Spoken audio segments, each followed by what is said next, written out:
Play is in our DNA. Whenever we let it out, it becomes our superpower. Now imagine an entire city being built to supercharge it. Kadir City, powered by Play.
A whole season of work culminates with the FC Pro World Championships, and today is the last ticket in. Myself, Richard Buckley, alongside Ryan Pasolo, will be bringing you the opening coverage of the FC Pro 26 play-ins live from Paris. We started on Thursday at the last chance qualifier, and 512 players' dream was to make it to today. They will be joined by 46 players who have qualified through their performances throughout domestic leagues and the online tournaments this season. Ryan, we've only got 10 golden tickets available for the FC Pro World Championships and 10 keys to be giving out. Yeah, exactly that. Pleasure to be alongside you. But as you mentioned, from Thursday up until now, not including the obvious season up to this, but for most of the players in the play-ins. But to see those 14 players make it to this stage, I'm excited for them, as I'm excited for the other players that are also there. But I think there's a big opportunity, especially for those that have recently played. They're in a hot form. But yeah, they'll be definitely excited for this, and I'm looking forward to it. Absolutely. Well, if you are just joining us today, you've missed the last few days of action. Let's bring you up to date with how this last chance qualifier and play-ins have been working. Today, we enter the play-ins. 60 players, 46 invited, and 14 players from the last chance qualifier. There will be 10 group of 6 players. Top 4 from each group advance to the survival stage.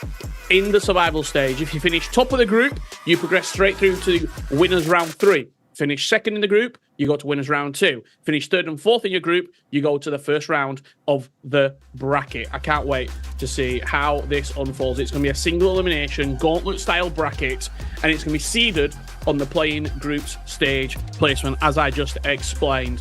Survival for an opportunity at the FC Pro World Championships.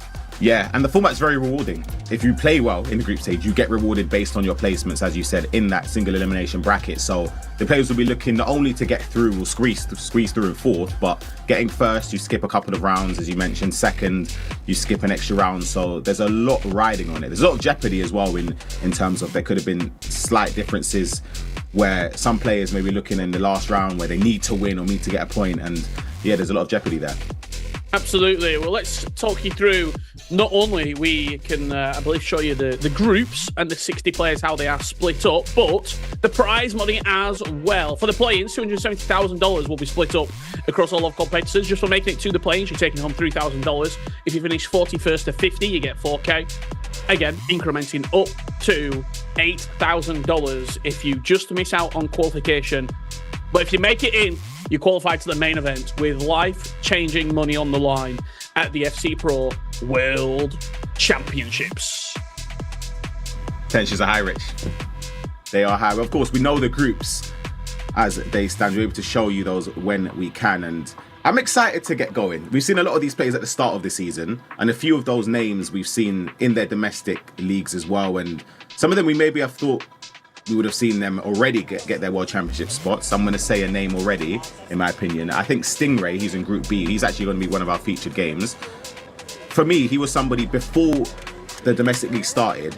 He would have been one of my favourites to have a World Championship spot already. I don't know if that amplifies the pressure on his shoulders now, Rich, because there'll be pressure.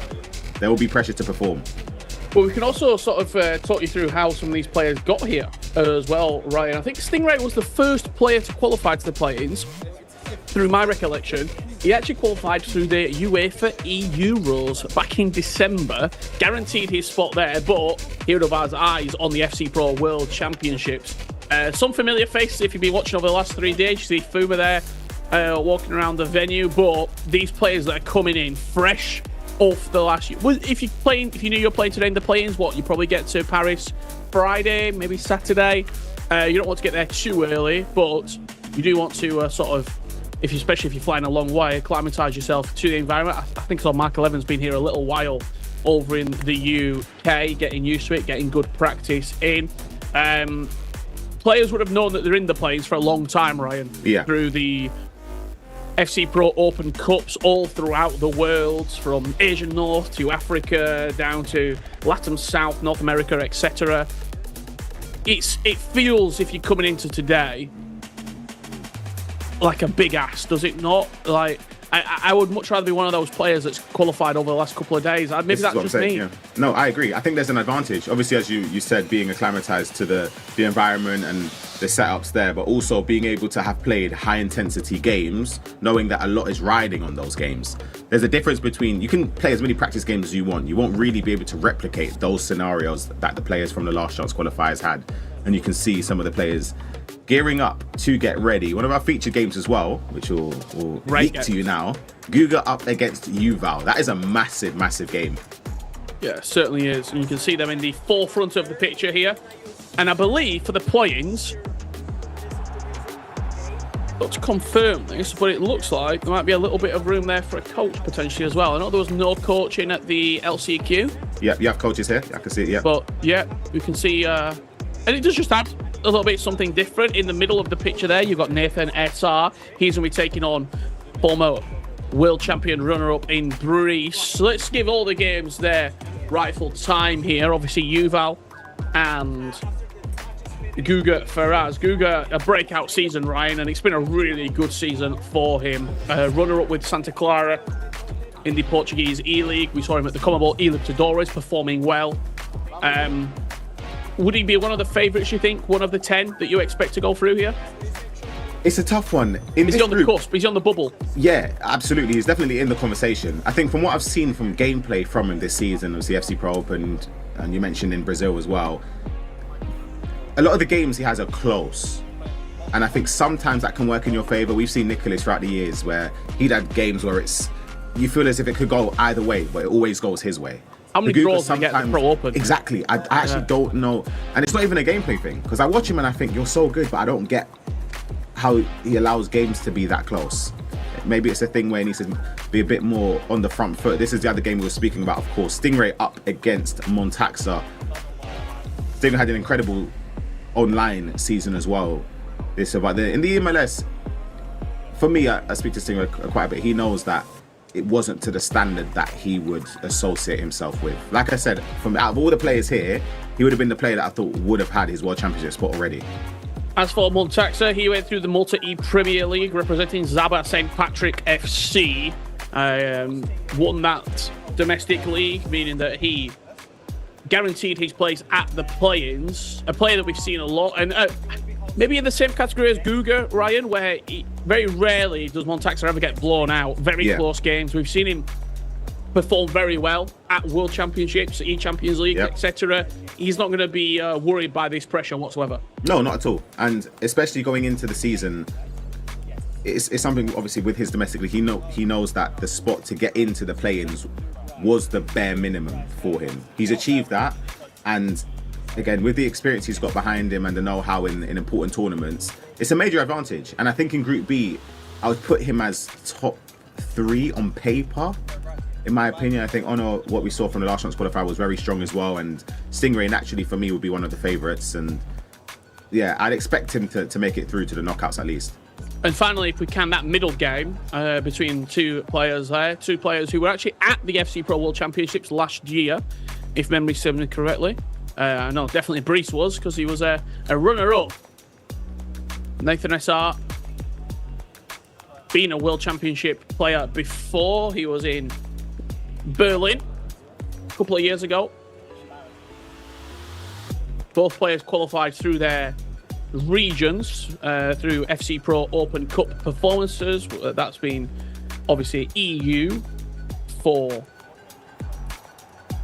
Brice, EU West to be specific. As for Nathan SR, LATAM South.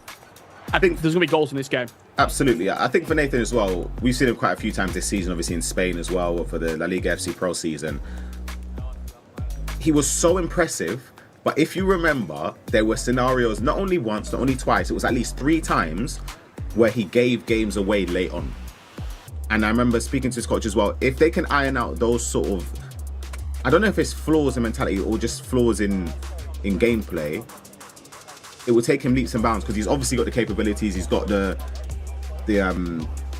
skill in front of goal, and it's just about the controlling of the game late on. I think is the only downside to his game, and it's something that if he wants to advance into the World Championships, he's going to need to get that in his favour. Absolutely. We're still in the STC Contenders Hall. 10 spots available for the FC Pro World Championships, joining some of the very best in the world. They'll be watching this as well, you've got to think. Those players already at the World Championships, seeing who will be joining them. The likes of Emre Yilmaz, Anders Vergang, Lev David, Umut, Abu Maka, MS Dosseri, Paulo Neto and PH Zin, maybe supporting their fellow Brazilian in Nathan SR. They'll have keen eyes on this tournament. Will there be any at all players that maybe... Look, you want the quote-unquote easiest run possible, don't you, to win an FC Pro World Championship? Will there be anyone that they're wanting not to qualify through this? 100%. Is there anyone here at the play-ins that you look at and go, you know what? They could go on a run and win that FC Pro World Championship. It's quite a few. Clearly, one of the players that we're watching over has more recently finished runner-ups. He's definitely got the ability to. Exactly. Yuval as well, a couple years ago. Yeah. So naturally, as a player, you'd want, especially those people that you've played quite a few times with, whether it's practice games or in tournaments, they've got the better of you. You don't want them to advance. It's quite simple, to be honest with you. You'd want the player that you see as the weaker out of the rest of them to be the ones advancing. However, any player that makes it to the World Championships from this will have confidence. That's the thing. You end up believing in your ability, because you've overcome this group stage, gone through the gauntlet. You had to play X amount of games against the very best. Well, let's also just talk world rankings for a second as well. Tex 13th, Stingray 14th, Johnny 16th, Brice 17th, Mark 11 21st, Lex 27th. You've got numerous people here in the top 50, in the top 100. Nearly everyone is ranked. There's only a couple of players. I think one of the only ones maybe Elias, who qualified yesterday through the last chance qualifier. He's the only amateur here. Everyone else either associated with a team or qualified through a league or has been affiliated with a team at some point. So the level is just going to step up once again for what we've seen over the last 3 days. Yeah, 100%. And the player you mentioned as well, as he came through the last chance qualifier. A lot of players have said he's really, really good. So it'll be interesting to see a lot more of his gameplay. He's in Group F, and he'll be up against Haya in his first game. That group consisting of Sharif, who had a great run a few years ago as well, Mark 11, Neat, Rashid as well. So again, I feel like that group's very open. There's a few names that are household names and favourites in Group F, but I would say it's quite open. As for some of the games to look out for, we've got Tex taking on Katchia in the first round here. Young is taking on Eze Correa. Mark 11 will play Sharif. Neat will play Rashid. RVP Legend taking on Levy Finn. And Guy Barros will play Okan. 2 players both coming through the last chance qualifier. Next step, Harvey Waters, another one. Both players for the last chance qualifier, ending up having to play each other first game. We'll try our best to keep you up to date with those results from the other matches. Might be a little bit more difficult, as it was the last couple of days with the results coming through, but we will certainly try and be on top of it as much as we can. You have to remember, Ryan, there is 30 games of FC taking place at one time here. It's a lot. It is a lot. That's why to make sure everything's perfect. The players, it should be underway very shortly.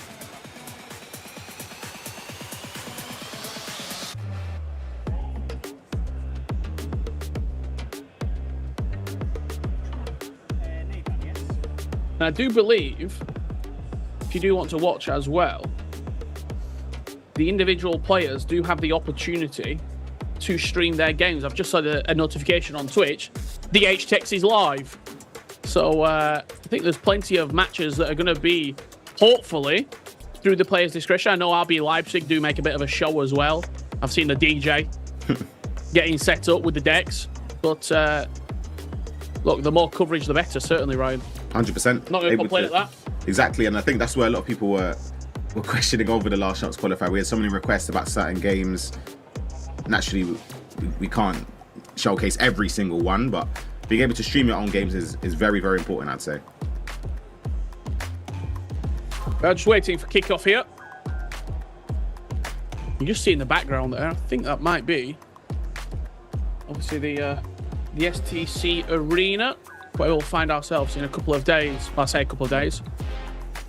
About a week's time, we'll be flying over there for the FC Pro World Championship. So let us know in the chat, who do you think is going to win? Who do you have winning the FC Pro World Championship? Is it as simple as Anders Vergang continue? What is that? What's five? It's not. Is it a quin? A quintuple? Is that four? No, quad is four. Quin, five. Five, yeah. A quintuple haul of trophies for the season, or no one had him going down last year to Fakir in that elimination matchup in the groups. I'm sure he will be adamant not to let that happen again. Lots of familiar faces on the screen there. You can just see Young sat next to Lex in the left-hand side of the picture. The admins patrolling, looking to get kicked off very, very soon here.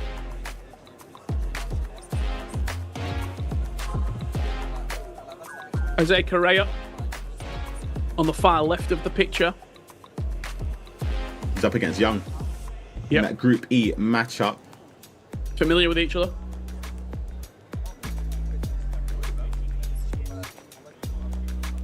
If you played yesterday, let's take Oberon for example. He played a lot of games. What did he play? 9 matches, 10 matches altogether over the last 3 days. You qualify through. What does last night, this morning look like if you're him? You're probably not wanting to play. Are you wanting to just get a little bit in? Like, how do you come into this? I think for Oberon last night, I don't think he would have played. He would have obviously gone over gameplay with his coach. I know with Venny and everyone else where he works with a couple coaches. Going over gameplay of players in your group, I think is a big thing, but not too much, especially because he's just come off of a long, grueling 2 days of FC. Don't want to overdo it in some cases, especially where you know that coming into the day today as well is going to be a long day if he is to go the distance. So it's about just not overplaying it, but getting enough information where it's not overpowering. Can we give some predictions while we're waiting for kickoff here? Let's go. We've got I'm going to go a little bit deeper than the individual matches. I'm going to go who's going to finish top of each group. Okay. Because finishing first in the group gives you a huge advantage. You only have to win 1 game to qualify into the FC Pro World Championship. So we'll start with Group A. Tex, Katya, you like Kaylan, Danik, and Fuma. Who you got? This is tough.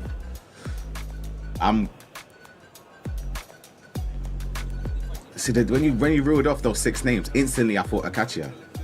Okay. But I'm going to say, yeah, I'm going to stick with that. Just because that's the first name that came to my mind when you said it. I'm going to say Akacia. I'm going to go Tex.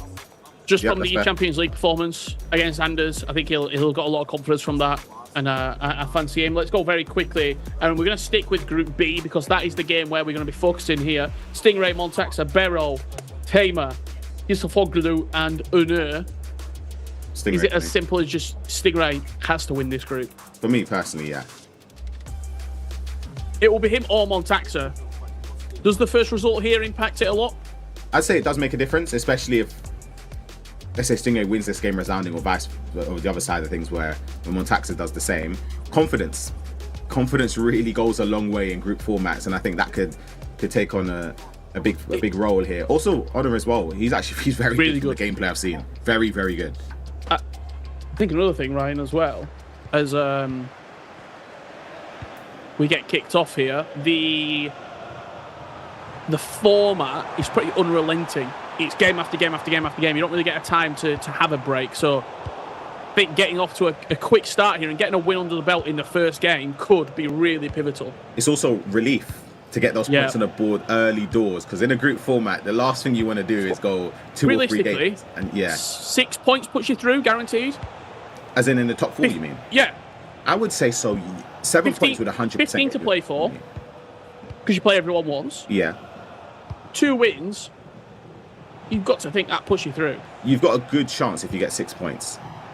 If you're getting double figures, you're looking at second, maybe first. If there's a few draws will be impacted. Well, I'm pretty sure as well. As Stingray comes through here with Jude Bellingham. Bosses a save from Iker Casillas. One thing about Stingray, the way he plays, is that he's got a lot of different ways to create chances, and it's very, very difficult to stop sometimes. When he's in full flow, it's a nightmare to play against. Yeah, absolutely.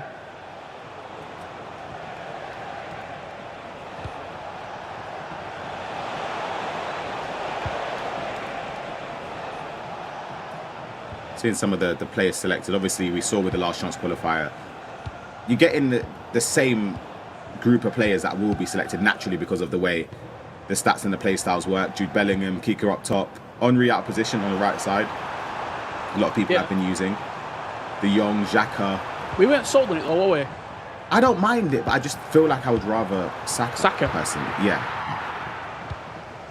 There is Granit Xhaka linking up with Salma, and a name that we've become very familiar with, Kika Nazareth, over the last 4 days. Salma down this left-hand side, lovely feet. And just see if potentially Scott McTominay can unlock this defence. Finds the pass into Jude. Good player switch there, but careless giveaway of possession for Stingray. Wins it back, fortunately for him there. Now they've gone into the semi-finals, I don't think it's as quick as he's got his +1 yet, has he? No, sure. I don't think so.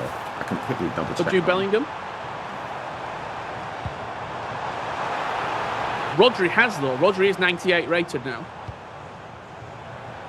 So I suppose if you're using the live items and you put Rodri in the team, you get a little extra bonus from him.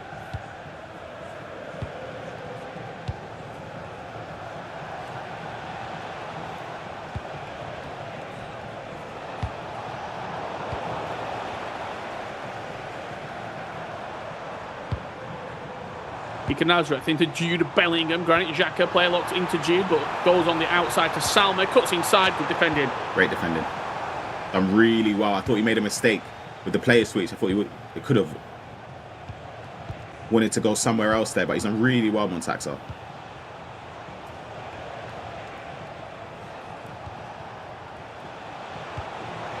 That's a nice pass. Jude, low driven, puts it wide. The game not quite precise enough. Yeah, had a bit of pressure behind him as well. That could have been the difference.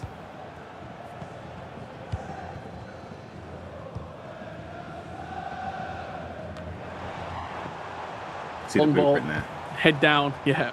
Gets you out of danger, doesn't it? You just turn defense to attack in 2 passes. And what he done at the start from kickoff, what I noticed is that Montaxa sort of predicted it. So Stingray obviously went for the player look to knock it down to that player. Hold on a second. Jude going through the space. It's a dive in with a tackle from Stingray. And again, Montaxa maybe needed a few games to warm up because that aim just a little bit wide. Yeah, that one he should do better with, in my opinion. I think he had more time than he thought. But yeah, Stingray's using the player looks to cancel it. Montaxa's defending pretty well, though, in most parts.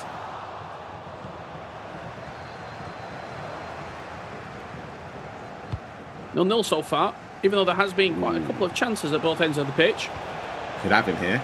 Granit Xhaka to Jude Bellingham. The pass not accurate enough, and Maldini with a great step.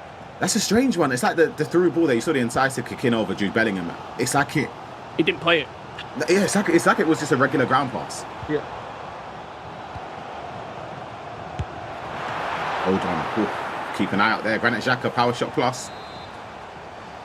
Who was it yesterday that tried to do one at the near post from a corner? I forgot who it was. We've seen that many games. Yeah, we're bound to forget. Yeah. I remember seeing it though. Whipped out to the edge of the box. One thing I will say as well, look, Stingray, we saw the power shots. Didier Drogba, FC Pro Open last year? I think so, yeah. Was it last year where it was the 5-3-2? People set up and was getting it over. And he was probably the best player in the game. Was that last year? Yeah. Wow, I thought it was the year before. It was a long time ago, didn't it? Yeah. Valverde, best player in the game. Yeah, started the game, I'll never forget. And he's in, Montaxa. Montaxa with McTominay, but again, can't get the chance to fall his way. He's growing into this game, though. I think he's been very good the last 15 or so minutes.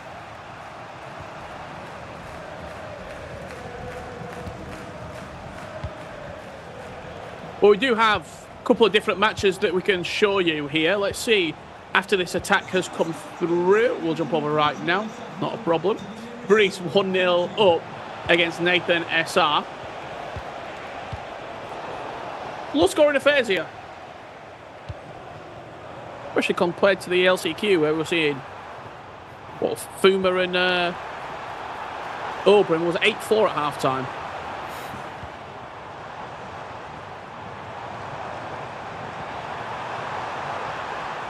Benitez.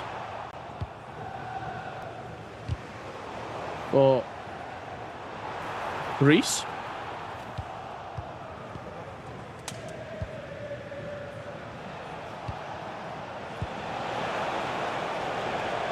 There's Luca Bacchio driving down the byline. Looks the low driven and Casillas with a right boot to push it out. It's a deep corner, whipped into the box, but Stanley strong.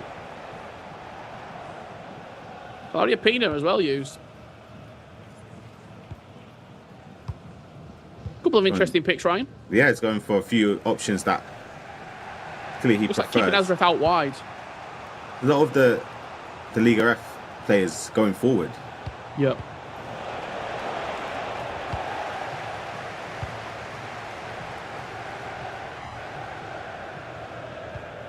It's all of his attack, actually.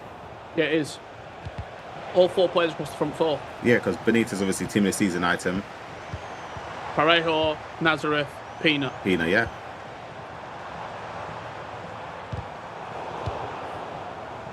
Is there a will? Look, all of those items are incredible. Whoa. But Luca Bacchio looks to just nip in front. Does it? Would you miss having something different? I suppose the question.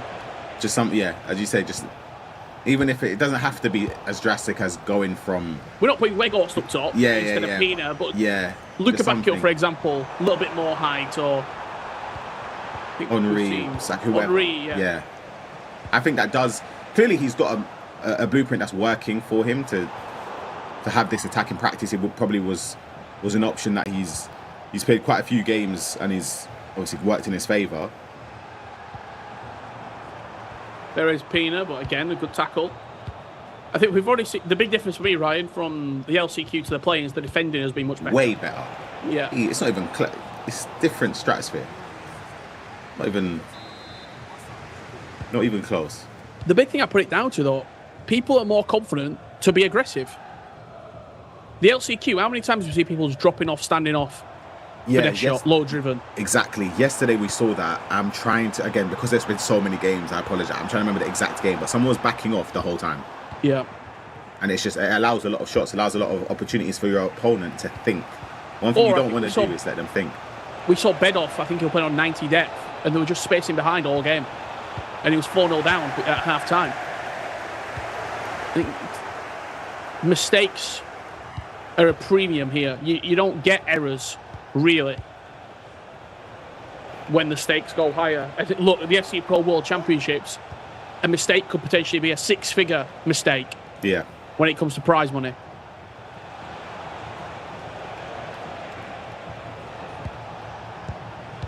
It's good defending again. We said offside trap as well, just circling around Nathan Essar. We go into half-time, 1-0.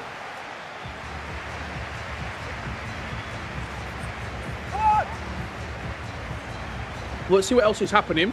I believe we've got another game that we can go to here. Hugo Ferraz, was it? Against Yuval. Goals being scored here, 3-2. Yuval is leading the 2024 FC Pro World Championship finalist runner-up. Suffered a defeat to the hands of Anders Vergang as Guga slips it past the on-rushing goalkeeper. 3-3 as we approach half-time. Yeah, crucial moment in the game to get a goal as well.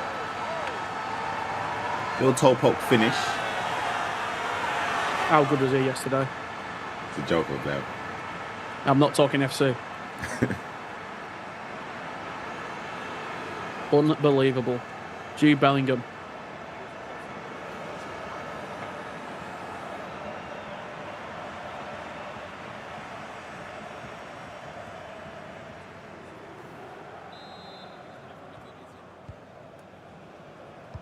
Well, as we approach half-time here, once the clock has run down, we will go back to the Stingray matchup.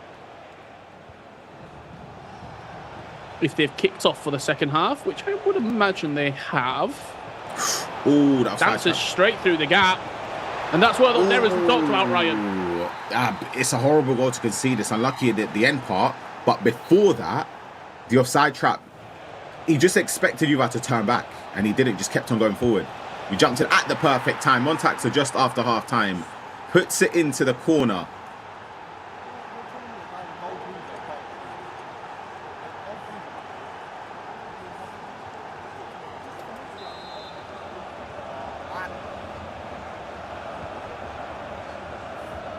I think both players know, I said this before the game started, Ryan.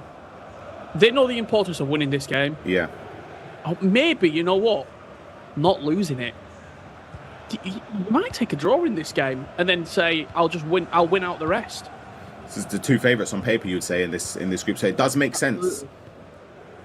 Well, then again, you can look at it and think, if I can get the 3 points off this player here, you back yourself to win the other games. First spot in this group is right there.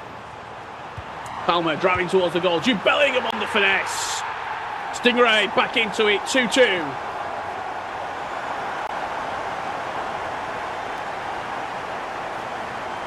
Just couldn't quite get close enough with Maldini as Salma powered away.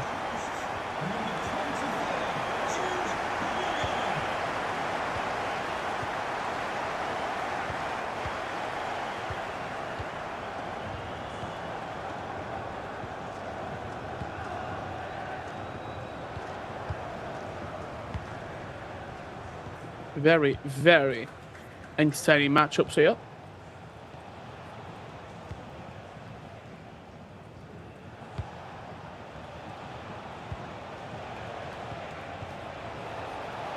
It's a nice play.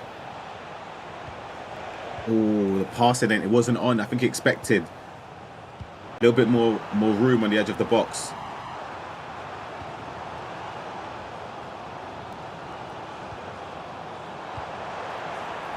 Slip through to Thierry Henry.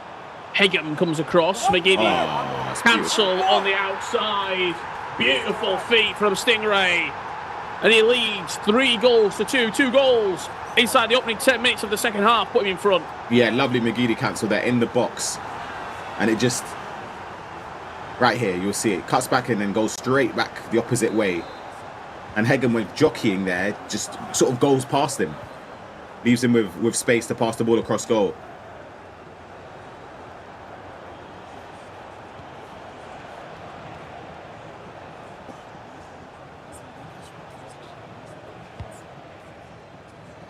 Now the question, what does Montaxa have in the locker? Can he level this tie-up once again, or will Stingray start to pull away? McTominay through the gap. Maxence Lacroix not strong enough, and the finesse shot just hounded down by white shirts.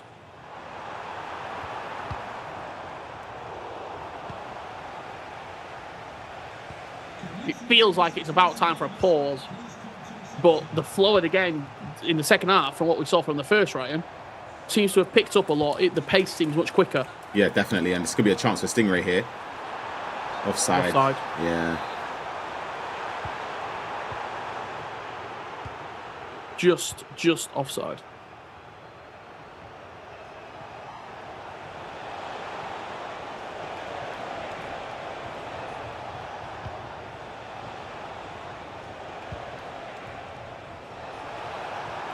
Araujo, maybe not the player you want twisting and turning inside your opponent's third. Does find the pass into his more likely match winners. There is Scott McTominay, and again, a good save from Casillas. It just wasn't quite aimed accurate enough in the corner to get out of the reach of the onrushing goalkeeper. There's Saka on the potential finesse angle, but a pass and shot into Salma once again thwarted by Iker Casillas. Jude Bellingham now off the crossbar and bounces off Casillas' head. He's coming close, he's Montaxa. Just feels like there's a lot of space. I don't know how to explain this. Obviously, the area is congested because of the amount of players back from the corner. But it just feels like there's a lot of space he's able to get. And I don't know if it's because Stingray is toggling the team press there.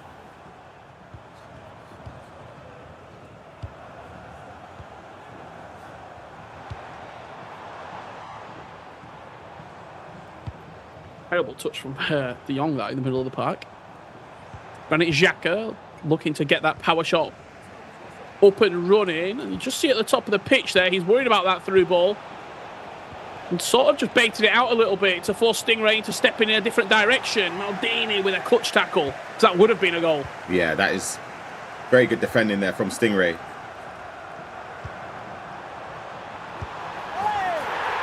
And up the other end, defending an attack.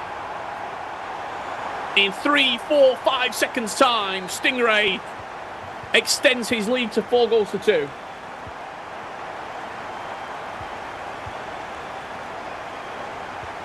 When we talk about small margins, Ryan, that's a perfect example of it right there. Could have conceded, goes at the other end, scores the goal. Exactly, and that's the devastating thing if you're Montaxa, because you feel like you were so close to equalise it, and then a few seconds later you're having to defend a chance. And he's having to defend again. Look at this through ball that's onside. Salma dancing infield, finds Henry. Is that game set at match? It very well could be. Stingray 5-2 up. Huge moments there, Rich, because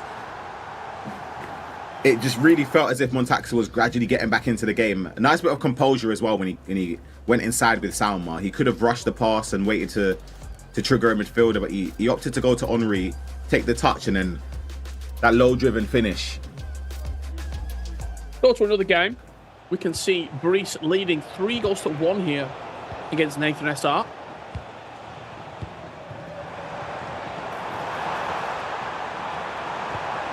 Got him. It could be 4. Salma, finish. Brice looking to not only go one step further than he did last year and potentially win the FC Pro World Championships, but the main priority, getting to the dance. And he will be top of the pile in his group against arguably one of his toughest opponents in his group.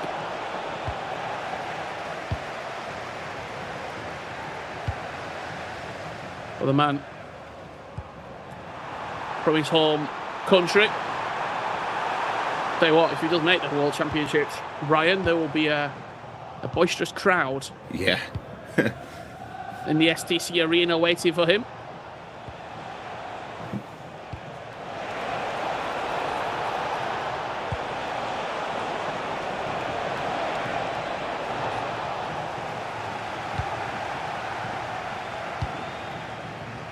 Got the through ball. I think it's just off of the step of the defensive line. Have a quick look, actually. How many Frenchmen do we have at the World Championship so far? Not actually. Marwan and Karimi's back coming through the E-League, which that's where they probably would have been somebody. We don't have anyone. Yeah, I'm trying to think from... I don't think Danny there is. Pitbull, Emre, Jesus, Levy, Anders, Umut, Nasada, Manu, Banano, Jafonso, Abu Maka, MS Dosseri, K1 John Redblack, Palo Neto, PhD, Samu Gamer, Smolk, Alihan, Milkalov, D. Fernandez, Nicholas, and Christopher and Luke. There's 10 spots available from the play-ins. And there is a strong French contingency here. But that would be quite surprising, really. Yeah.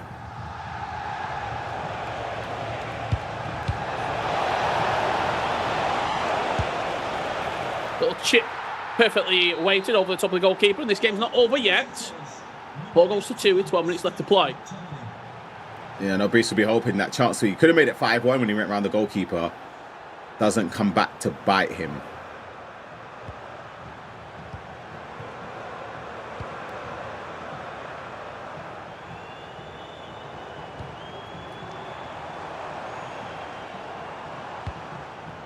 Just so patient.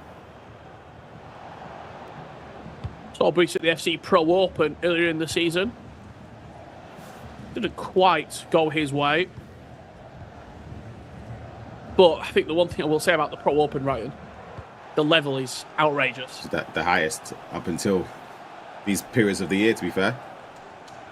5-5 in this game. Guga Faraz up against Yuval. It can't be a draw. Richard just, it can be, because Guga's in it. It just can't be. It can't be. This man loves a draw. I don't think he does love a draw, but he gets a lot of draws. What was it? 6 draws in the Pro Open? Something crazy like that.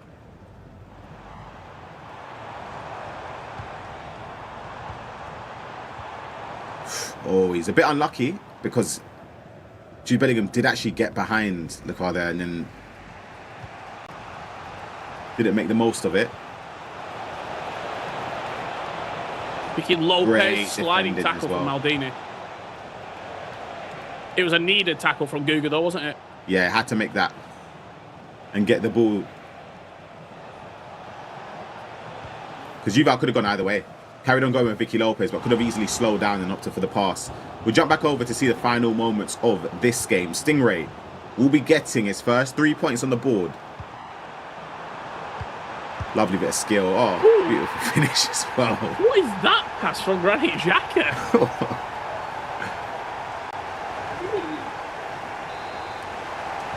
That's a crazy pass.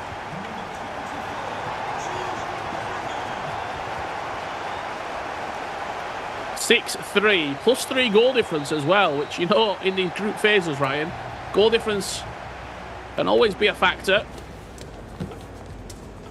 Stingray does win his opening game. 3 points will put him in pole position as Brees, since we last left it, Nathan SR defensively has been opened up. It was 4-2 3 minutes ago. Brees now leading 6-2.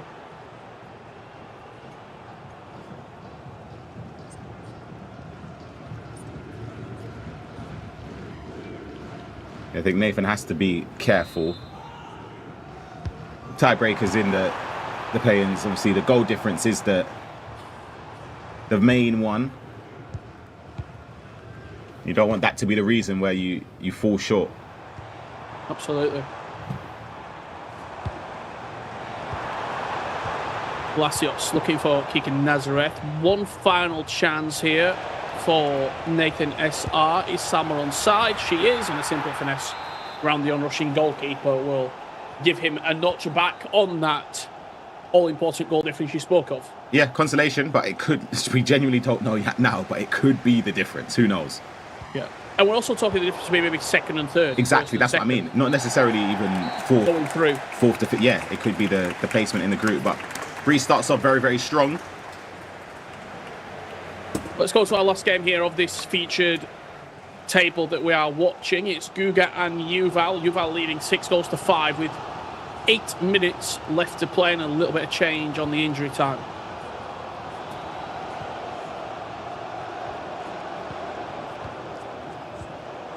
Could be a big result for you, Val.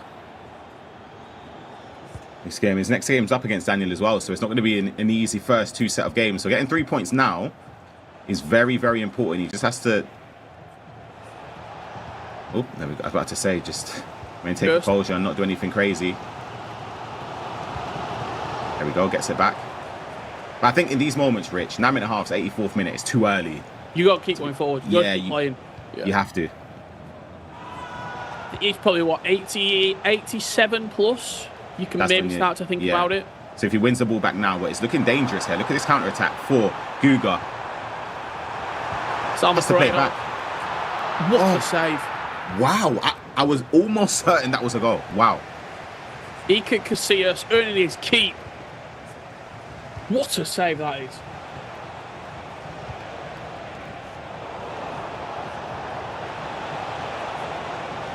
And can Yuval seal the tie? How many bodies forward there are for Google just waiting to see if he wins possession back? He's got 4 players on the halfway line. Attackers just stood, ready to pounce. Google has to be ready to make it count, and Yuval on the other side of things has to be comfortable to keep possessions in these areas. This is where you want the ball. Gonna drive it into the corner flag. Waiting for the runner from the fullback potentially. Can't lose it there with McTominay. That's really well worked. Brilliant. It is brilliant. And that resets for a goal kick. He's got 1 attack to defend here. His coach is telling him just to calm down, stay calm. Great step as well. Doesn't win the ball back. That's an error. I think that's it. I always think throw-ins are really difficult to actually do anything. You can't just launch it forward. This is the attack. Will he be able to salvage a point? Pina turns into Maldini. Maldini turns into Calhanoglu. And Guga Ferrez. The man loves a draw. Wow.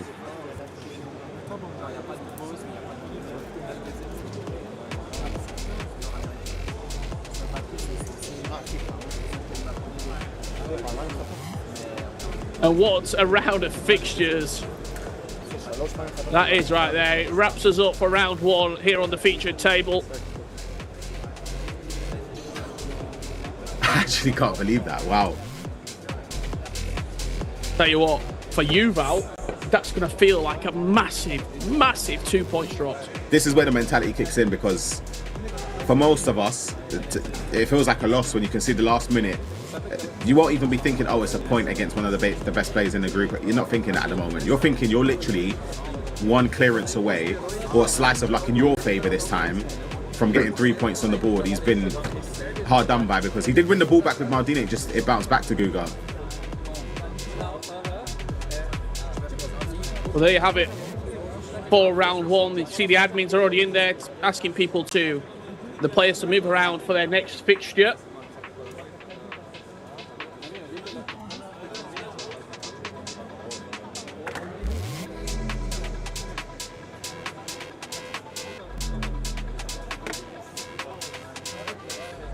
Brian, big round to open up the points. Yeah, absolutely. I'm excited to see what some of the other results are, because obviously we were only able to focus on these 3 games. I want to see how some Nick Sneb and Harvey Waters, how that game turned out, Gabados, etc. So we'll be able to get updates when we can.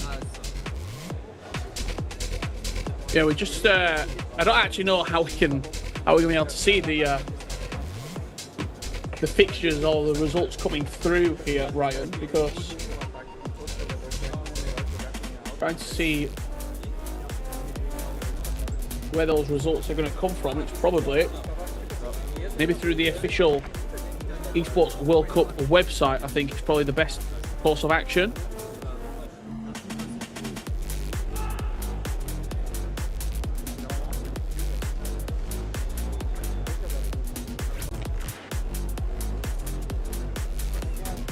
As we await this upcoming round.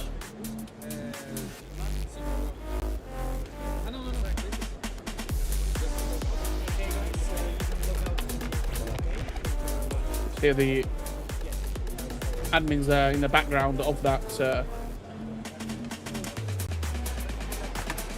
pictures we're seeing here saying can log out.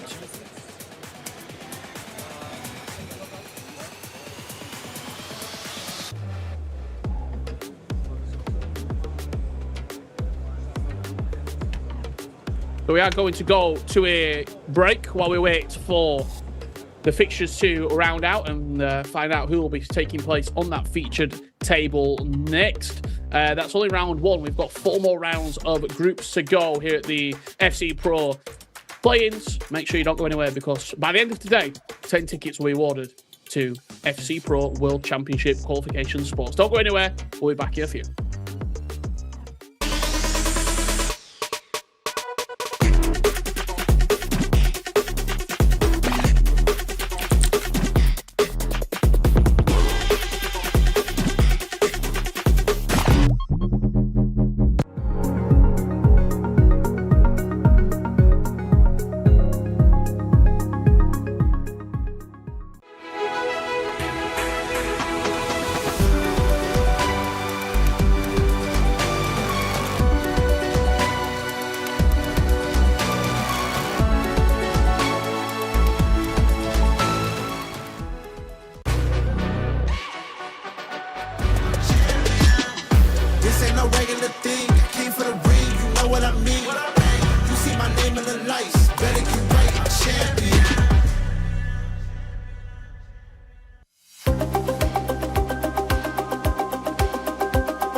Welcome back to the FC Pro 26 play-ins, live from Paris. 60 players with 10 tickets to the FC Pro World Championship. Join myself, Richard Buckley, and Ryan Pessoa. Ryan, one round down, and everything's still to play for. Yeah, exactly that. Obviously, for some players, it was a great start. For the others, not so much. You can look at it in some ways. For some people that got draws, I know you're going to reveal some of the results in the other groups. They may look at it as a point gained. Some people may look at it as a point dropped, especially in that Guga and Yuval game. Well, let's do it. We've got the results. We can run you through them right now. We're going to start with Group A.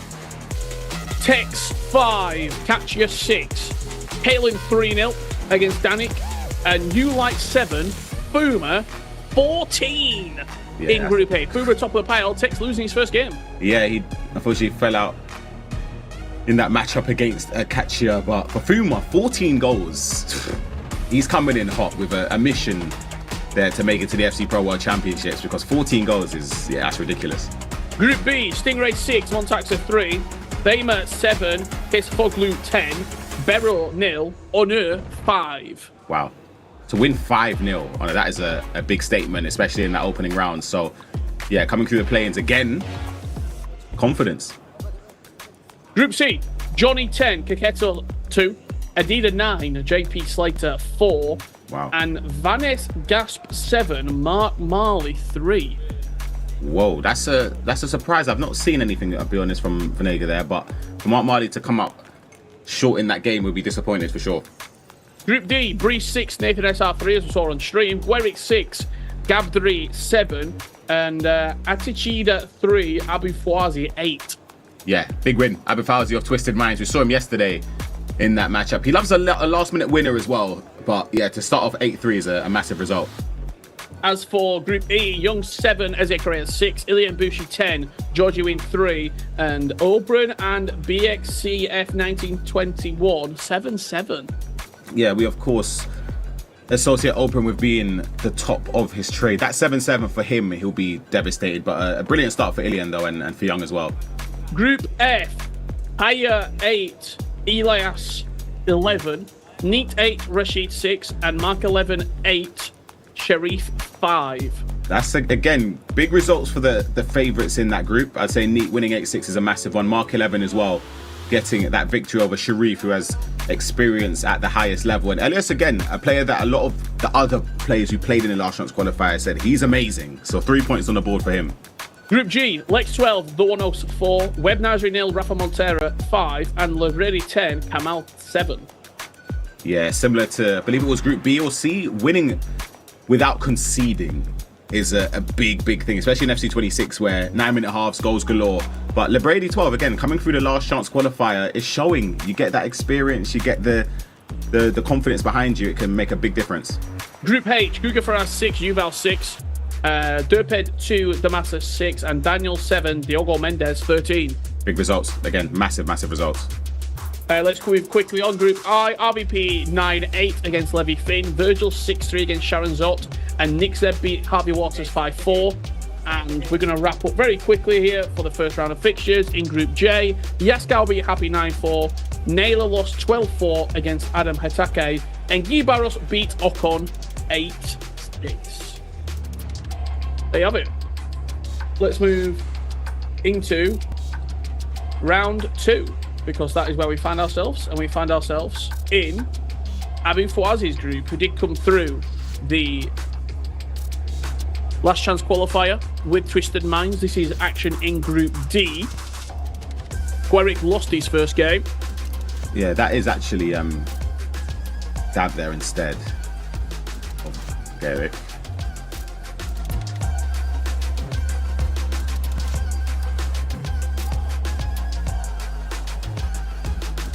As for the other fixtures in this round,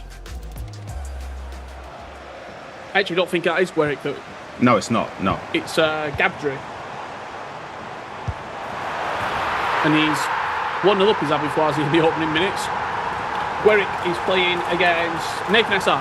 Yeah, Gueric, Nathan SR. It's a big Brazilian matchup in that second round of Group D.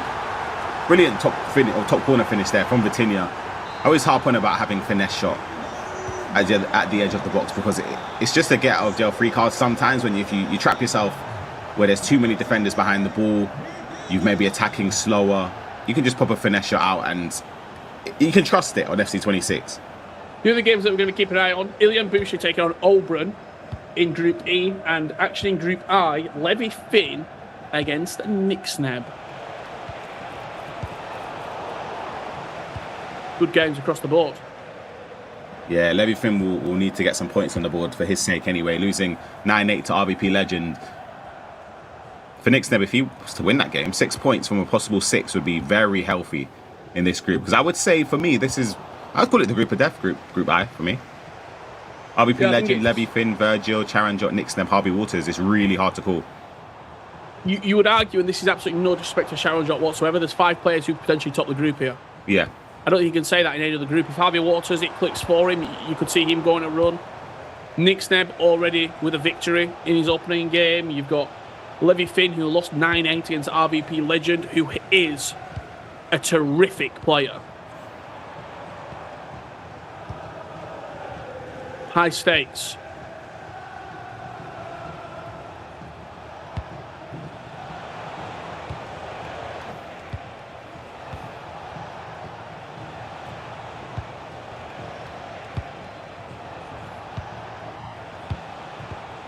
Bellingham around the corner into Kevin De Bruyne. That's a lovely play, and surprised he didn't go for a shot there. Went for the extra pass, Ryan, and maybe could get punished here at the other end. Bad pass from Abid. Yeah, the pass wasn't great. I was looking at Pateas just behind Jude Bellingham there. I feel like if it went to Jude Bellingham's feet, you had the option of playing an extra pass to Pateas, who could have had a shot at goal.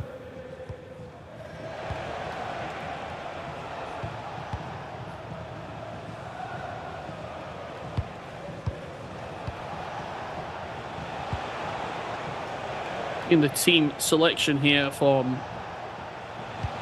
Gabdrit. Alfonso Davis in at left back. Florian Wirtz, I would say a semi-popular pick. He's not been in every team, but he still possesses everything that you need from a centre mid or a centre attacking midfielder.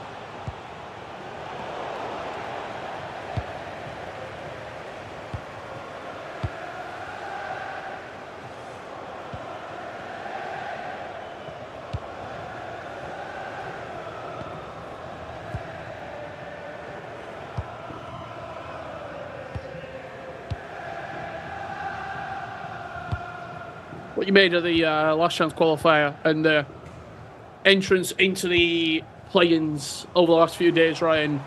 There's been surprises.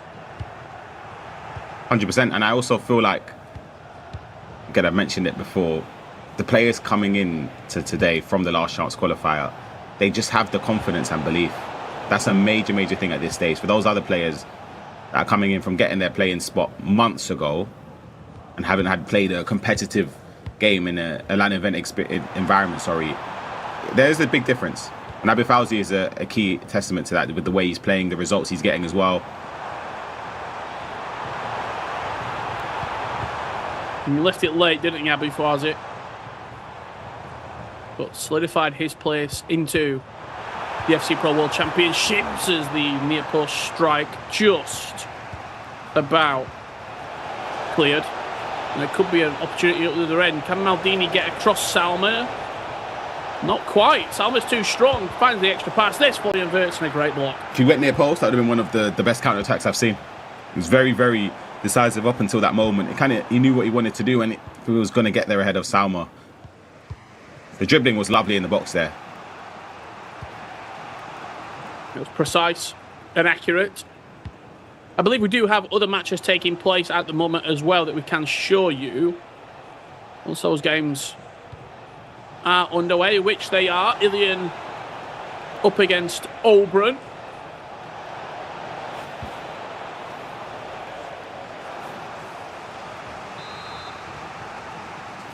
We'll get those name tags at the bottom switched over very shortly.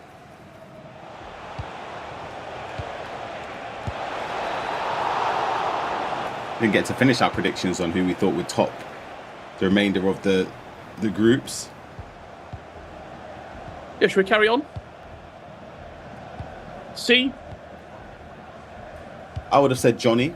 I'm going to go Johnny, especially after the first result. It's football. He won 10-2. Okay, yeah, fair enough. Group D, I would actually go with Abu Fawzi. Yeah, I think Abu Fawzi is a good shout. Brees with a good win against Nathan SR. That'll give him a lot of confidence. But yeah, you know what? I'll back you on that. I'll go Abu Fawzi as well. Group E. It's an interesting one because I would have said Open beforehand, but that draw doesn't stand him in good stead. So I'm going to go with Liam Boucher. Yeah, I agree. I do agree with that. Group F. See Mark 11 with that big win against Sharif. I know where I'm going. I'm going Mark 11. I'm going Elias. I knew you were going to say it. Yeah, I knew that. Look, continue the journey. Amateur player comes in and potentially all the way.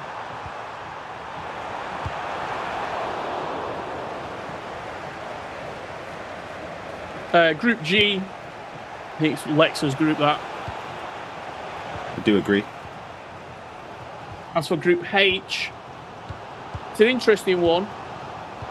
Diogo Mendes with a big victory in his opening game. Yeah, he's been great. We've not got to see any of his gameplay, but I've seen that he's scoring a lot of goals anyway, so I'm going to go with Diogo. Diogo to make the FC Pro World Championships. Potentially be one game away. Group I, really tough. I am going to go RVP Legend. It's fair. I'm going to go with Nick Sneb, as always. I feel like I always do. And the last one, Group J, with Gibados, Yaskau as well. Happy's in that group, Okan, but Gibados for me. Yeah, I think I'm right there with you. As the ball's in the back of the net, Levy Finn leading 4-2 here against Nixon. You said he needed a win, Ryan. Yep, he did. And obviously the name tags there is switched over, but this will be a very, very important victory for Levy Finn. Because this season, it hasn't been his best, especially coming off of the last 2 seasons.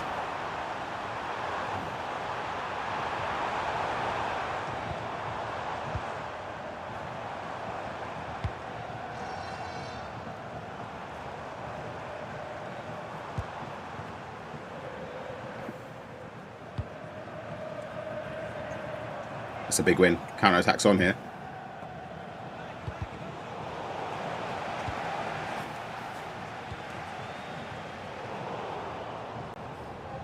So Nick's name come through the last chance qualifier.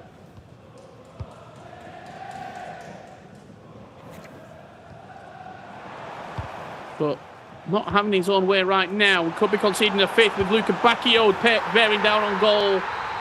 Lost the ball in a very, very frail position at the back. And Levy Finn don't win the Virtual Bundesliga in previous years. He's an E-Champions League runner-up. There is so much quality there. Even if he's not had the best of seasons, Ryan, still an incredible player. Yeah, and we spoke to him on the couch in the Virtual Bundesliga this season a few times. Obviously holds himself, he's a very respectful person and a great player as well.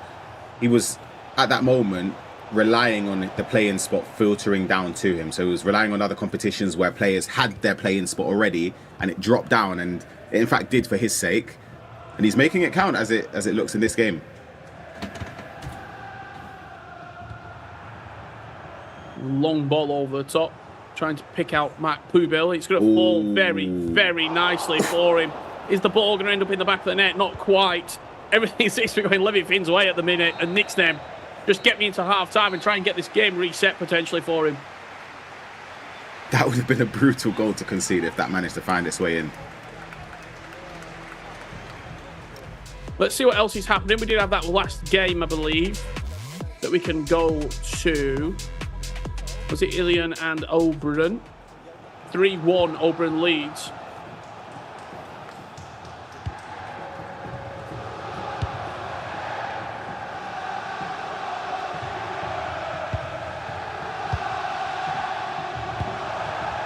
The space. It's got him as well.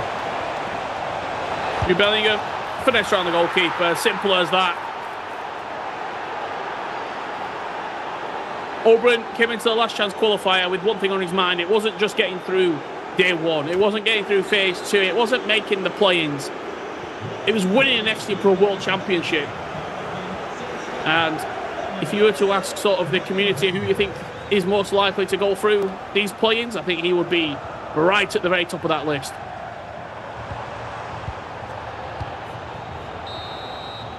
Big first half.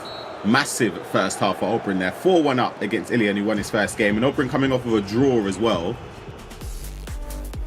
Similarly to Levy Finn. Not a must-win game, because it's too early to say in this. There's quite a few more group games to go, but it does go a long way in not only confidence, but just getting a healthy amount of points on the board.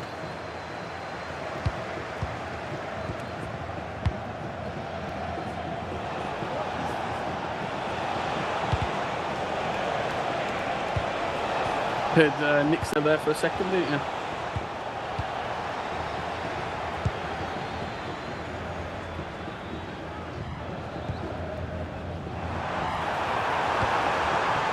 Would there have been, not necessarily think teammates, but I know Nick Sneb with Leeds on the Premier League, and then for a couple of months after that at the Champions League, I know he was working with, obviously the connection there through RB Leipzig and Red Bull. I'm not sure if they would have been directly alongside each other in the scrims or in the training room, but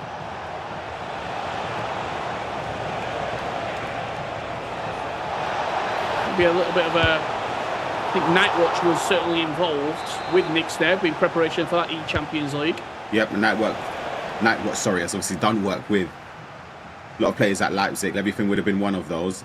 And I feel as if when working with Nick Sneb, he probably would have been using footage from somebody like Levy Finn on ways he can get more out of the game. Because obviously Nick Sneb going forward for years now. You don't torch that. Yeah, you don't need to touch anything there. It's just the game management, the mental approach to games as well is very, very important. And Levy Finn, in my opinion, has got it down to a T. It's just sometimes it's the opposite, whereas the attacking part has been letting him down. You almost want to take both the players' so-called weaknesses and sharpen those tools for each other.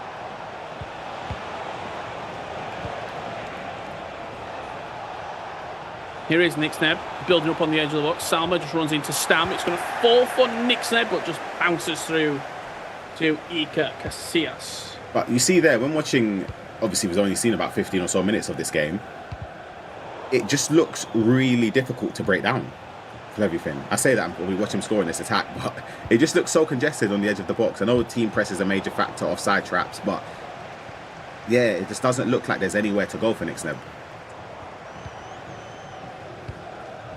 And maybe that's down to be Nick Sneb's. Yeah, absolutely. But maybe that's down to the way Nick Sneb plays. He likes intricate skill moves, controlled sprint, technical dribbling, whatever you want to call it, edge of the box. He's just getting red every single time. Put into perspective as well how hard it is to defend like this against someone as good going forward as Nick Sneb as well, because I think it's much easier to appreciate someone doing 3 skill moves and then whipping one top bins, but the overall sort of, is that a penalty? No, out for a corner. The defensive side of the game, I think, does go unnoticed, especially to people who aren't familiar with particularly what they're maybe watching at such a competitive level. How many things is he doing defensively, Levy Finn, to actually put a hold to this threat? Tracking the runs that are being triggered by Nick Sneb. He's player switching really well with the right stick. Oh my god, that ball. That is a joke of a pass, man. Wow, what have we just jumped into? That is an incredible ball to Jude Bellingham. We're getting flashbacks to, like, it was almost a German cross style. That is crazy. Sent the runner and then killed it around 3 different players to find the... No one who's recorded that. I got to see that myself. Hold on a second. He's triggered Jude Bellingham. I don't think this is it. No, he's going back further. Yeah.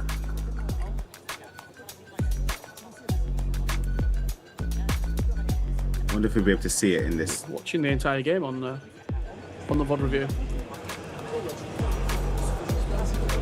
You can hear the ambience from the arena.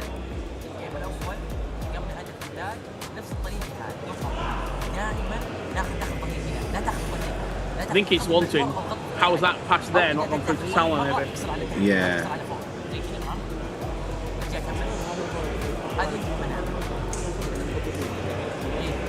How has he not got a goal out of it?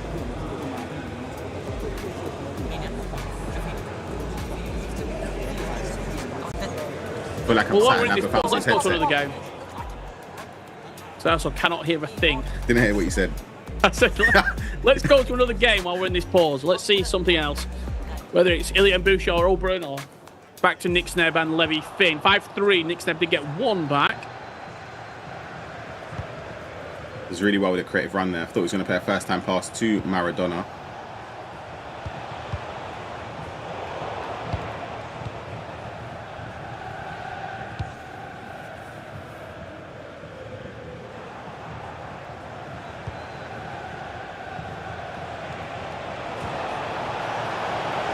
Beautiful. Good bit of composure there for Nick Sneb. Pause comes in there from, I believe it would have been Levy Finn.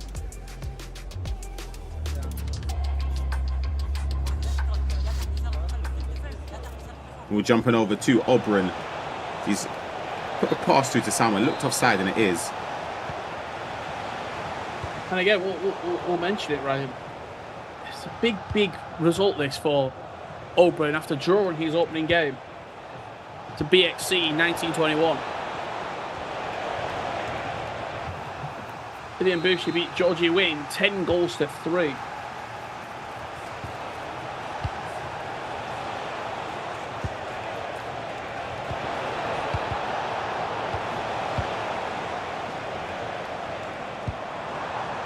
Ilya will come forward, and I tell you what, Ilya Mbusha with those player looks, so dangerous. You've got to be so locked on. I remember when they first got added to the game and playing against Ilya, it's horrible. Was that one of the moments where you're like, you know what?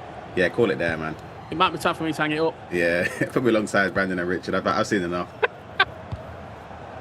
Dip me in the 36-degree office. Absolute nightmare. It's genuinely is. If you look at his gameplay, it's obviously changed now from before. But before, it was every single pass was play locked. Yeah. Oh, beautiful. Oh, Hassan managed to get a goal there. The play was fantastic from Ilian, though. Really unfortunate there, wasn't it? Post coming in from Ilian. Oberon gives the ball away in his own third here. But just puts a body in the line. There's runners coming forward, but again, another pass intercepted in the middle of the pitch. And it feels like this game is just teetering on a knife edge right now. Yeah, I'm seeing Oberon panic, which is very uncharacteristic. It seems as if he's just pressing past sometimes when he gets to those areas. And the press from Ilian is incredible. Can't get it through. Is that a good run through the middle of the pitch there? Goes back to Jude Bellingham. Pulls Saka back on side. 15 minutes left to play. Once again, that pause. He's cued. And I think maybe he's seen the nerves coming through from Oberon because he knows, I can't draw another game. Yeah. And I think from the position he was in as well, he was 4-1 up and it's now 4-3. 15 minutes left. We jump into a pause. If you notice, Oberon, it feels like he's playing the tempo that Ilian wants him to play. Ilian's up the tempo because he needs to get goals. He has to go forward. Quick, snappy, first-time passes. Oberon's doing the exact same. If you notice, when he wins the ball, it's just boom, R1, X, R1, X, R1. Just trying to play fast, driven passes. And it could be catching him out. Absolutely. We're just having a look across Group D and Group E. We've got a couple of results coming in from round 2.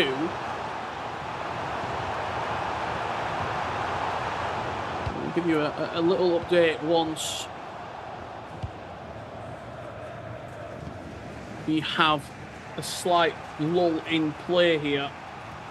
Mark 11 won his first game 8-5 against Sharif, and he has won his second game 8-4 against Rashid. Mark 11, 6 points out of 6 to kickstart the play-ins. Healthy. Putting his mark in on Group F. Oh, that's lovely play. Beautiful from Gabdi there to get that extra pass in to have a clear shot at goal.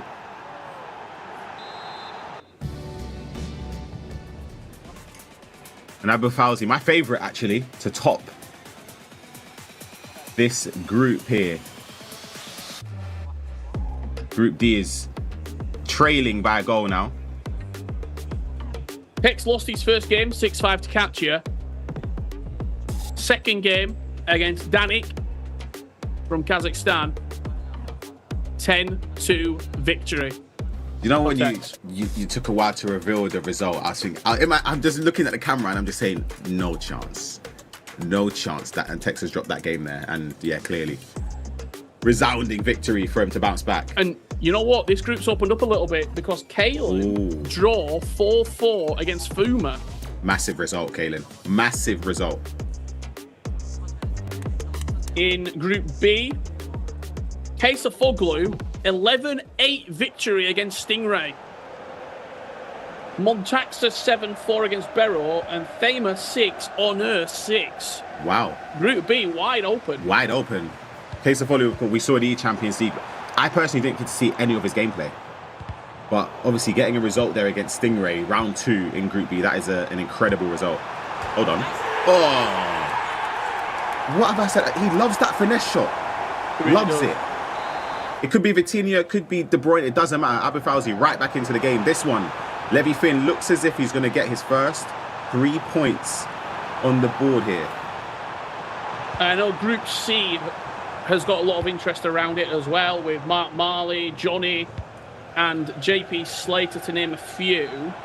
Unfortunately for JP Slater, he lost his opening game 9-4 against Adida, and it's not got any easier for him. He has lost 9-2 against Johnny in his second game. Mark Marley bounces back with a victory against Adida, 7-4, and Vanagasp and Kaketo, 7-7 draw.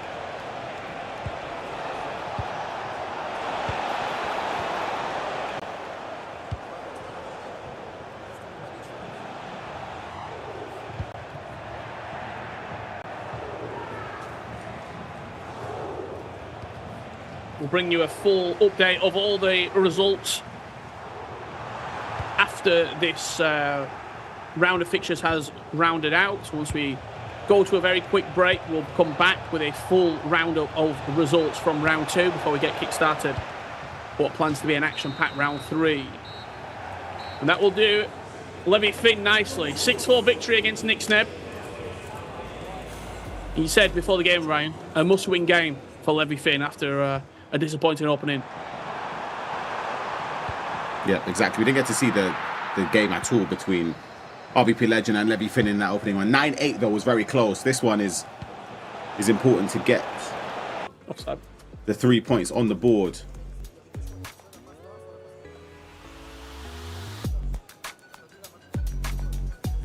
I'm just waiting for the final moments of this game. Ilian Bushi will be chasing.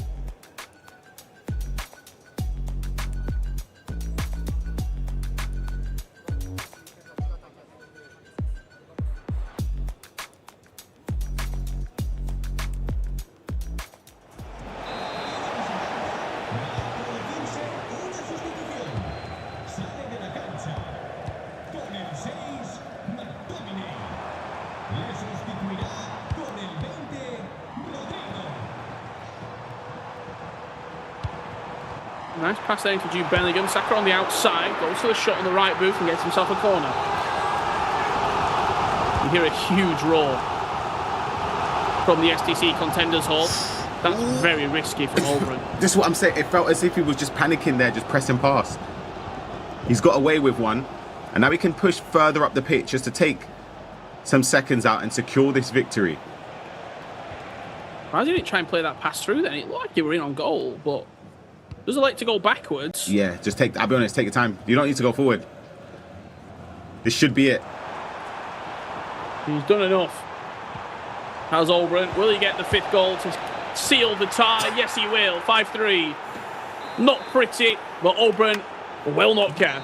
Yeah, that's a tough one to concede at the end. Ultimately, it didn't mean anything for the result in this game, but for goal difference, who knows? That could be a deciding factor. But a big win for Oberon. After drawing his first game, he now sits on 4 points in Group E. Ilian on 3 points, of course, won his first round, but lost against Oberon.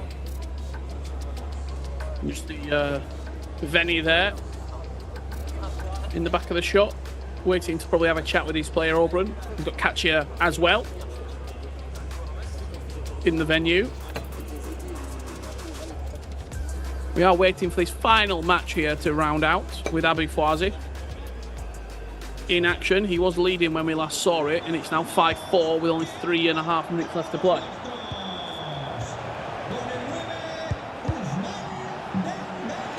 Right, the last chance qualifier, but had a lot of games where he was terrible scored, in the last minute. Yeah, scored last minute, majority of the times. Going to be role reversals.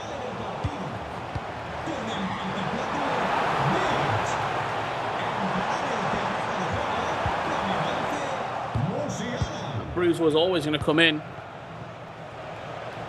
As Kika Nazareth sees, runs ahead of her. Misiala, can he get away? Not quite. It's very good defending to switch to the car there with the right stick switching, because you know that is the end goal, to play that first time through ball. And he can take the space here. What a tackle. Wow.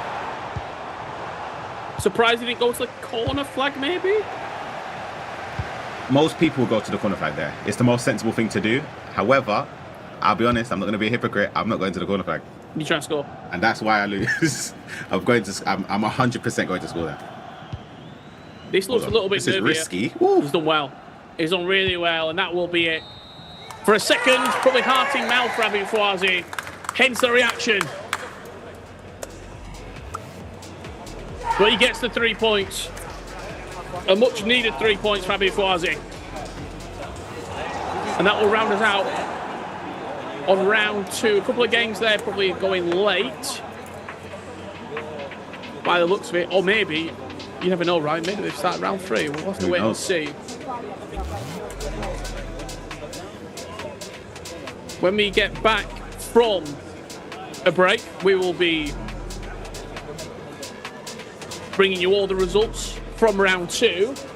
But before we go to that break, just your thoughts, Ryan, on what we have seen in our featured table. It's big results all round there from Levy Finn against Nick Sneb, Oberon against Ilian. He had to defend the last moment's onslaughts there from Ilian Vishu. He tried to get back into the game, but just left it a little bit too late. And for Abi Fouazi here, 6 points. He's sitting pretty unbeaten so far today. And it probably 6 points, we estimated, maybe puts you through at least probably 4. But the way he's playing, why not go and get a full haul and book yourself 1 match away from qualifying into the FC Pro World Championships? Well, we are going to go for a break. When we get back from that break, round 3 of fixtures here from the play-ins, live from Paris, and we'll be bringing you all the match results from round 2. Don't go anywhere, because the play-ins roll on right after this. Play is in our DNA. Whenever we let it out, it becomes our superpower. Now imagine an entire city being built to supercharge it. Kadir City, powered by play.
as part of the FC Pro World Championships. 10 tickets will be given out to 10 of our 60 players.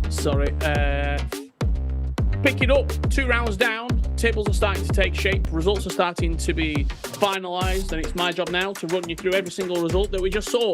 We're going to start in Group A. We're going to go quite quick on this one, so make sure you've got your ears pricked up and you are ready to listen for the names that you want to hear. Tex beat Danik 10-2, Kachia beat Ulight 13-7, and Kalen and Fuma drew 4-all. That's in Group A. In Group B, Casefoglu beat Stingray 11-8, Montaxa beat Berro 7-4, and Thama and Unur drew 6-6. In Group C, Johnny beat JP Slater 9-2, Kiketo and Vanagasp drew 7-7, and Matt Marley beat Adida 7-4. Down in Group D, Brees 6-3 victory. In round 2 this is. Guerick beat Nathan SR 6-5. In Group D, Brees was in action and he beat Adichada 8-7, and Abu Fawzi picked up a victory 5-4 in round 2. As for Young, he beat Georgie Win in Group E 8-4. BCX beat Eze Correa 6-5, and Ilian and Oberon, we just saw that result come through. Oberon victorious in the end 5-3. As for Group F, Mark 11, 8-4 victory over Rashid.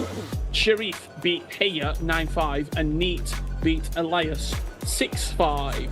As in Group G, Lex 10-3 victory over Rafa Montera. Lebrede 11-5 victory over the Ones, and Kamal 9-2 win over Web Nasri. Group H, Damascus 8, Guga Faraz 8, another draw for Guga. You can't write it at this point. Yuval 6-4 against Loops Daniel, and Derpid and Diogo Mendes 6-6. As for Group I, don't worry, we're nearly there. Sharon Jot 4-3 victory against RVP Legend. Levy Finn 6-4 victory against Nick Seb. Harvey Waters 5-4 win against Virgil. And finally, Group J, Adam Hetake 8-4 against Happy. Guy Barros 10-5 victory against Yaskau, and Okan 7-4 win against Naylor. Right, so I'm going to take a second. You tell me how the standings are looking. Yeah, the standings for Group A. Kachia top on 6 points. Fuma on 4 in second. Kalen on 4 as well. He sits third. Tex is 4th with 3 points. Danik and Ulight both 5th and 6th with 0 points. Group B, Casefolu top on 6 points. Honor with 4 points. Stingray and Montaxa both with 3 points in 3rd and 4th. Thamer on 1 point, and Beryl with 0 points. Group C, Johnny 6 points, Venega with 4 points, Adida with 3 points, Mark Marley with 3 points, Kiketo with 1 point, and JP sitting bottom of Group C right now with 0 points. Abu Fawzi has 6 points alongside Bryce as well, or Brees I should say, in 2nd place.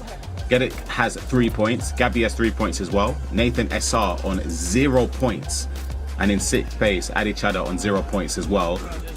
Going over to Group E, Young with 6 points. Oberon has 4 points. BXC with 4 points as well. Ilian 3 points. Eze Correa 0 points. George Win on 0 points as well. Quickly, you can see on the screen there, Tex versus Kalen is one of our featured games. As we mentioned, Kalen in 3rd, Tex in 4th. So as Kalen wins that, get a bit of breathing space there. Absolutely. Be a massive result. I'm going to quickly go through Group F. Mark 11, 6 points. Neat, 6 points. Elias, 3 points. Sharif, 3 points. Rashid, 0. And Heya, 0. Lex, 6 points. Lebrady, 6 points as well. He's flown through that lower bracket, or the last chance qualifier into the play. He's doing really, really well. Kamal, 3 points. Rafa Montero, 3 points. Web Nasri and the Wanos on 0 points. Diogo Mendes on 4 points. Damascus, 3 points. Yuval, 4 points. Guga Faraz, 2 points.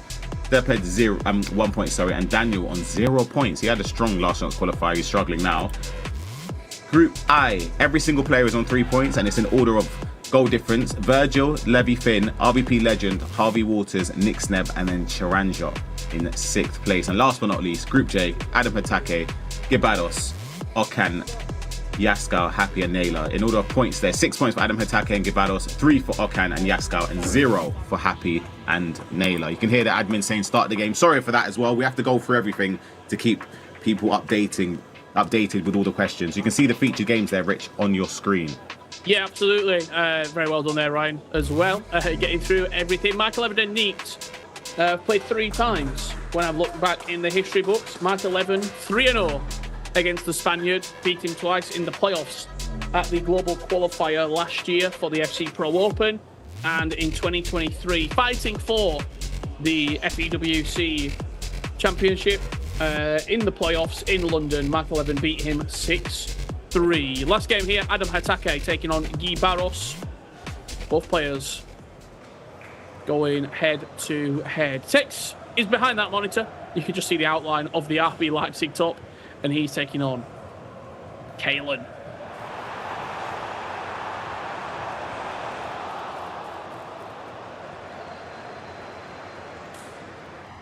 They played once, these two. When I went back and had a quick look through the competitive matches, it was all the way back in 2020, and Tex won. I believe it was the Paris Foot Champions Cup, stage 4, the one that Zizinho went on to win, beating, I believe, Emastasari in the final. Kalen with a wide shot there. It's a lovely bit of dribbling in the box. Wasn't Scally at right back? Which is an interesting one. First time we've seen him being selected, the showdown item. Due as well. Starting with Sowen midfield. Yeah, that is Yaya Toure. Is this yeah. It's quite strange based on what we've seen. Did he forget to submit his team? Has he been given the default team? Oh, what? That's a fantastic goal from Kalen. Great goal from Brilliant Kalen. goal.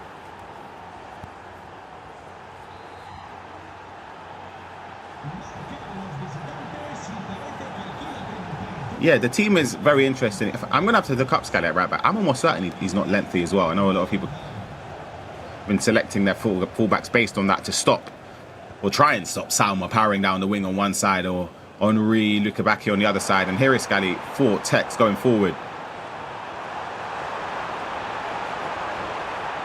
Hazard twisted and turning in the box. Yet to see any of Kalen's gameplay this year. And we've seen his opening 10 minutes. Transition-wise, I know he just gave it away there. He looks very, very strong, turning defence to attack. Yeah, Toure's a wild one to me.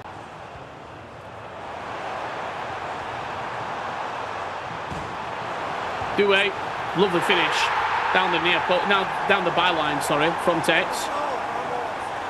I'm not seeing Jules Bellingham. I'm not seeing McTominay. Any of those regular bases that you're used to seeing in these teams. Frenkie de Jong, Kevin De Bruyne, Florian Wirtz, you name it. Yaya Toure, Claudia Pina as well. No Kika Nazareth. No Vicky Lopez. No Salma. No Salma Parejo.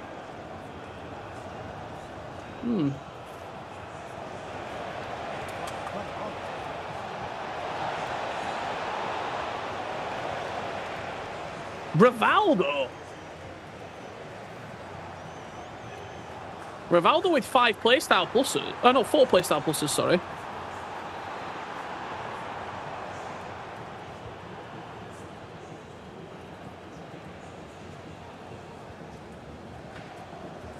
So I'm a bit a bit confused. I'm just trying to look around here and the whole team.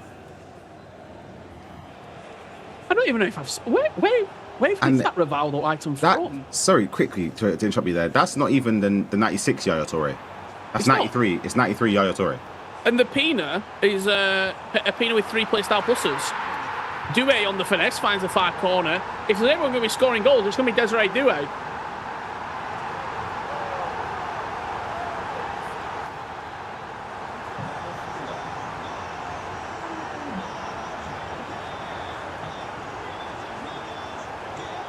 I've been told. Tex has been playing with this team in practice. He doesn't like lengthy players other than his centre-backs and Yaya. And I was correct that both fullbacks are controlled. Right now it's working. Sorry, the Pina shout, by the way, that's not the team of the season Pina. It's the Champions League winning item Pina. There's a team of the season Pina with 4 playstyle pluses that we have seen used. Luca Bacchio through on goal. Goes for the chip. That's a mistake. Rushed it. But Coach Johnny has told me Tex lacks controlled players for dribbling. So he's selected players for his personal play style. And again, hopefully for his sake, it does work out. He's currently sat, see, with 1 win, 1 loss. Lost to Akachi in the first game. Eden Hazard into Yaya Toure on the edge of the box. Even just 4-star skill moves on a midfielder looks strange with how many great players there are. That's a really good goal, though. Linking up in the final third.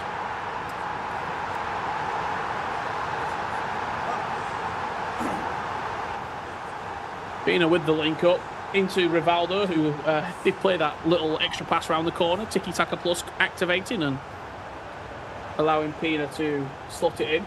Shows how brutal making a mistake can be, though, for Kalen. Should have made it 2-2. Now he's 3-1 down.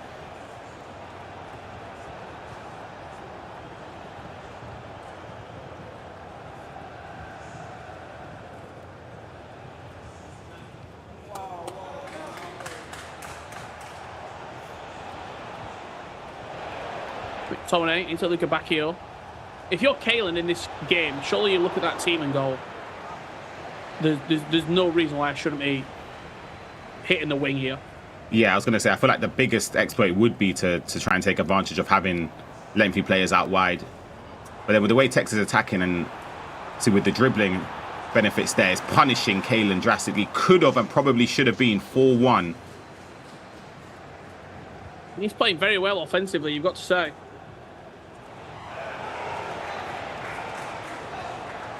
But will those defensive frailties potentially, with the players selected, What a save. hurt him? Got away with that one through Iker Casillas.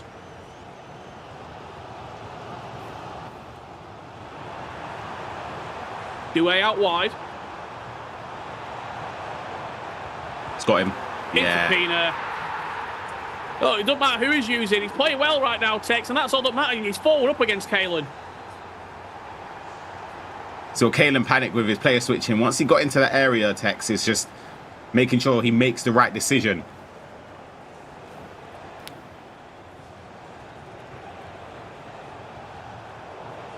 We do have other matches underway at the moment. If we can jump on over and see what's happening across the board. I know Mark 11 is in action and people are interested in that game. Up against Neat.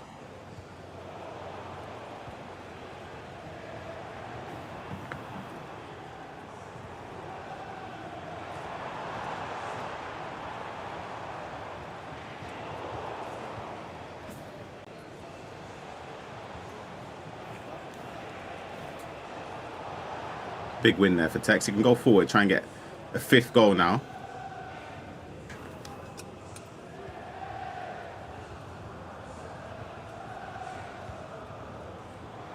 Really nice build-up in around the box. Pina, extra pass. Rivaldo! Kalen can't get near him.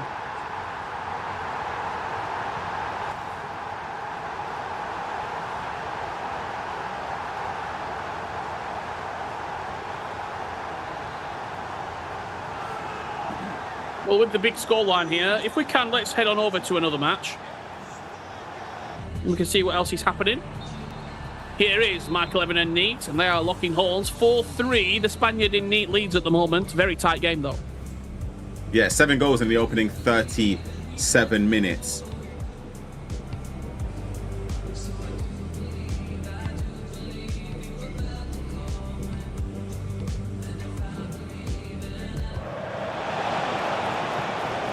Onside. He is. Look back, yo. Extra pass. It's Oh, dear. Messi. I'm not talking Lionel. What is going on? Ah. Lovely. Lovely goal. That roulette is brilliant. Should have probably scored beforehand anyway, but the extra bit of skill. I know Mark's looking back at this scenario here. I think he's trying to shield and hold off Nazareth there, but then Araujo didn't do enough.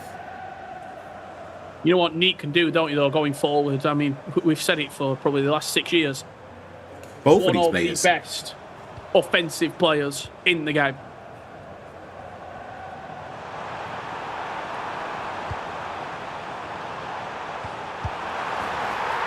Way back into it. The double tap pass back across the face of goal and a nice volley into the top corner.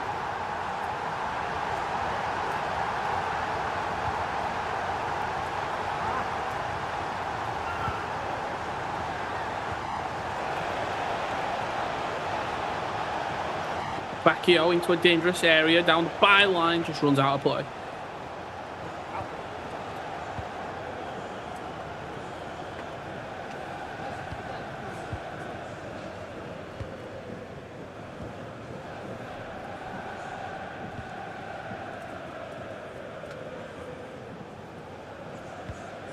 Tell you what, some great games we've seen so far, though, aren't we? I think this is one of them. Can we get a last attack? I was going to say for Mark there, but it's going to fall the way of Neat. They could have triggered a run the bottom of your screen. He doesn't go for it. Tries to go inside. Mark's going to get the attack, but it just runs out for him. Let's go to that third game that we were looking at. I believe it half-time there. I think we're half-time across the board, Ryan. So thoughts on what you've seen so far? I think very good attacking, if you're talking about the other games as well, from Tex versus Kalen. You see 6-1. Tex is in a very, very healthy position here. But Kalen is in a world of trouble. Just looking at the group as well, Kalen before this game scored 7, conceded 4. So we did concede the lowest amount of goals in the group. But with the way this has gone, it now puts him in a position where goal difference isn't on his side, nor are the points in terms of trying to get in those first or second places in Group A. Iggy Barros there getting some intel from Coach Daniel. Adam Hatake sat opposite. We'll have a quick look around the rest of the games here, Ryan, because I can see a few people standing up. We might have a few full times coming in.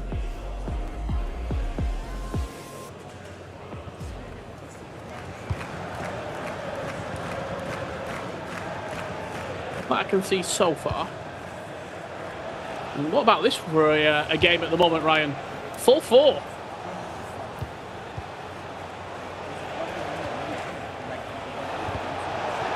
Extra pass. Salva Parejo just squeezed out. Yeah, goals galore between the two highest scorers actually in Group J. Both players on 6 points before this game started. So a win here is massive if we want to get top of the group. Look at the run from Jude Bellingham. Great interception though.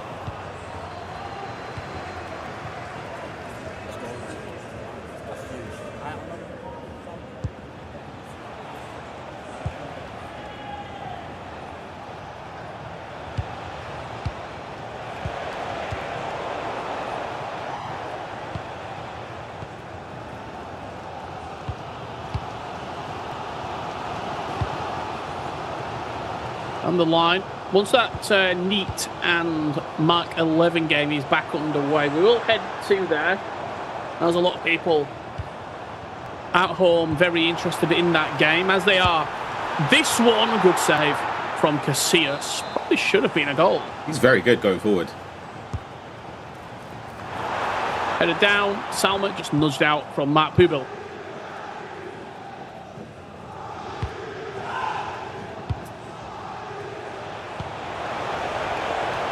Luca Bacchio, how's the first touch? Ooh, not shocking. Great.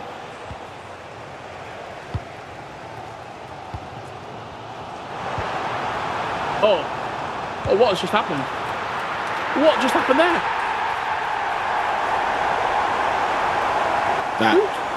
Who got that touch off? That's a hard watch. That's a hard watch. Did it come off around? One of the centre, yeah, I believe it was around, yeah. Oof.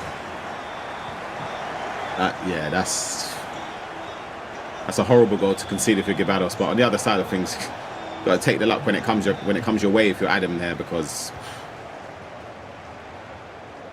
wow.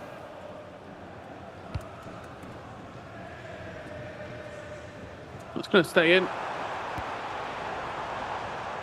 So I said this to Brandon yesterday. I've realised something recently. Do you know the linesman at the top of the pitch? Yeah. If the linesman continues running, the ball's going to stay in. Really? If the linesman stops, the ball that's when you know it's out. Out of play. Ah. So I saw the linesman running, so I knew so you know it's you're going to get a touch. The ball trajectory will bounce, so you get a touch. I'll have to keep a note on that one. Oh my god. Oh, that's got to be. Yeah, from behind. Got to be.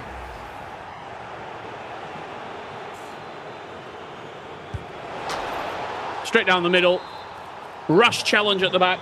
And Johan Cruyff. Yeah, it's lucky it wasn't on the outside of the box there. It would have been a red card.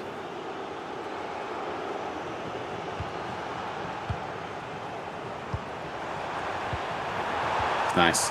Ooh, that's a penalty. Yeah, I was going to say, got to be. It's a pen as well. It's the mind games now. Does he go middle? No, doesn't. Top right. I mean, look, it's 2 slide tackles in the box. I think he knew he made a mistake. Well, not even necessarily made a mistake, but just he knew that there was a clear opportunity for it to result in a free shot at goal for Adam, and then Gibados just slid in that time.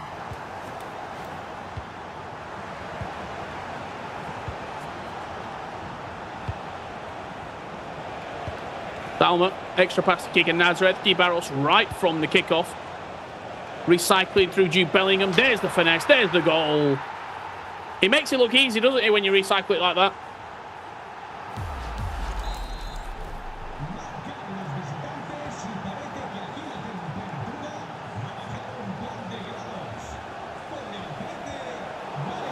Ooh, that's a big mistake there to give possession away so easily.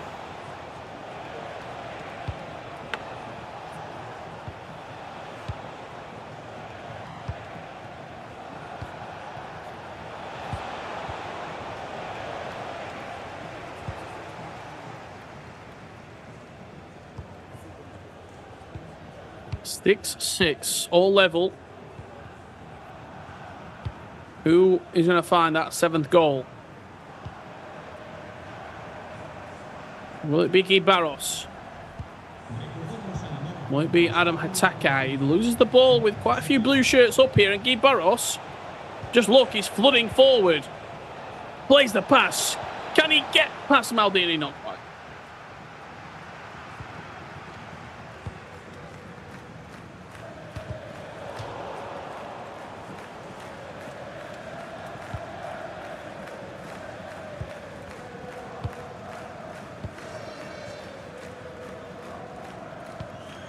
He's in. Vicky Lopez into Luca Bacchio. Offside. Let's just very quickly head on over to that Mark 11 and neat game. I think it was ahead of this one. It might be in the final moments. Unless they are in a pause. It's beautiful. Oh, it's lovely play. Lovely play. Adam Hatake 6, Gibaros 7.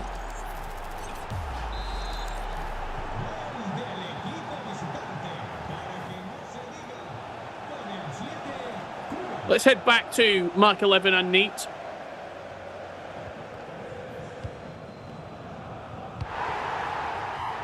I think the ball has just ended up in the back of the net. Neat leading 7-5. About 20 minutes left in this game now, so there's still time for Mark to try and get a comeback.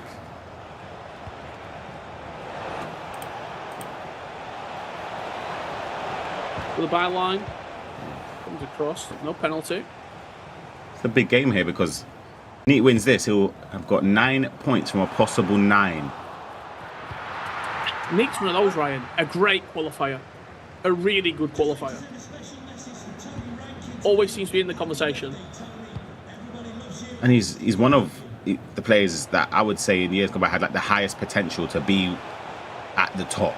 A world champion. He was so good. And still is obviously very, very good. And potentially could have made it 8-5 there. I know Gravison speaks very, very highly of Neat. And we've seen him throughout the season. He didn't have a great La Liga FC Pro season this year.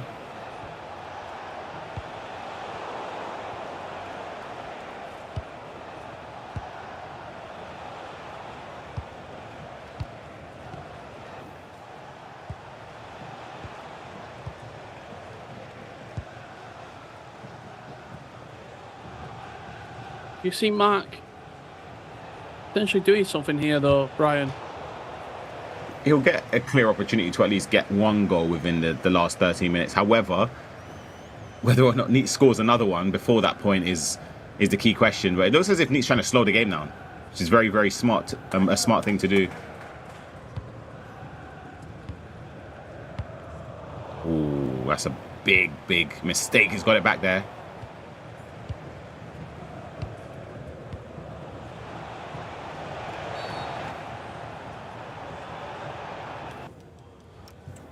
We're in a pause, so let's head to another match. Let's very quickly, just check in with Tex. 10-3. This result is Finito. dominant. Done. Yeah.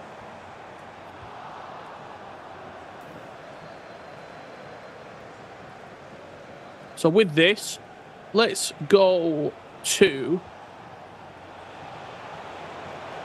Oh, that's 10-4, but it's just a consolation. Let's go to Guy Barros and Adam Hatake. So I know that game was very close. Which it is. Free kick for Adam. What is it? It's a tough free kick to take in that scenario there. You have to go short, but then it just doesn't really leave you many options, does it? Yeah. To try and recycle and go for an attack in a different way, but it's going to be Gibados on the attack now. Kika Nazareth to kill the game. He's dragged it wide.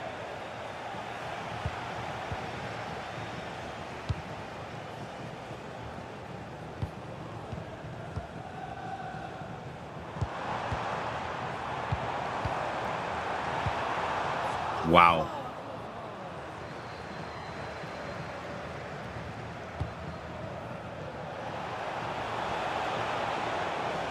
Not long to go. Yep, he'll know he doesn't have to score another goal. Just keep the ball. And he will be in a very, very strong position. I know what you're going to say it's not his... It's not his forte, though. Yeah, it's not his best attribute. And the team presses in. Come back to the goalkeeper. Really, really well. We're going to have 2 minutes, though. No. Oh, he's got it back, fortunately, for his sake.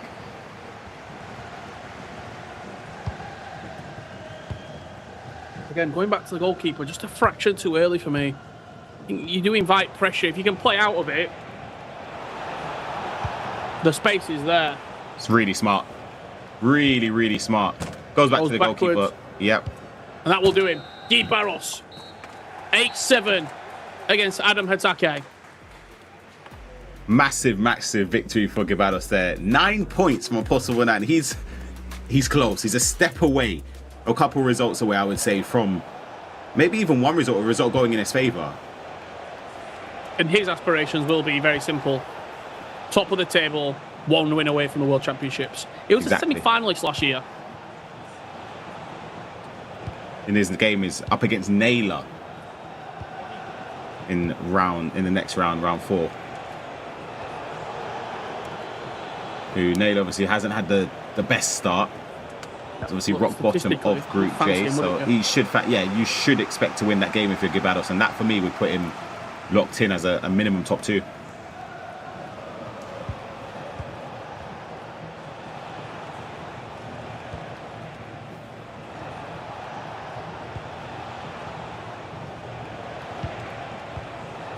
Every time we've seen this game in the last sort of 10 minutes or so, Ryan, it's just been neat, just passing the ball around. Yeah, Mark chasing shadows.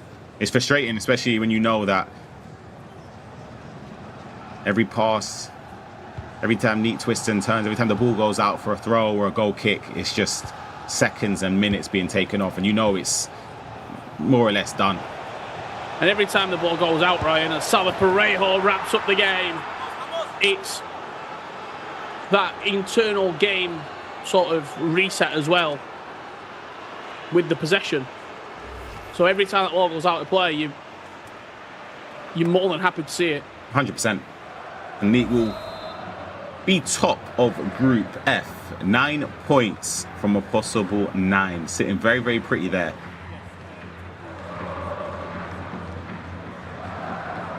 For Neat, he'll be very happy with that. And his next game against Haya, again, who is bottom of the group, You win that, you're on 12. Top 2's guaranteed at the worst.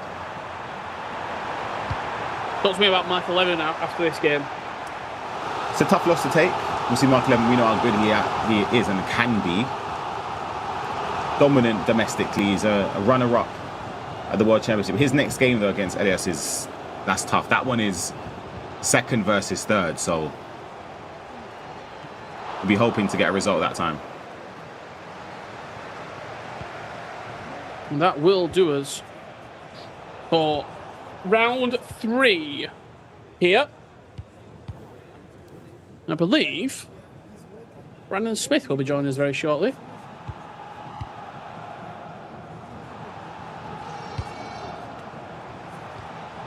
To give Ryan Pessoa a little break.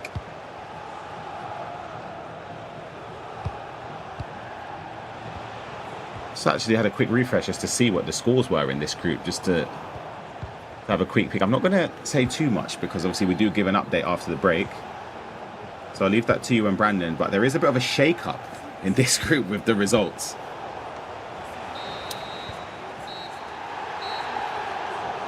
And there you have it. Full-time result. Neat with the victory. See what it means to him. Big, big relief there. You see in the back of the shot there, Fuma waiting. He might be taking his seat on the main stage very shortly. But as for right now, that will do us. These are the best moments from round 3. Yeah, that's one of Texas' 10 goals there. It was a big 10-5 victory over Kalen. Started as he meant to go on, and this game was end-to-end for the vast majority, and it was Gibalos who defeated Adam Hatake. Massive victory for Gibalos to keep his aspirations of finishing top in the group standings. They're neat as well. See the relief from both Neat and his coach there. That goal against Mark 11 sealed, in my opinion, an almost already sealed game. Well, there you have it. Full-time results from our featured table here at the last chance qualifier, part of the play-ins. It has been 4 days of action, and we are starting to take shape here with only 60 players remaining. 10 spots at the FC Pro World Championships. When we get back after this break, we'll be bringing you round 4 of action. Only 6 points left to play for. Every point is premium at this point. See if you can make it up the table and solidify yourself guaranteed in the top 4, but all of our top players aiming for the top spots, which guarantees only 1 game away from the FC Pro World Championship. Who's the golden ticket going to be going to? We'll find out very soon. Don't go anywhere. We'll catch you after this break.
Welcome back to the FC Pro 26 play-ins. We made a tactical substitution in the commentary booth.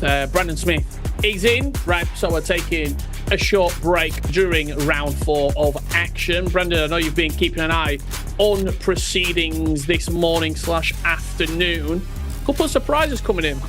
Absolutely. I mean, look, I think we've seen some players underperform. There's been the likes of, I think we've got a certain Turkish individual who was superb in the Champions League. He's 3-0 right now. We're going to give you a quick update as best as we can of what's been going on. Just to give you the lowdown, there are 5 rounds of group play in these play-ins. Remember, there's only going to be 10 of these 60 players that will make it to the World Championships. Only 40 of them, though, will make it through the group stages. I mean, do we go results first, Rich, or do you want some league standings? Let's do the results first and then how that's impacted the standings of the group. So we're going to kick off very quickly with Group A. Tex won his game 10-5 against Kalen. We saw that on the main stage.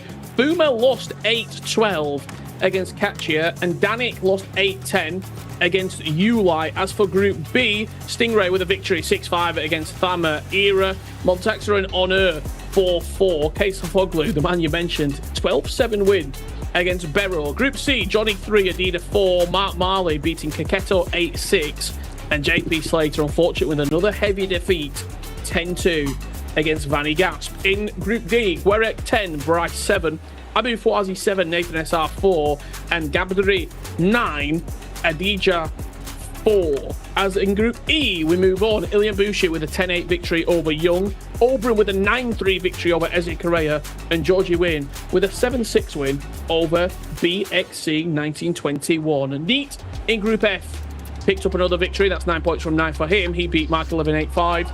Ex-Sharif 10-3 win over Elias, and Heya 11-2 win over Rashid. Group G, not long to go. 7-0 win for Lex. 11-3 win for Jonos against Kamal. And Librady 6, Rafa Montera 5. Group H, Guga Ferez with an 8-4 win over Derpede. Diogo Mendes with a 4-3 victory over Yuval. And Damasus and Luke Daniel share the points 4-4. Group I, Virgil with a 5-4 win over RVP Legend, Levy Finn with a 6-4 victory over Harvey Waters, and Nixney with an 8-3 win over Sharon Jott. And finally, in Group J, Happy 10-3 win over Naylor, Okan 11-4 victory over Yaskow, and Guy Barros, as we saw on stream, 8-7 win over Adam Hetake. A lot of information there to take in. Brandon, how does that impact the tables? I was going to say, fair play. You've just done well there. You've just taken us through 30 games. There are 30 games per round. Everyone in the chat's been saying, show me this game, show me that game. We can only show you so many matches. As you can see, Tex vs Fuma is coming up very shortly. And speaking of those two players, the group standings look as this. This is Group A first and foremost. Catcher, 3 wins from 3. He's top of that group. Tex in second, Fuma in third, Kalen in fourth. Remember, it's the top 4 players from each group that will go through to the knockouts. As you mentioned, the Turkish star,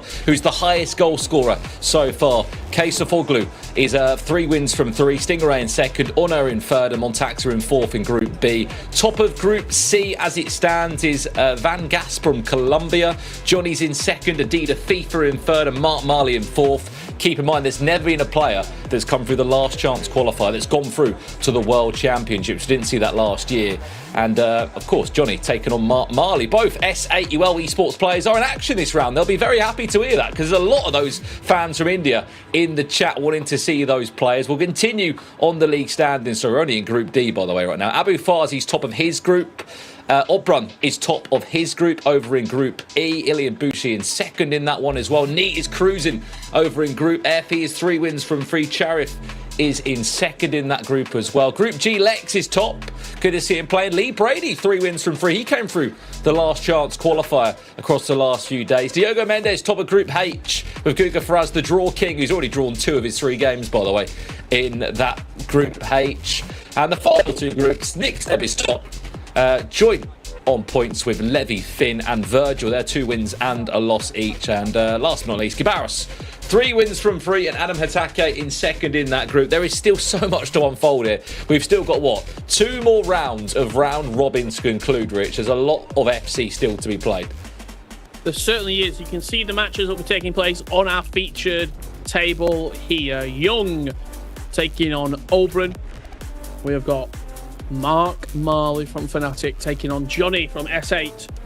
And Tex once again in action, taking on E-League and 4-time champion Fuma. It's not a bad table we've got it's not a bad table we've got in front of us here that we can see at this moment in time. I mean, the level of players there. Oberon against Young, Mark Marley against Johnny. I mean, an E-Champions League winner. Then we've got the main man, Tex, on the left-hand side against Fuma. An E-Premier League champion taking on a multiple-time French E-League One champion. Tex is standing up at the moment. He's waiting maybe for a game code or something to get started. But just go back on that stat, Rich. No last chance qualifier player last year had the opportunity to go through to the World Championships. That's because there was only 4 spots last year. There's 10 this time round. We said it yesterday on commentary. You think that someone from that last chance qualifier will go through. And from what we're seeing at the moment in terms of the form of the like of an Oberon, I mean, it definitely looks like that could be the case. Yeah, I just think the level of coming through the last chance qualifier of some of the players here is so strong. And I also don't recall the last chance qualifying especially last year and now this year, having as much quality. He didn't have as much quality as he has had this year. You look at the rankings, Barros is 10th in the world. He had to go for the last chance qualifier. Oberon, a former FC Pro Open grand finalist, a top 4 out of World Championships before. He had to go through the last chance qualifier. The level, Fuma, incredible player in his own right, had to go through the last chance qualifier. So I do really think that the level of the last chance qualifier this year has stepped up drastically. Absolutely. I think, looking back as well on the history, whenever the play-ins have been a thing since FC24, there was 8 players that year that got an auto-invite ticket through to Berlin at the World Championships. Last year, there was only 4 spots. This year is the most spots there's ever been. As we were saying before we went live, 36 players this time round are playing in an FC Pro World Championship. That is unheard of, but it kind of explains why we are live for 5 days when we get to Paris. We run from the 22nd to the 26th of July in Paris at the Esports World Cup. $1 million on the line. The former world champions are already in there, Manny Bashore, Anders Vergang, just to name a few. As the headsets go on here in Paris, we're ready, near enough, to jump into round 4 of our round robin format. Remember, 20 players are eliminated. You just need to get in the top 4. And if you top the table, Rich, you're potentially 1 win, 1 game away from qualifying for the World Championships. Absolutely. I want to give a special shout out to Abu Fouazi. 3 wins from 3 for the man from Saudi Arabia. He came through the last chance qualifier. He's got 20 goals so far. He has been very, very good in his matches. And look, 9 points already solidified. I think he's going to be cruising through into that bracket play. Well, here we go then. People have been asking for him. Here he is now in round 4. Tex against Fuma. And Tex is already under the weight. With an hour, not even a minute 30 played on the clock. Electric start from Tex against Fuma. Of course, Tex getting his place through here into the play-ins. Fuma had to fight for his yesterday into the late afternoon session in Paris. Yeah, we just saw Tex on the stream against Kalen. We saw parts of it. The reason we didn't see the entire game is because he was 10-3 up. I don't think he's going to have it all his own way this time around, because Fuma has been playing some exquisite FC over the last 3 days. You blink and Fuma goes and scores straight down the other end. There was a lot of love for the Saudi representatives that are competing in the play-ins here.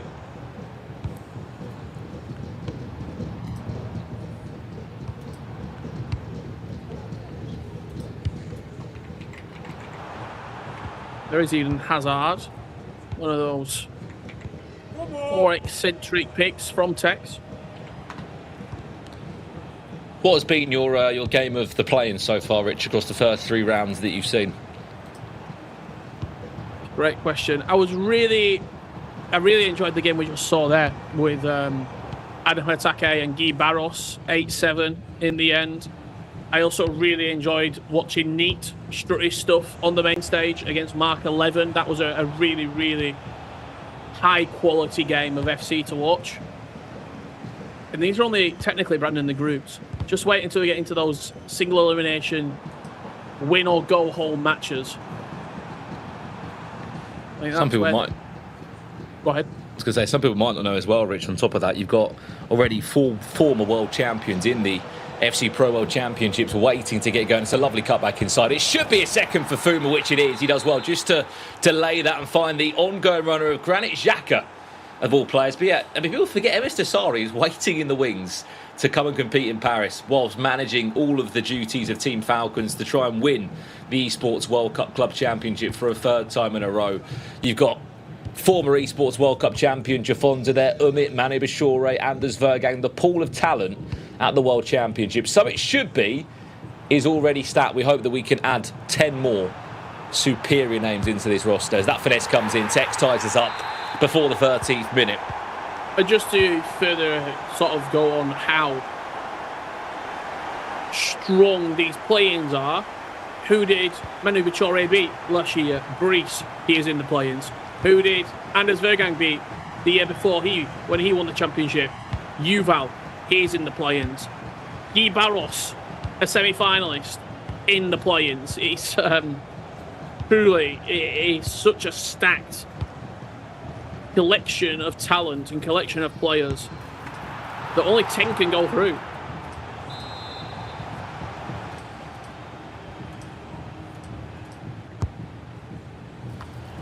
Yeah, Torre not going to win that header with the aerial prowess of Matt Pubel. That's way too adventurous over the top. We do have other games underway. Let's see how those matches are starting to take shape. Someone in the chat, Rich, has been asking about Texas' team. Is he rage baiting with his team? There's a few interesting selections in there, isn't there? Eden Hazard being one of them. Yeah, we got it in the last game, actually. It was explained to us. He doesn't really like lengthy players, so he prefers players who are controlled.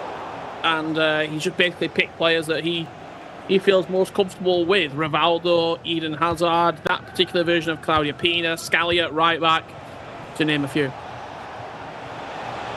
I'm sure if all goes well for Tex as well, he will be making some kind of YouTube vlog or video from qualifying for the FC Pro World Championships and all that follows there. Back to this one, she said, though. First time we're seeing former Champions League winner and virtual Bundesliga champion Johnny up against Mark Marley. One of the players who, of course, found his way through the last chance qualifier. Remember, this is the 4th day we've been live here in Paris. Brilliant chance to try and break through. Now, Mark Marley with that Bukayo Saka item, who he's just been deadly with across the last few days.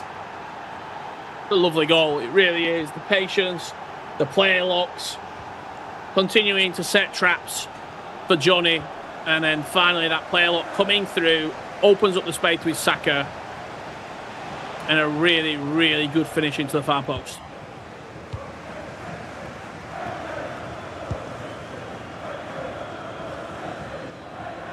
And we've got Mark Marley, Johnny here. Of course, there was Oberon against Young we saw on the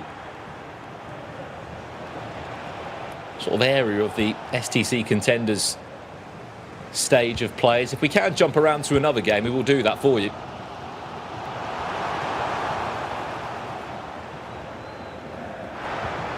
What else have we got for you here then? Young against Oberon. I mean, Oberon was putting away quite a few goals yesterday, Rich, when we saw him in a couple of his games. He's not messing around here at all. Oh, absolutely not. The reintroduction of coaches as well, Rich, as you said. Last chance qualifier, coaches weren't allowed, and now for the play-ins they have been restored back in as we used to see them. Here's a chance now for Oberon. Such a good goal. And speaking of goals, there is another one for the Italians collection. It doesn't feel right having a world championship without that man's name being in there. If he can continue this form, there is a chance he will be there amongst the best 36. Yeah, that is such a good goal. I mean, just everything about it, the speed in which he was passing, and the quick tempo change to slow down, a little bit of technical dribbling, and open up that space for him. You have to say, Rich, this is the round that for some players it's probably tournament done and dusted. And if you're top of the table and you're getting 4 wins out of 4, you're probably going through first. We'll speak more about it as we get to the closing stages of the round-robin format. But basically, if you top the table, you'll be 1 game, 1 win away from the FC Pro World Championships. If you, of course, come second, that would be 2 games away. And if you finish 3rd and 4th, it is a slightly longer road to try and get yourself to the biggest tournament of the calendar year.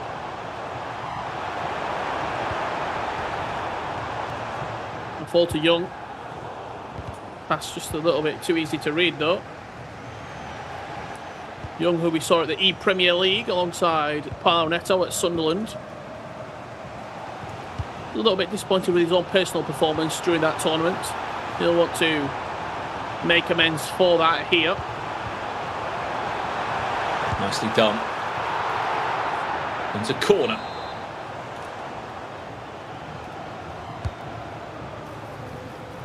And it's got a rich history, Young, with the Esports World Cup as well. You can only cast your mind back to when we saw the first ever Esports World Cup alongside the FC Pro. He was on the stage doing the Cristiano Ronaldo Sue celebration against Anders Vergang. And then Anders did not forget about that when they matched the year after in an E-Champions League. Speaking of Oberon, here he comes now. Looks to delay that ever so slightly as Bellingham tries to bring a few more players in. However, that also gives Young the chance to restock the back line. The idea was to try and flick it down to Kika Nazareth, but Bellingham unable to get the touch. He did lose in the final, didn't he, if I'm not mistaken, Young? Yeah, he won some serious prize money, didn't he? Yeah. 150k?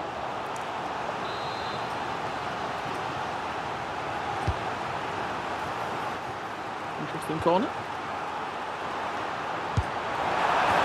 Works for him, though. It was all the way out. It's nearly the halfway line. Passing to Peanut. Finesse top corner. But Kika Nazareth, not Peanut. People in the chat asking for RVP Legend updates. We haven't been able to show his games on the stream, but he is currently 4th in his group standings. He's in Group I at the moment. He's 1 win and 2 defeats. He's also up against some very, very strong players. His next game in this round 4 is actually against Harvey Waters, who's just below him in the group standing. So a win there should solidify him near enough into the top 4 and with a chance to still play for the World Championships as Oberon fires that into the left top corner. Jude Bellingham once again on the score sheet.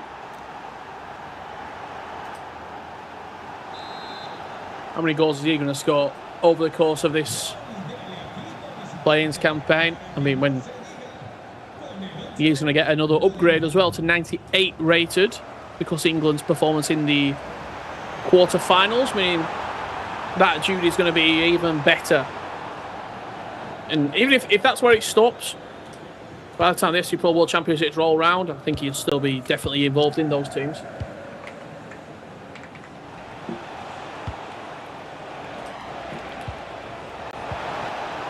Do you think if England or whoever was to win the World Cup, will they get a full team of Not sure. ex-promos? Yeah, I'm not sure. I mean, let's have a look what we're going to see here then from this effort. Ooh.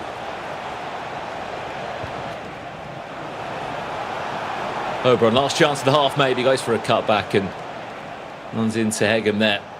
But we'll stay with this one until half-time, then we'll do a little bit of a quick roundup for you.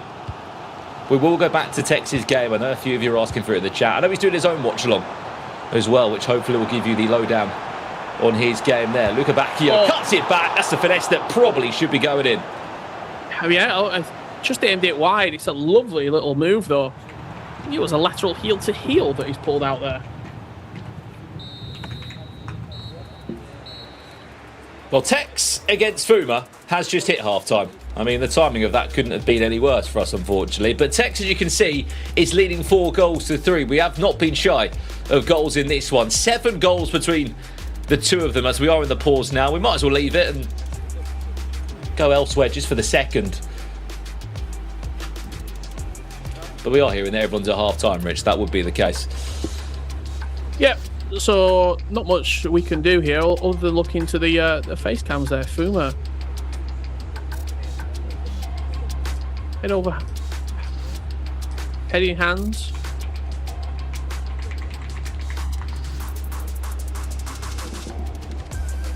I mean, the selection of coaches you got there, by the way. Zach Moore on the left. Yesser on the right, who, of course, was legendary coach alongside Redlap this year in the EMLS, where he became champion over there. Mark Marley and Jed and Groden in past years in the E-Premier League. You got Venny. I'm not sure if he's sat directly behind Oberon, but they've been working together for a prolonged period of time now. We had a bit of an awkward one, Venny. I was just messaging him the other day. He was doing obviously a watch-along stream of the Last Chance qualifiers. You know, he wasn't allowed to go out there, so I'm not sure if he's travelled out for the... He has. We saw him earlier.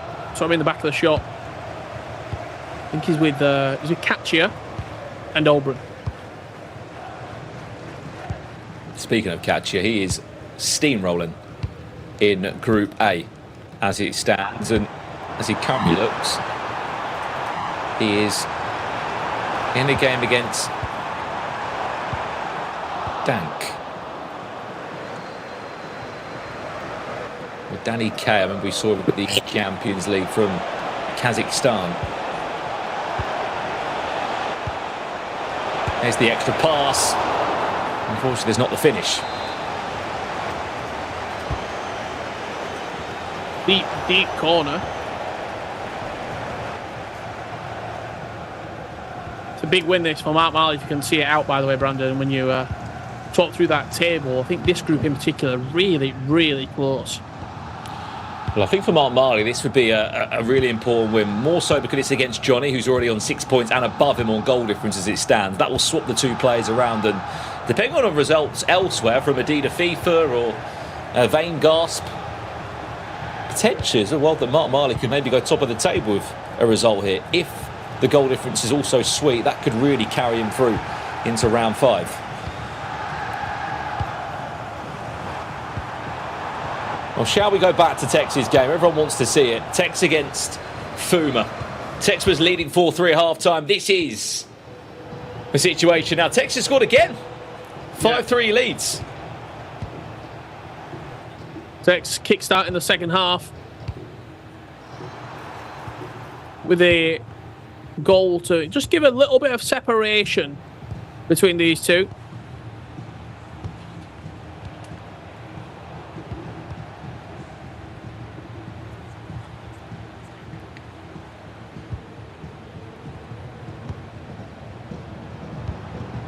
Cannot forget probably the biggest game of the season that we saw, Anders Vergang v Tex, not for once, twice, but for a third time this season. But no doubt the third time was the best time we saw it between them in an E-Champions League, which broke the internet.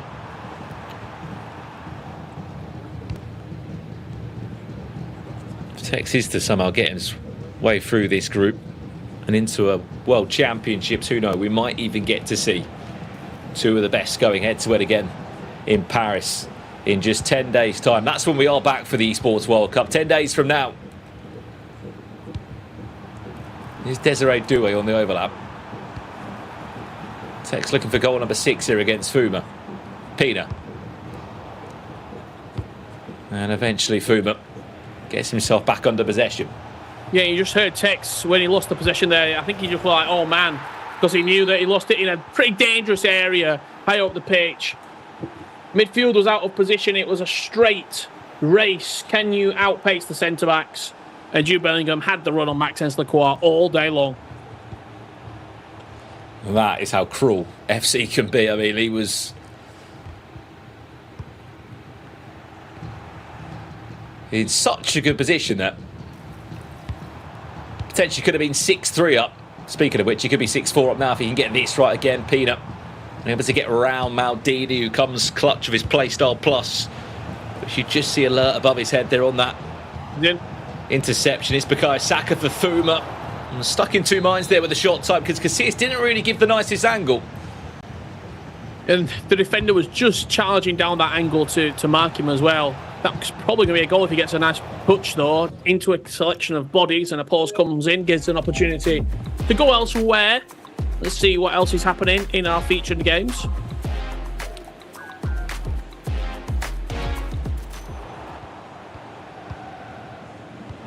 Oberon leading 4-3. Could be 5. Perfect timing. He's gone for a power shot.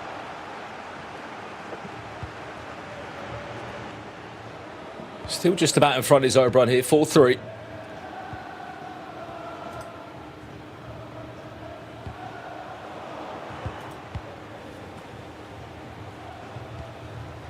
These are the three main matches we're showing you, and everyone's got their individual preference of who they want to watch. Again, we have had a random selection of games, but nevertheless, we tried to give you the biggest names on paper.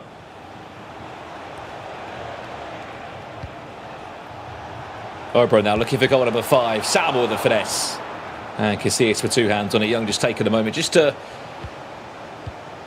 What looks to be just to dry his hands for a second to get a better grip on the controller. He is feeling the pressure here. Yeah, I'm sure all the players in that STC Contenders Hall, Brandon, unless you're probably, Katya right now, who's he's flying high at the top of the table. Unless you are on 9 points out of 9, you'll start to be feeling this element of nerves starting to creep in. To a number of our tables, I know you looked at it before we started this round. A couple of bad results. If you get 0 points from these last 2 rounds, there's a world in which you might fall out. I'm just looking around the table now, Rich, in terms of someone who you'd say is a shock performance that's maybe finds himself 5th or 6th as Oberon will win himself a corner there. I'm surprised he didn't get himself a 5th goal. I mean, you've got Yaskal who finds himself in 5th at the moment in his group, but aside of that, I mean, as it stands, I mean, Nathan SR's had probably not the best start at all. You'd probably say Nathan SR's probably been one of the bigger shocks of the tournament today. 0-3. We know we saw him out in a Liga FC Pro this season where he was very much close to having some good late runs in there alongside fellow Brazilian P18 who did do enough to get himself that E-Champions League spot and then went on to play in the CONMEBOL E-Libertadores where he got the World Championship ticket alongside Paulo Neto. I mean, shock-wise, anyone else really in your mind, Rich? Because looking across the board, with 4 players going through the limit, the opportunity to have a bad tournament, I mean, it can be a little less unforgiving. Yeah, maybe RVP Legend, he's on 3 points. I think I probably had him performing better than he is. But he's in a really tough group, in Group I. Great finish, in off the crossbar, cannons in, once again Oberon solidifying that 2-goal cushion. And a win for Oberon here, by the way, will put him on 10 points. He has been near enough perfect, and so is Katya, his fellow Italian teammate. Of course, both representing Exceed still. And this isn't done yet. Young, his shot blocked. Well, let's jump back if we can. Tex Fuma, what is the latest over there?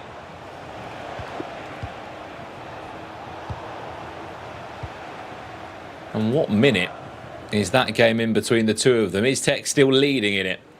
I'm seeing 7, and I think I could be seeing 4. I believe Tex has just scored again with 50 minutes left on the clock. It needs to be updated, but Tex has got a 3-goal cushion, Rich. 50 minutes away from, again, probably saying knocking on the door for the knockouts.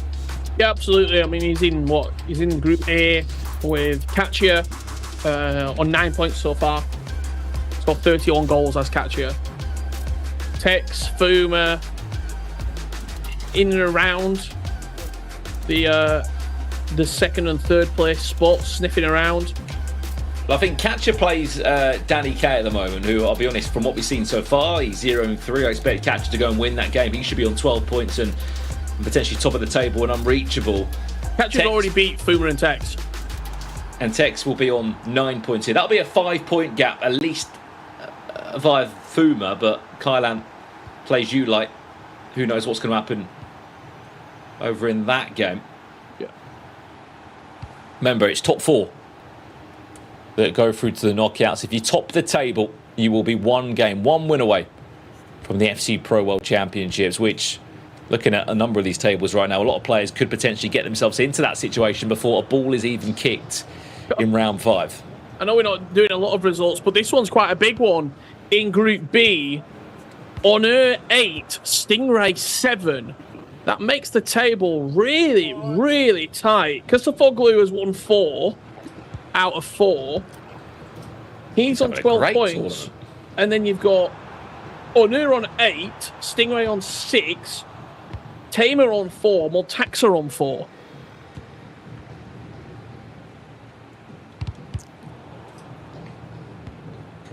Ten 10 minutes in this one. Should we check back in with Mark Marley? Mark Marley against Johnny. if you are an SAUL esports fan, you've been treated very much this round because your two players have been live on stream. Texas got a 3-goal lead. He's 8 minutes away from seeing this one out. I'm confident to say he should be doing that. Potentially going to get himself an 8th goal in the game. Mark Marley against Johnny. Let's go back there if we can to give you an update there. A few of you in the chat asking for an update of the Scottish pro representing Fnatic. He came through the last chance qualifier. Can he qualify for a world championship? It would require some big results today, but the first step of the puzzle is getting into the knockout stages. Last time we left him, he was leading against Johnny, so let's see how he's getting on. Yeah, Johnny versus Mark Marley. We'll head there now. Adidas FIFA fans will be happy to know as well. He has just won a game. Again, he is currently top of the table, and that is also because Van Gasp just lost his first game. I believe the two actually matched in that last round. 9-8, by the way, between those two over in Group C. Adidas FIFA top of the table as it stands. As soon as we have an update for you on Johnny Mark Marley, we'll go there. Salma, finesse. That goes in. Could be a different ending, but Tex does well against the finesse. 2 minutes left plus additional time. What that does for Tex in this group is at least piles the pressure on Catcher, but more so will keep him in a strong second place position.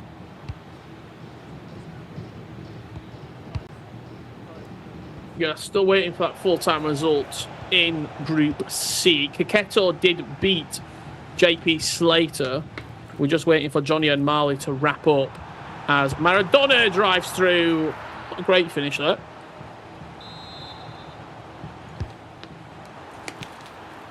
Added time of just 1 minute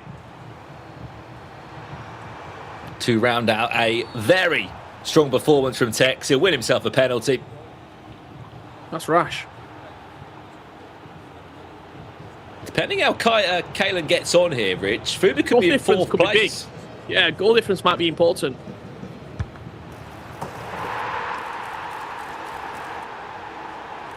Well, that's a +4 goal difference for Tex, and another 3 points next to his name. Full-time result there, Tex. Looks like he's heading into the knockout stages. He might not be top of the table as it stands, but he's looking to at least solidify that second place in his Group A. Well, we're just waiting for full-time results from our 3 featured matches. I think we're nearly there. Yeah, this is a in-game replay, but you can see the full-time screen behind it. So this is wrapped up, I would imagine. Just waiting, actually. Yeah, 4-4. 4-4. There's not many draws you see often, but there's one for you there. In fact, Young and Oberon are done as well. So we're wrapped up, Brandon. The chance is really high. Should I check which bracket it would be now? We'll just come away from this camera. I think there's obviously there's a lot of conversation happening there that players wondering about where they're going to be going through and what's going to be happening. But what we can tell you, only one game remains here in the group stages of the FC Pro 26 play-ins. 20 players will be eliminated, 40 will go into bracket play with only 10 tickets available for the FC Pro World Championships. And this is the best moments from Tex and Fuma. It is indeed. This was the game that ended with a win for Tex. Johnny against Mark Marley. It was a battle between the two, but it ended with a 4-4 draw. Mark Marley wins that. He could have leapt ahead of Johnny, and his top 4 status could have looked ever so slightly different than it does now. And then Oberon against Young. It was the Italian that was steamrolling forward, as he has done since he arrived in Paris a few days ago. That is round robin Group 4 concluded, Rich, as the admins, as great as they've been, continue to set us up for our next round of action. And I mean, look, there is just one round left to be played before all eyes are on the knockout stages here ahead of the FC Pro World Championship spots. Yeah, let's we see the table here as well from the group standings. I think that's just one round behind now. So take those points into consideration. I'm Catch here picking up a win. Tex picked up a win, so he will go to 9, etc. Here is Group B, and this is up to date with Kasfoglu. 12 points from 12. This is the group of the Turkish pros, Rich. I mean, two of them, Onur and Kasfoglu, have been absolutely superb. Stingray in third in that one. Montaxa just outside the top 4 as it stands. We'll keep going through the groups as best as we can. Of course, Adida cruising in that one. Van Gaast just lost 9-8 to Adida. Hence why there is a gap between the two of them on the table. Mark Marley drawing that game as well. Abu Fwazi, again, this is not fully updated. This is after round 3. We've just concluded round 4, so do keep that in mind. But Abu Fwazi loves the last chance qualifier. He might love the play-ins this time round. Oberon top and still will be top off the end of that result against Young. We'll see how the other results move to see who is in danger of missing out on the top 4. Yeah, as we move into Group F, the top of the table. Sharif, Mark 11, Heya, all in with a shot, as are Rashid and Elias. Pretty tight outside of Neat in that table. Let's move on to Group G, and it's Lex. 4 wins out of 4 with Labrady and the One-Oaks chasing. That looks to be Lex's group, and he will be booking his place into the 3rd round of knockouts. This is a really tight group with that top 4.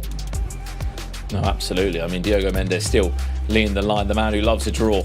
In Guga Faraz in that group as well. Yuval Jusevich, a former world champion finalist back in 2024, losing to the hand of Anders Vergang, still in with a chance of making it through to the knockouts there. Nick Steb, Levy, Finn, Virgil, RVP Legend in that group. We know that RVP Legend played Harvey Waters in that last round. Again, more updates to come on the group stages and standings to see exactly how they do look. And I think there's just a couple of groups left. Last but not least, yeah. This, for me, is the group of the LCQ, Brandon. Guy Barros and Ocon, both coming through the last chance qualifier, and both, as it stands right now, in the top 4. And there you have it. They are the group standings as they stand right now. When we get back after this break, we'll be wrapping up the group phase of play. One more round to pick up points. And also, my break. And that will be me done for the last chance qualifier and the play-ins. We'll see you in 10 days, Rich, by the sounds of it. I mean, before you leave us, give us 1 or 2 or 3 names who are going to qualify for the FC Pro World Championship. Remember, there's only 10 spots available. Okay, I'm going to go Guy Barros, Oberon, Adam Hatake. He's giving us more. He's giving us more. And I'll go Tex. I'll give you 4. Okay. I'll give you 4 out of 10. But yeah, it's been an absolute pleasure covering this over the weekend alongside yourself and Mr. Ryan Pessoa. Gravison as well on Thursday, helping us out massively. And I'll be back on the 22nd of July to kickstart the FC Pro World Championships. Amazing, Rich. It's been absolute class. Of course, after this break, we will pick back up with Ryan Pessoa and myself to guide you through the last round of the round robin before all eyes are on the knockout stage. Only 40 players will progress through, and only 10 of those will qualify for the FC Pro World Championships. The action continues in Paris after this short break. Rich, we'll catch you in Paris in 10 days' time, and we'll be back very shortly after this. Play is in our DNA. Whenever we let it out, it becomes our superpower.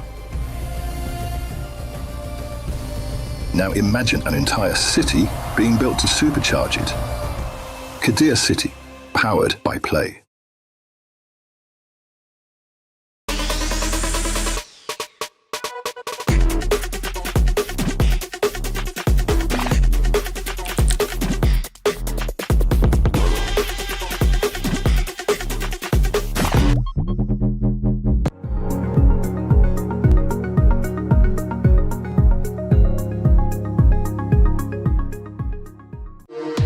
We were there. For every click, every clutch, every respawn.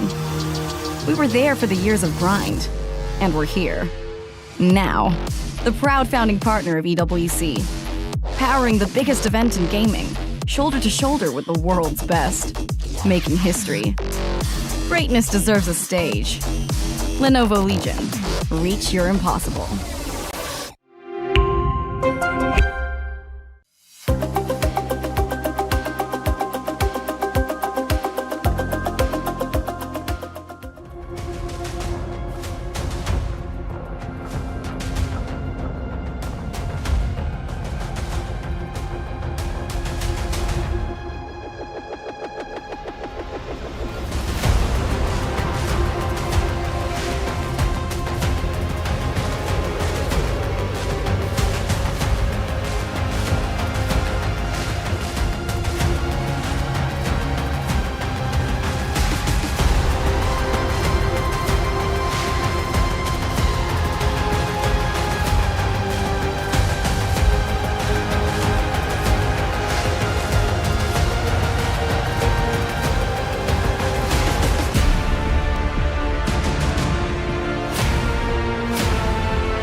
Well, welcome back to Paris for the last chance qualifier. Myself, Brandon Smith and Ryan Purcell are taking you through our final round of the round-robin stages here. There are 60 players currently in the play-ins. Only 10 of them can qualify for the FC Pro World Championships, which takes place in 10 days' time in Paris as part of the Esports World Cup. Ryan, we are one round away from eliminating 20 players. And I mean, look, a lot unfolded in that last round. A lot of games did. Yeah, a lot of big results as well. Tex, to name a few there against Fuma, was a massive result in his favour. And obviously we'll go through the standings in due course before we get underway with round 5, and obviously the results from everyone in that previous round. But yeah, the tables or the group standings, they're starting to take shape, and you can see players that are eliminated, players that are in a very fortuitous position based on their results. Goal difference is a massive factor here, Brandon. I'm not sure if we can just pop up a random group table production. Can we just pop up one random group table? Doesn't matter if it's updated or not. Just pop it up for us for a bit of an explanation for those at home. Basically, just for a bit of context on this, if you finish number 1 in the group, again, this is updated. Gibaros is in a great position here. Goal difference very much on his side. He will be 1 game away from the World Championships. He'll go into the knockout bracket and he will be 1 win away. If you finish 2nd in the table, you'll be 2 wins away from the World Championship. If you finish 3rd or 4th, you'll be 3 wins away. You'll be playing against different players that have been 3rd and 4th in different group standings. If you can come top, Ryan, you're in touching distance of not just bagging some serious cash, but also bagging your ticket to the biggest tournament of the season. Yeah, it's an unreal position for a few of those players in that group. Okan versus Adam Hatake is a last round fixture as well. So 2nd place is still up for grabs. Obviously 1st place is if results go in whoever's favour there based on goal difference. But you can see the group standings as well from Group I. Levy, Finn, Virgil, RVP legend, Nick's there. They're all in the top 4 spots. But again, going into the final round, Brandon, it really could mix up quite a bit. If we've got Group A available to us, I know we're going through all of these. Guga Faraz, by the way, from I think 3rd or 4th in the table, now to top of the table as it stands. Yeah. He loves a draw, that man. Again, we will give you some more updates here. But the only table that I can say is kind of near enough done is this one. Catcher is 4 wins from 4. He's got a plus 12 goal difference over Tex. I mean, you can say, I think, well done to him on this group, Ryan. He's going through by the looks of it, and he's going to be 1 win away from a World Championship spot. Yeah, he's not through yet, right? But the odds are stacked in his favour. He should be making it through. Even if he loses, he has to rely on Tex beating you like by quite some margin. And we'll go over to Group G. We'll go in reverse order again. So Lex, of course, similar to Akacha, 4 wins from a possible 4. It's Mixie at the bottom there. You can see Web Nasri. He's up against the Wanos. So Web Nasri, and also, goal difference is really against him though, Brandon. I'm going to say also, Ryan, as well, Lex plays LeBrady in this final game of the round as well. So they could swap places depending on how results go. I mean, look, Neat started well. Mark 11 is chasing him down, though. And then you've got Sharif, who's still trying to get that 2nd place in the group. But keep an eye, that 4th spot is still very much open. You get one good result here, Ryan. Suddenly you're in the knockouts. Yeah, exactly. And you can see Elias versus Rashid. That's actually the last fixture in that group. So if one of those were to win and bank on Haya losing his game against Mark 11, it's very feasible for that to happen. It's very plausible. So they'll not only be watching their own performances, but keeping an eye on the other groups. Because again, it's a nervy position to be in as a player when you're relying on other results going in your favour. It's a horrible position to be in, but a lot of these players are in that position, and ultimately they just have to do what they can, try and win their game in front of them, and then keep a keen eye out, because you need to see if you need to score more goals as well, Brandon. I don't know if we can see Group B at all as well. There was 2 Turkish players in that group alongside Stingray, Montaxa, Tamer Era, Bero, just to name a few of the players there. That's another group that's basically done and dusted already as well, in terms of we know who's going to top the group. Kosofoglu of Turkey, 4 wins from 4. He is cruising. He's got a 4-goal gap. That is probably the only player we actually can say mathematically, Ryan, is there. He is 1 win away. I mean, this is a player that I want to say was amazing at the Champions League.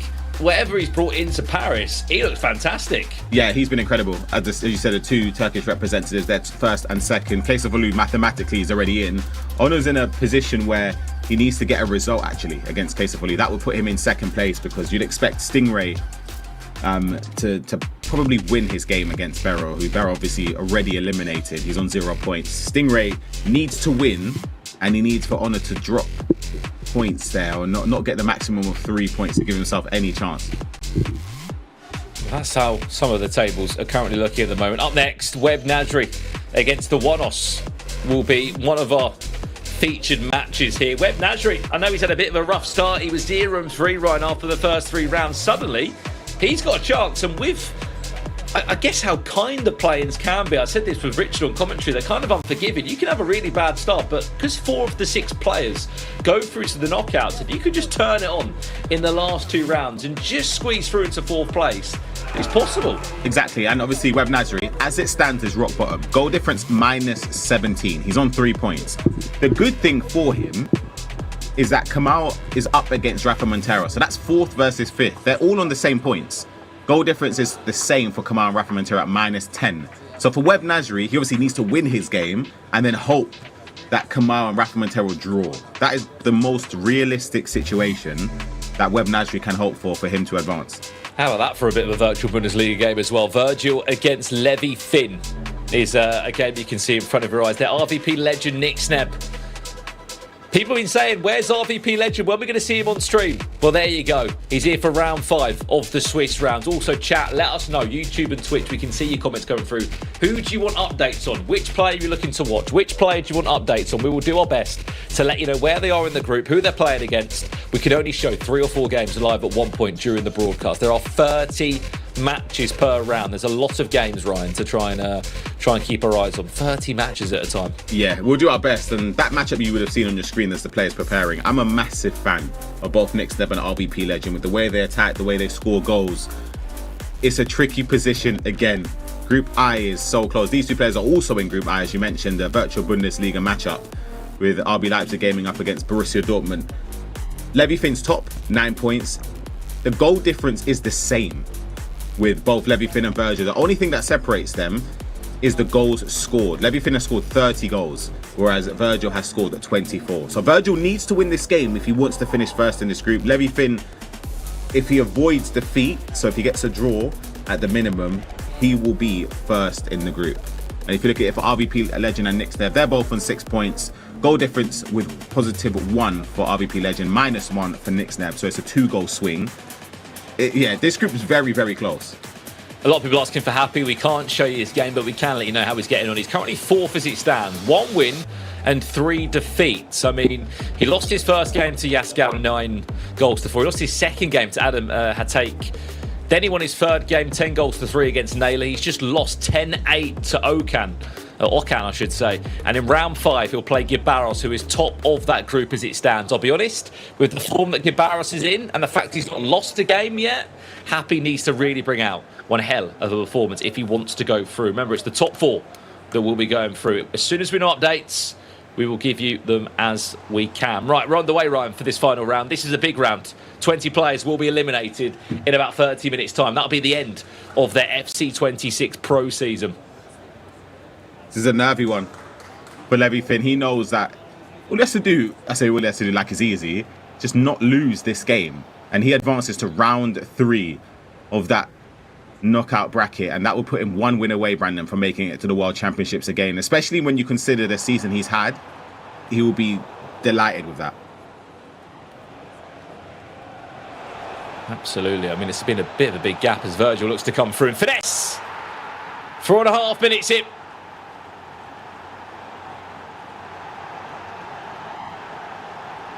Well, as I was saying, it's been a bit of a long gap, hasn't it, since we saw Virgil in Hamburg in the virtual Bundesliga all the way back in sort of March, April time.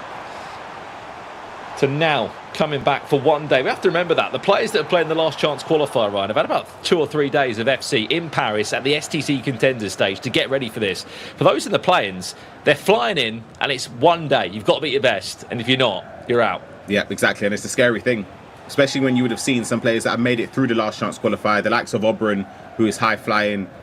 He's had several days behind him now of not only practicing at the venue, but playing important tournament games where you can't replicate that from at home. It's impossible.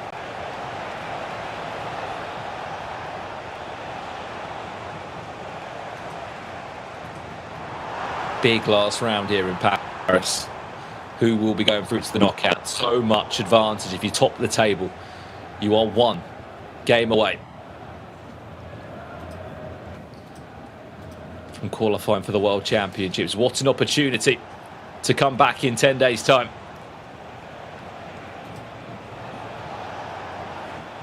Hopefully we can see a bit of a better Levy fit as well, Ryan, because he wasn't at his best when we saw him at the virtual Bundesliga. Yeah, and he was very honest with his own performances after that tournament as well. We had the pleasure of speaking to him right afterwards, and he said he'll put the work in and hope that he gets the playing spot, because it wasn't guaranteed at that time. He had to wait for other results to go in his favour, and he's done really, really well. Again, to be sitting top of this group, which I labelled as a group of death, because I couldn't pick who would come out on top. It was really hard to call. Maradona, lovely pass. Luca Bacchio off the posts.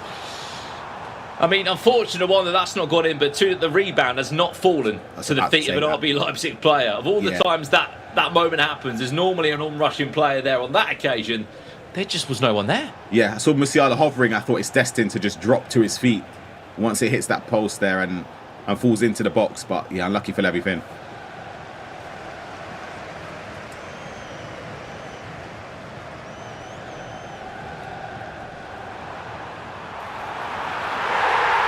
There we go. Didn't take him long to get the equaliser that he deserved. And just like that, it is 1-1. And we are all square. Let's see where else we can have a little look if possible. There are multiple games taking place at the same time this round. Where else shall we jump to next if possible? Where is this one going to take us? Right, the one-off against Web Nasri. This is a bit of a different game, right? Because it's between two players that are kind of fighting to finish third or fourth in the table.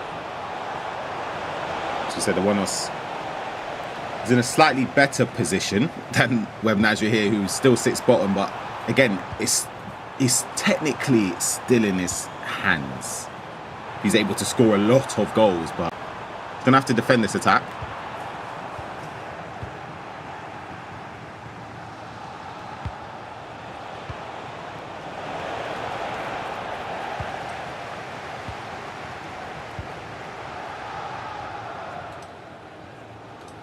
Big last game for Web Nasri.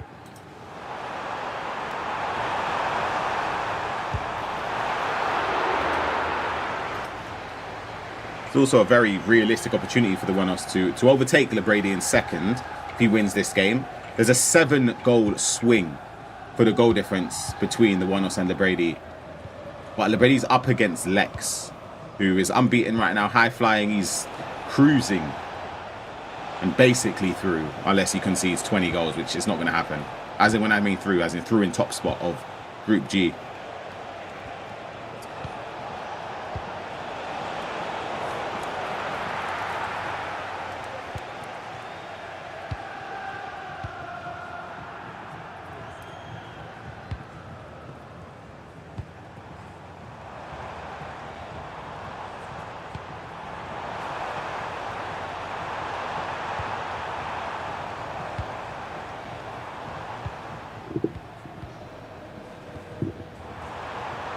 See if the one-offs can break the deadlock. Edge of the box is very congested.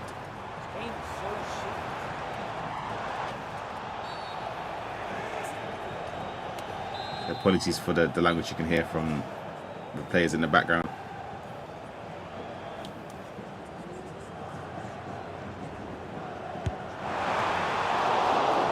Still goalless in this one as it stands. Right, shall we jump elsewhere?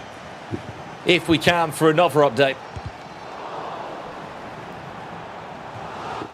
of what is going on in this final round. Nixneb against RVP Legends. What is going on? Is 3-3 after 22 in-game minutes. I said I'm a big fan of both players with the way they attack, but I didn't expect 6 goals in around 20 minutes in game time.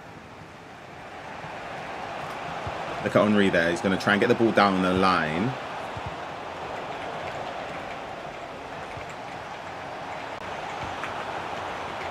Jude Bellingham can't find anyone in the box, and Nixneb can start an attack of his own.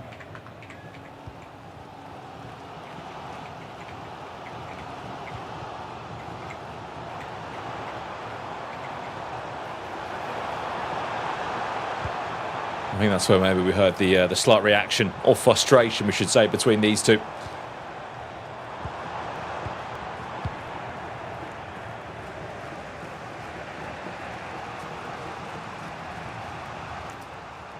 People in the chat want to see the one-offs. I mean, respectfully, there's so many games we want to be keeping a close eye on.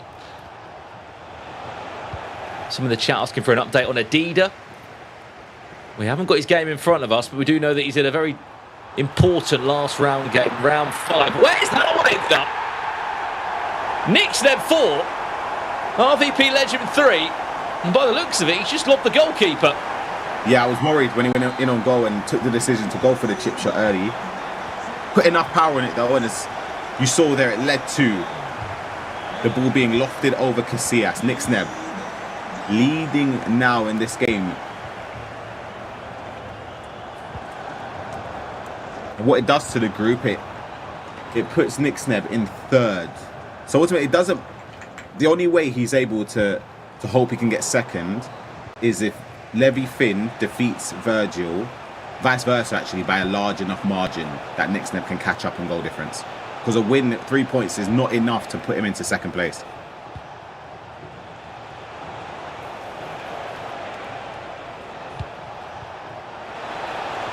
Chance, RVP Legend 4-4, what a game.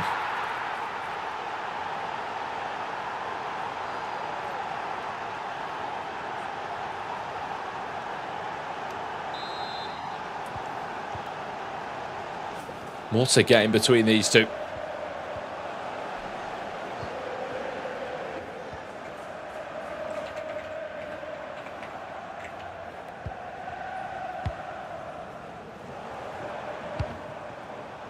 It's nice play from Nixneb, getting the ball into the centre of the pitch there. Can't get enough power behind that finesse shot from Maradona. Oh, he could be in trouble. One thing you know about RVP Legend, though, Ryan, you're always going to be in one hell of a game against him. Can't count him out. You could be 3 goals up, and you just know that unless it's around the 85th minute onwards, the game's not done. And that's the petrifying thing against playing somebody that is that efficient in front of goal and creates chances at will, is that you can't rest.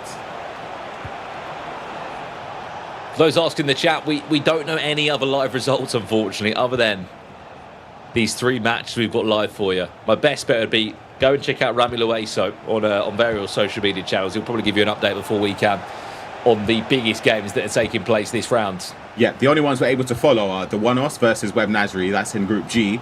And both games in Group I, or 2 out of 3, I should say. Nixneb versus RVP Legend and Levy Finn up against Virgil. They're the only 3 games we have coverage on. Catcher's taken on Kaylan in this last round, but Catcher's top of the table as it stands. He is heading towards the knockouts. Remember, if you finish first, you'll be 1 game, 1 win away from the FC Pro World Championships, where only 10 players can get to. There's a finesse, there's another save from Iker Casillas out for a corner, and that's 3 minutes left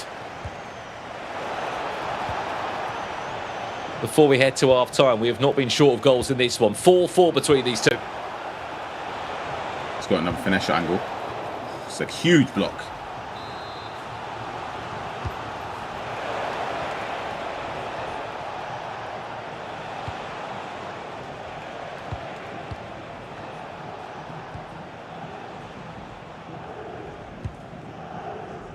Going to be last attack for RVP Legend. He's going to try his best to conjure up a proper attack here. See the runs being triggered forward.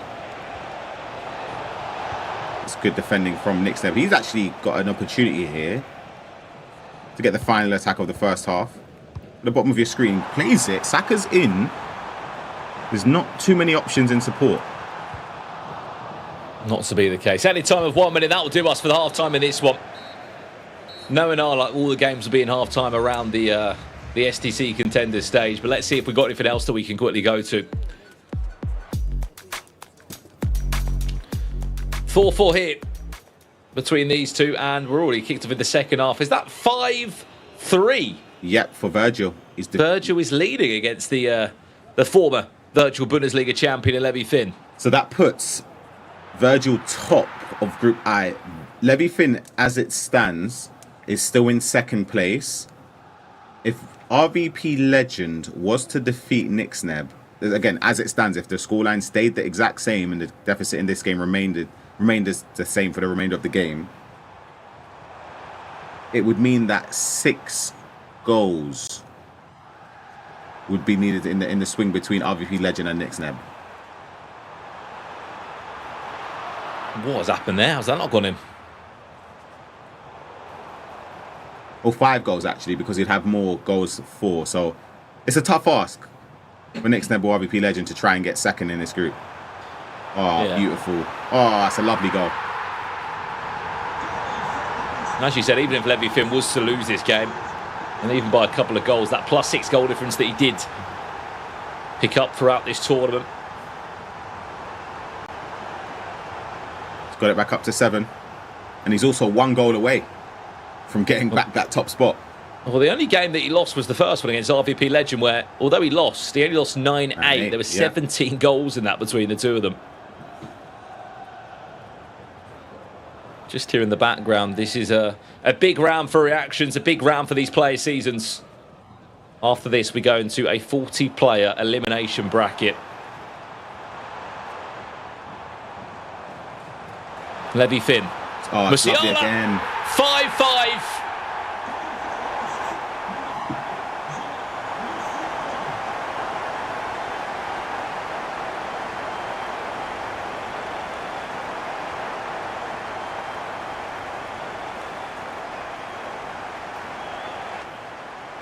That 2-goal advantage that Virgil had just wiped away in a matter of moments. And as expected, this is a very tightly contested last round. We had 4 for another game. Virgil, Saka. 6-5 over here.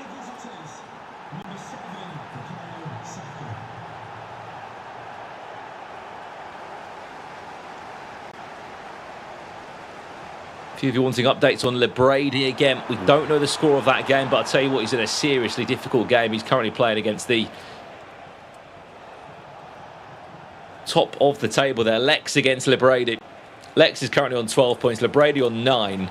He'd need to beat Lex and score quite a few goals to swap places with him and top the table. Yeah, I think first for me is gone there. But to retain second would be incredible, considering he came all the way through the last chance qualifier. So that would be an incredible accomplishment to get. Well, if he finishes second, it'll be 2 wins away from the World Championship. How do you think it would have benefited those players, Ryan, that have been here in Paris already for a few days in the last chance qualifier? Because last season, there was 4 people that went through in the play-ins. There was 0 from the last chance qualifier that made it through the play-ins into the World Championships. But you feel like this time round, with 10 spots available, and those players, the 14 of them that came through the play-ins, the last chance qualifier, sorry, there just seems like there's a bit more of a, I don't know, maybe a level of quality, maybe some bigger names like the likes of Obrun and Gibarros that had to come through. Yeah, they tend to do well as well, even though last year there was limited spots. I thought for a second it's going to be Levy Finn. Surely puts it wide. Wow, was it a save or a block there? In fact, I take it back. Wow. Surprising though, he didn't find a way through. But as you were saying, I mean, it just feels like this year there is I don't know, maybe a different level of player, or maybe the way that the playing spots were handed out via various online qualifiers maybe didn't bring us on paper the highest ranked world ranking players that we maybe would have seen elsewhere. Yeah, naturally, because you've got the likes of Fuma here, Tex, you mentioned Obrun, Stingray, Johnny, to name a few. Gibarros, Reese, who was a runner-up last year. They're all incredible players that came through to the play-ins and the last chance qualifier. But last year there were players that done well in the last chance qualifier to get into play-ins, but they just couldn't get across the line. This year, I believe that because there are more spots, you are going to get quite a few players that have pushed through the last chance qualifier. What a ball. It's a great ball forward if he's got the legs to get around Alphonso Davies. The 2 fullbacks there in a running race on the pitch. Bellingham back to Davies again, who's doing shuttle runs at this point down that left-hand side of the pitch. Does well just to cut back inside, and Virgil will look to build upon this now.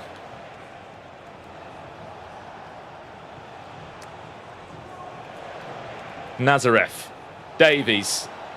Is a shot going to fall back to Scott McTominay, or instead he have to recycle it back around, which Virgil does. He's taking More minutes and seconds out the game as well.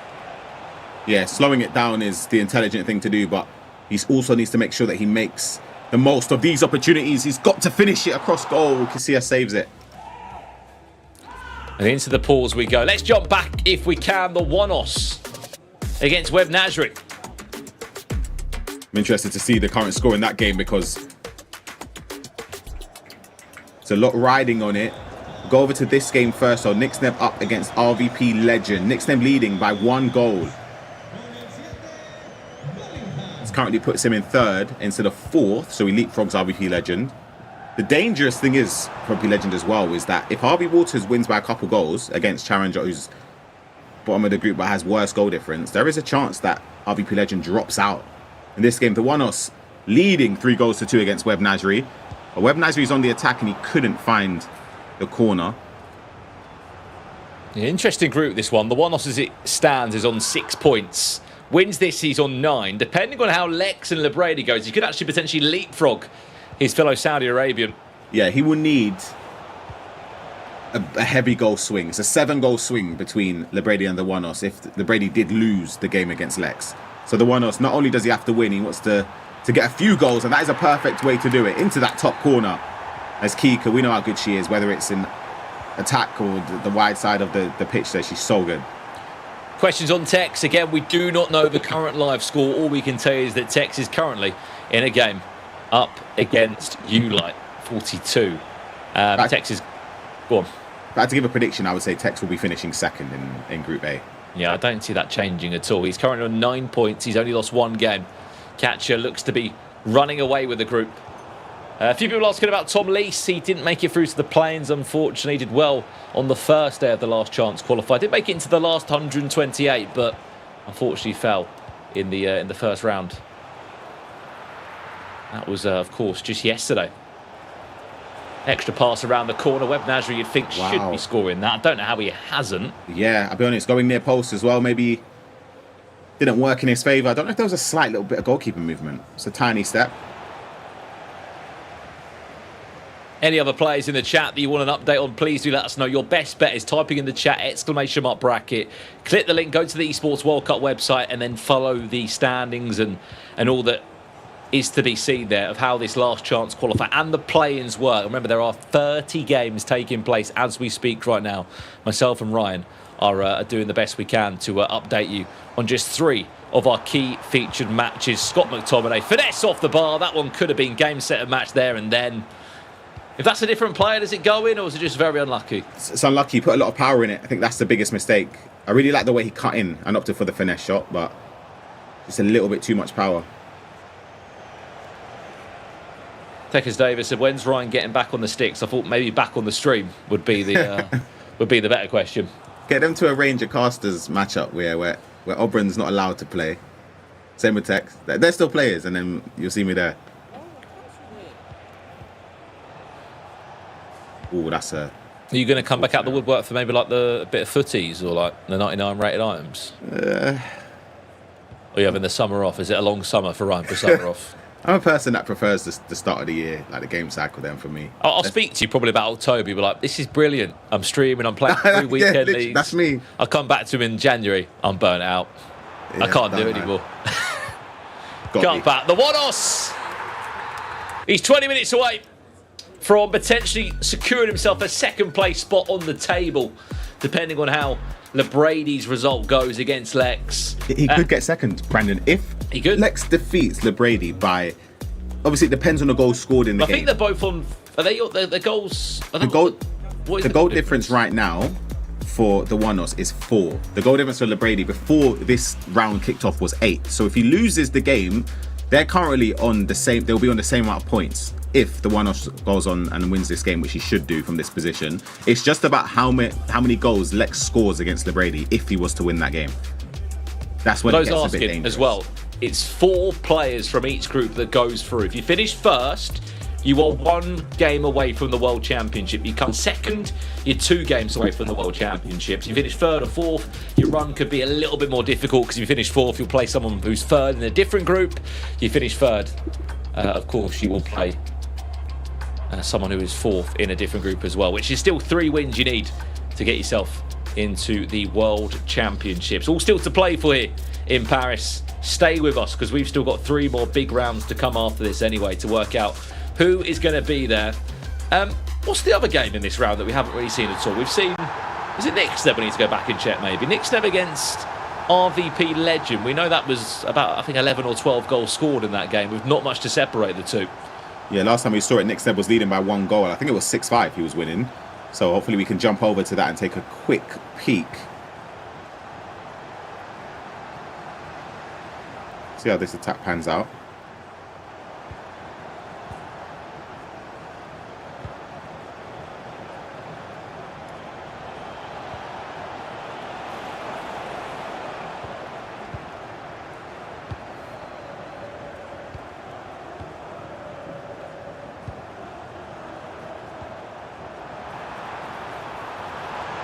Very good play. Should be scoring that as well. We do have an update. And it is in Group I. Virgil, Brandon, defeated Levy Finn 6-5. So that means Virgil will be topping Group I. He will be advancing into round three of the knockouts there. It's a devastating loss there for Levy Finn, especially knowing that he just had to avoid defeat. I've got even bigger news for you as well. And one that the chat will be very happy with. Adida has just won again. He is top of the table. Adida is going through to the knockouts. He tops the group that has the likes of Johnny in it and Mark Marley and so forth. Wow. He is top, 4 wins, 1 loss. He is 1 win away from playing in an FC Pro World Championship. That is incredible for him. Unbelievable accomplishment there. And over there, Nick Snebby tried to play that ball over the top. Could he be in a lot of danger here? Just about defends it. All Nixon has to do is keep the ball. More updates as well. Tex won his last game, but so did Catcher. So Catcher is top of that group. Catcher won 5 games from 5. That is the best performance we have seen from any player that is played in the play-ins, because over in Group B, the Turkish representative Kosofoglu lost his last round game. He'll still top the table with 12 points, but yeah, Catcher in first, Tex in second. Kalen, as it looks, is in third and Fuma's in fourth over in Group A. There's been a penalty here by the looks of it for Webb Nasri. There's only about 8 minutes left in the game anyway, so I don't think it's going to have too much of a difference there. I'll be surprised if he throws it away. It's a 3-goal lead with that much time left on the clock. There's not a great deal of it. My question mark is Bryce, who just squeezes through, Ryan. 9 points, and that's because, in the nicest way, Charanjot and Nathan SR have not played well. Yeah, and Fabrice, especially coming off of a season like he did last year, finishing runner-up at the World Championships, he'd have had high hopes that he wouldn't even need to be in this position. See Webb Nasri going in again. This is going to lower the goal difference quite a bit for the One-Os. I should say Adi Chadha, sorry, not Charanjot. Charanjot finds himself in a different group, and unfortunately for him, he is not going through to the World Championships either. He's currently bottom over in Group I. Anyone you're looking for updates from, by the way, chat, do get us involved in the conversation. Me and Ryan will do our best to give you all of the updates where we can of who's gone through. Remember, it's the top 4 from each group that have gone through. The big update that you will all want to know, though, is Happy. Well, guess what? There's been some serious changes in that group as that chance comes in. Gibaros loses to Happy. So Gibaros is in second. No way. Adam Hateke is top of the table. Happy's in fourth. Okan in third. Yaskow and Naylor miss out on the World Championship and the chance to go through to the knockouts. Some big results in this last round, I've got to say. Yeah, I'm looking at it as well. Mark 11 defeating Sharif, and Elias winning his last game in Group F, 11-8. For the standing, oh sorry, excuse me, that was a previous result. It was Higher defeating Mark 11, 8-7. Neat defeating Sharif 4-3. Elias winning 17-4, which goal difference-wise adjusts the standings quite drastically, because it means that even though Elias and Sharif have the same 6 points, the same goal difference, Brandon, it's the 40 goals scored by Elias which puts him through, and Sharif is eliminated. Ridiculous. Wow. Update as well, Brady drew against Lex, so as it stands, the One-Os, even with a win here, will not be going into second place. Lex will top the group in his group. Brady in second, the One-Os in third, and Kamau just in fourth. Rafa Monteiro is out. For those that are asking, Web Nasri is out with this result as it stands. Also, there was another one that caught my eye, and that was Guga Ferraz. He's topped the group, Ryan. He's going to be one game away from a World Championship in what's been a breakout season for him. Especially because he started off relatively slow today with those 2 draws. The one else, he's through. He has a few extra rounds to play, though. But just to confirm, Sharif eliminated, Ryan, is what you're saying? Yeah, Sharif eliminated. Wow. And is it Haya is in? And Elias, who came through the last chance qualifier, is also in. So Sharif is out on goal difference. Goals scored even, which makes it even more painful. Goals scored. He's got 6 goals less than Elias. These are some of the highlights from that round there. RVP legend Nick Sneb, end-to-end action, but obviously you saw that it was Nick Sneb who came out on top. And for this one, it was the winning moment there for Virgil to defeat Levi Finn. And we just saw the Wanos winning out comfortably in the end against Web Nasri, but he couldn't do enough. Well, not even do enough. It wasn't in his hands if he wanted to finish in second place. Mark 11, second place in his group. He will be in the knockouts. Neat tops that group. He'll be 1 win away. Again, I've said it many times, so sorry if I keep repeating myself, but it's very simple. 4 players are through to the knockouts from each group. 20 players are eliminated now. They are gone from the play-ins. They will not be in the World Championships. If you top your table, Ryan, it's in your hands. You are 1 win away. You win your game, you go to the FC Pro World Championships. Only 10 of these 40 players will get there now. I mean, these players are on the brink of some serious prize money, and more so getting themselves to the World Championship. Exactly, and just looking quickly at Group J with Adam finishing top, they're obviously representative from Morocco. Massive victory.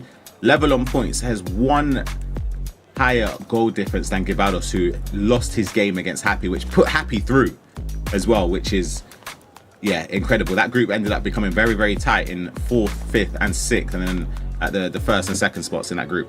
I think the tightest group that we haven't really spoken about is probably Group D.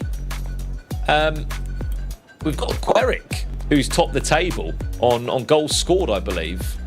Gabdi 2RI is in 2nd place in that group. Abu Fazi is in 3rd. Brees is in 4th. Again, 10 points, 10 points, 10 points, 9 points. A very tight group there over in Group D. Again, we'll give it a little bit of time. We're going to go to a quick break in just a second. We'll update all the tables for you, all the standings.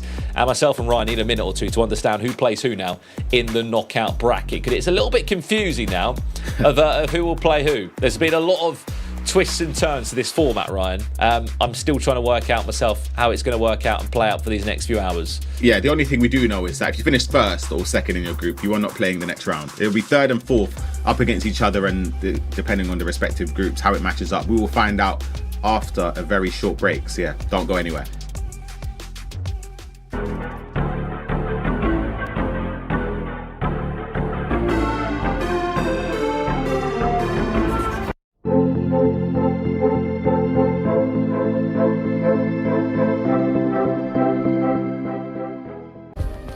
Play is in our DNA. Whenever we let it out, it becomes our superpower. Now imagine an entire city being built to supercharge it. Qiddiya City, powered by play.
Well, here we go. This is the big part of the play-ins live from Paris. Brandon Smith and Ryan Pessoa will be taking you through 3 hours of the biggest FC you will see until we come back in 10 days' time to the FC Pro World Championships. There are 40 players in this pool battling it out for 10 World Championship spots. And I mean, Ryan, we're looking at the games already.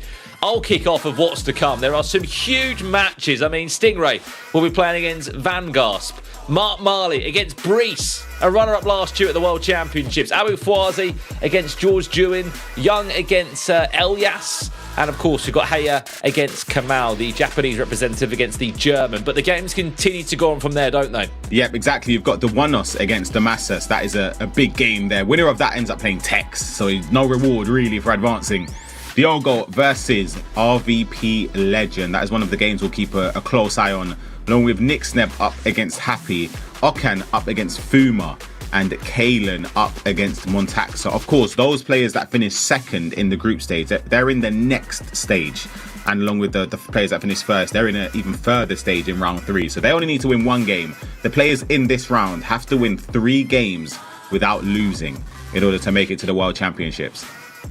I mean, chat, you tell us, who do you want to see in this round? There are some huge games taking place. As we said, if you're the likes of Obrun or Catcher or Adida, Gueric, Neat, if you top the group, your reward is that you sit back for 2 hours, which for some players is good and bad, Ryan, because there's no second chance. If you lose your game, you don't drop down to a loser bracket or a lower bracket. If you lose the game, you are out. You've got to wait for 2 hours now to really get back on the sticks again. Yeah, that's the downside as well. For the only downside, I will say, for the players that finish first, is that you have to wait for 2 hours before you play another game. Whereas the player you're going to be playing before that will be having at least played 1 game. Let's take a look at the format, though, if you're just joining us, to refresh your minds. It started off today with 60 players, Brandon. Of course, 46 players were through the season, and the 14 from the last chance qualifier over the last few days.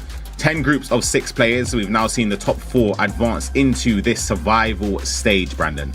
Absolutely. This is the tournament format. Again, it's been a grueling couple of days of action. There was 512 players that arrived in Paris on Thursday. Only 14 of them would qualify for the play-ins and join the rest of the 46 invited players today. If you don't know how those players were invited, through various FC Pro partnered leagues, there was multiple routes and ways that you could qualify into this part of the competition. And now we've just said goodbye to 40 players. Now there are 10 World Championship spots that remain. Yes, the eyes are on that qualifies to the main event, but even if you get close enough, if you just win 1 game, you win 2 games, the prize money just starts to go up. But for these players, Ryan, yeah, $8,000 would be amazing. But to play in the World Championships, where you could even win $250,000, I think that sounds a lot better. Yeah, that's the key there. I'll be honest, as a player, you're not really looking towards that, right? Yes, it does help a little bit, especially if you're somebody that loses when you're 1 win away. $8,000, it softens the blow a little bit, but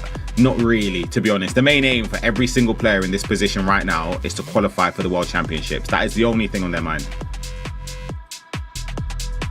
It is all to play for here. Who do you think is going to qualify for the FC Pro World Championship? Chat, let us know as we tee ourselves up for this first round of Knockout FC here in Paris. I mean, I wonder where we're going to end up, because we have got lots of matches to play. This is a quick recap of how it all ended. This is Group A first and foremost. Catcher topped the table, Tex in second, Kalen in third, and Fuma in fourth. That was how Group B ended after 5 grueling rounds of round robin play. We'll continue to go through these groups as we can into Group B now. It was the Turkish player who was 4-0 coming into the last round before losing his last game, Kosofoglu, who we saw at the Champions League. And Una, his fellow Turkish representative, made it through. Stingray and Montaxa just doing enough in that last important round. As we move forward into Group C, Adida, I've got to say, probably one of the strongest performances and one of the biggest names that we've seen sort of, I guess, cause a bit of an upset in that group. We know Adidas has got quality. We actually saw him in the E-Champions League, I think, playing in a PlayStation tournament. Exactly. Where he got to go to the Champions League final. He's done well to come out of that group top. But I think for me, this one, look how tight that group is, Ryan. Gueric top, but on goals scored, I believe. Yeah, you see there, it's very, very tight. 3 players on 10 points. Brees on 9 points. Nathan Essar is the big shock for me. This group was, of course, very, very difficult to call, but just the fact that Nathan SR isn't even close. He's 5 points away, plus, of course, the goal difference and goals scored from even advancing through. So it's a tough day for him. Let's take a look at Group E to see how that unfolded. Of course, it was Oberon with an unbeaten run, 13 points. Ilian finishing second, Young in third, and Giorgio in fourth, 6 points there. He's got a game against Abu Fawzi, Giorgio, in there, so that's going to be a very tough game to see if he can progress on and get the World Championship spot there. I mean, we've got to speak about it though, Ryan. Oberon through the last chance qualifier, he is flying, to say the least, in this part of the tournament. Neat, good to see him looking good at LAN. It's always been a question mark. He was so good in Spain for a while. We saw him pop up at E-Champions League and various online competitions in latter year. Now, could this be his chance to get to a World Championship via the play-ins? Lex may have drawn his last game against Lebrady, but still does top the group. The one-offs comes through there as well. Yeah, shout out Lebrady as well, again, for the last chance qualifier. I don't know too much about him. I've actually not been able to see any of his gameplay, but he's obviously very, very good, and he's going to be someone to keep a close eye on, is because I'm looking at his bracket as well. He's going to be playing the winner out of Mark Marley or Brees in that gauntlet round 2. Quickly though, Group H, Guga Faraz unbeaten, 3 wins, 2 draws, 11 points. You can see how close it was between Yuval and Diogo, just goal difference or goal scored separating them. Damascus on 5 points. Daniel, who had a strong last chance qualifier, he finishes on 4 points, and Derpa their bottom of the group with 1 point. Yeah, I mean, Guga Faraz, we know we love to draw. I know it's a bit of a joke, but still an unbeaten run that he's had. Incredible from the young Brazilian in what has been a breakout year for him, all the way back from Atlanta when he qualified for the FC Pro Open, to seeing him in the FC Pro Open, seeing him in La Liga Portugal, the E-Champions League. Could this be his chance to make it to a World Championship? That would be incredible for him to do so. Virgil did top that group in the end. Adam Hatake of Morocco, another Moroccan name. I feel like this has been the year for Moroccans, Ryan, in terms of players that have come through. There's a handful of them already there. Karim is back, and Nasada, of course, Marwan, all there at the World Championships already. Are we on to potentially see another name? Exactly, and he's had a very, very strong run in this play-ins section, of course, finishing first of Group J. Yaskow's a big shock for me, especially seeing him at the start of the season, FC Pro Open tournament. I thought he was very, very good there. I thought he could even progress further on and even get a potential spot for the World Championship through the FC Pro Open. It didn't work out that way, and he's had an unfortunate end to the season for him. Happy, however, with a big win in that last round to push him into 4th spot. Absolutely. But the groups did not stop there. They kept on rolling forward. As we can see, are we about to see Happy on broadcast for the first time? A lot of you are asking for him, for the Mexican. Well, guess what? You might get to see him alongside Mark Marley against Brees, RVP legend.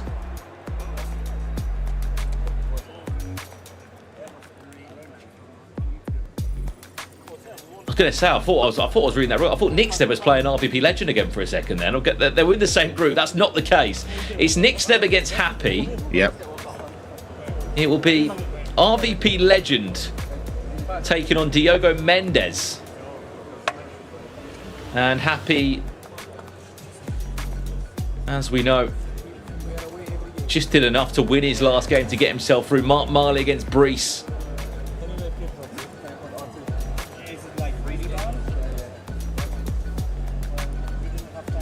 Hopefully we'll be moments away from kicking off.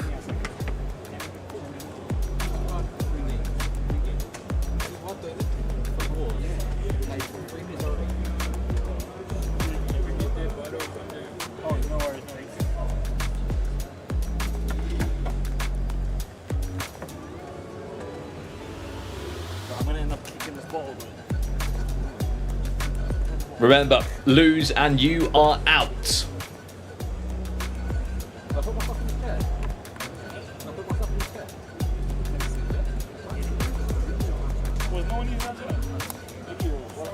Diogo Mendes, RVP Legend, they are getting comfortable, getting ready to play.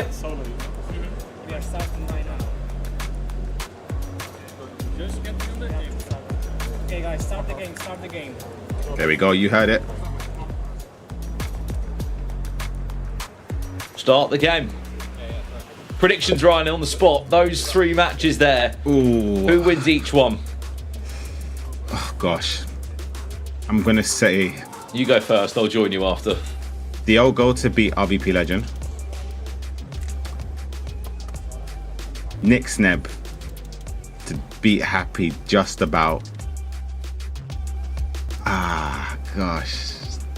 I don't know the Mark Marley Brees. I think Brees wins, but it's really hard to call. I'll be honest, Brandon, really, really hard to call. Is that a World Joxan? It is, right behind Happy there. That's a throwback and a half. If you've been a fan of FC Esports for a long time, you'll remember Joxan. What a player he was. Sits behind Happy, his fellow Mexican, to try and get him through. Thanks to Matt M as well for the raid, by the way. I saw him come through on our main broadcast here for the FC Pro World Championship play-ins. Right, Nick Sneb Happy kicks off first. Nick Sneb from left to right, Happy from right to left. You tell us in the chat. Who do you want updates on? Who do you want to see qualify for the World Championships? We are only playing the first knockout round here. There are 10 matches taking place this round. 20 players in action. 10 will be eliminated from this round. It's key to let people know as well, we only have coverage over these 3 matches, so we actually do not know what's going on in some of the other games that aren't being shown. For example, Okan versus Fuma, we won't be able to tell you the live standings for that.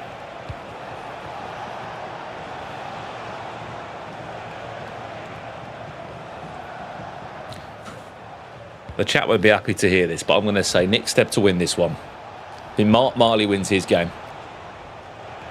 And I think, Diogo Mendes. But I don't know if Diogo wins that one. RVP Legend, I just see going through to the next stage.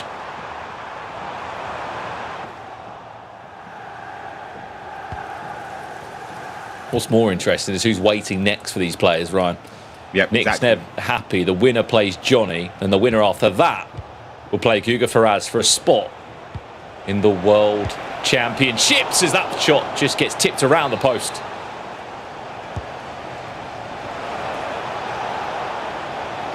Interesting routine there with the corner, just flicking it behind the player there. Look at the run from Salma, but it's a good step from Stam. The winner of Diogo against RVP Legend plays against Ono, who's waiting in that round 2, and Lex in round 3. See, Lex we've seen this season was incredible at the E-Champions League, the league phase.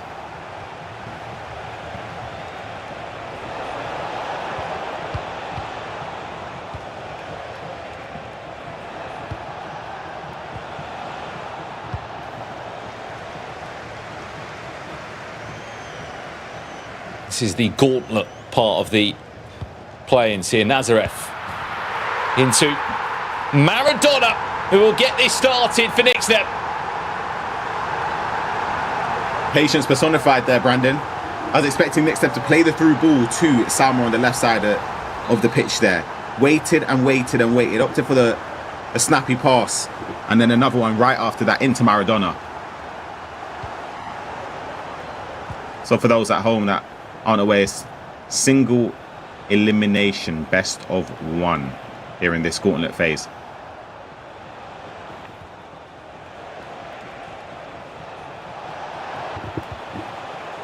Good defending. I think a few people will be thinking, well, what's the advantage you've had of topping the group? Do you get a second chance at the World Championships? The advantage is you just don't have to play an extra 2 games. This increases the odds of you going through, to be honest. Just less games. I would say you're getting a better opponent, but you're not, because you're still looking at the best players that might have had, not the best bracket run. They've come second or third, maybe a Brees, for example. Yeah, the thing is that you can look at it that way, and you could also look at it thinking that you're guaranteed to not play someone that topped their group. That's the other benefit. But with some groups, Brandon, when it was so close, it's, really, really narrow margins. Who is Tex playing? Tex has not got a fixture right now. He's waiting in Gauntlet round 2. So Stingray versus Van Gasp. The winner of that plays Mark 11. The winner of Bryce against Marley will play LeBrady. Abu Fazi and George Dewin. The winner of that plays Yuval, the 2024 FC Pro World Championship runner-up, as that one is finessed around the post. Happy probably should be 1-1 in this game. I'm not too sure how he's not scored that. Carrying on the bracket, the winner of Young versus Elias will play Levi Finn. The winner of Kamal against Haya will play Gibaros. And then the one you've been asking them for, it'll be the Wanos or Damascus that will play against Tex. The winner of that game plays against Neat for an FC Pro World Championship ticket. Next step, knocking on the door for a second. He might be able to get the shot away there, but well played from the defender. Oh my gosh. Yeah, keeper's going to get there. I was about to say. That could have gone anywhere. Yeah, good player switch again from next step to switch over to Hegem to get that interception. Otherwise, he would have been in a world of trouble.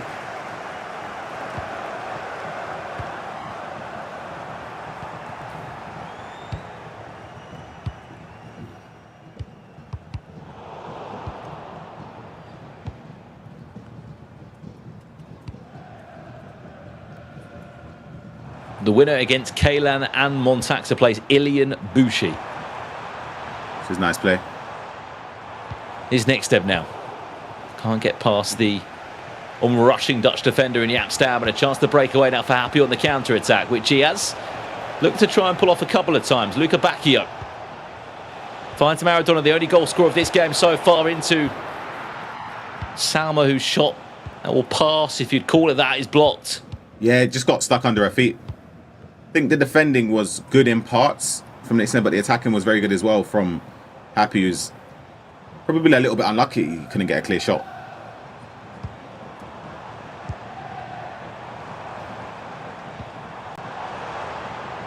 Bellingham.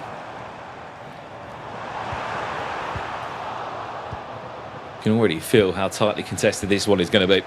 Yeah, another great step. Stop putting in 30 minutes. Next step's been defending really, really well.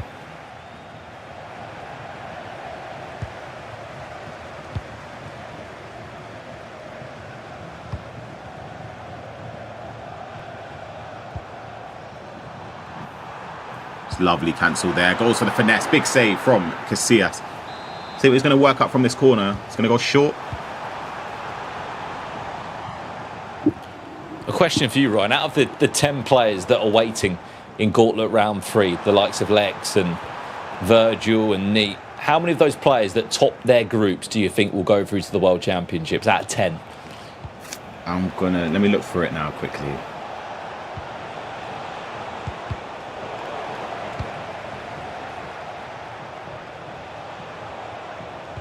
I'm going to say 6 out of the 10. It's hard to say, depends on who they're going to be up against. If it's going to be someone from this round or in the round number 2, which we'll find out.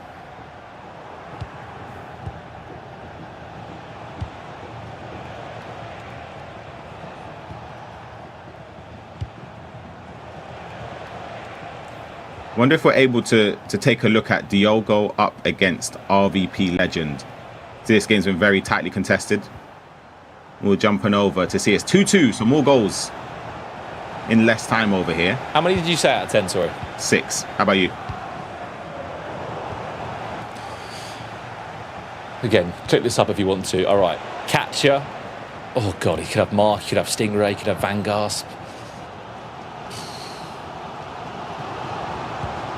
I'm going to go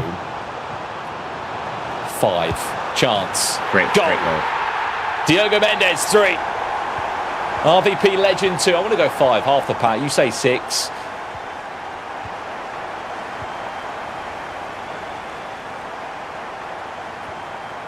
Who will Adida be playing for the World Cup spot? Someone in the chat has just asked. It could be Yuval or whoever wins the game between Abu Fwazi and George Dewan. Again, we don't know who that could be yet. We are currently in the Gauntlet Round 1. There is 3 more rounds to be played today, including this one. So 2 more rounds after this. RVP Legend building on the counter-attack. Salma is through. Can she find the finesse? Yes, she can. And just like that, we're all square again at 3-3. Said it plenty of times throughout the seasons. RVP Legend. Defensively, there's a lot of frailty there, be honest. But going forward, he's very, very efficient. And in those areas, some people will panic. He's at home.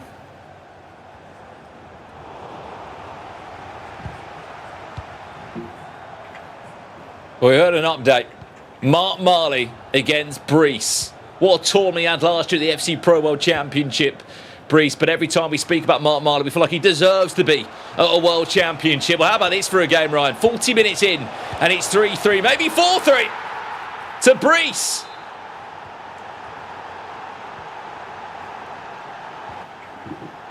Got those 4 League F forwards. They're able to turn very, very fluid there. You can get the ball edge of the box. They're all capable of finesse shots as well. So it's a dangerous front four.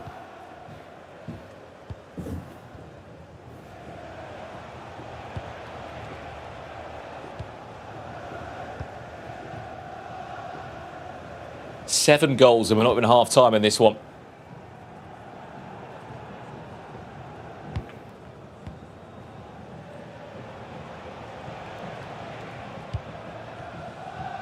Any more questions you have of who is where and what each game means in this play-ins?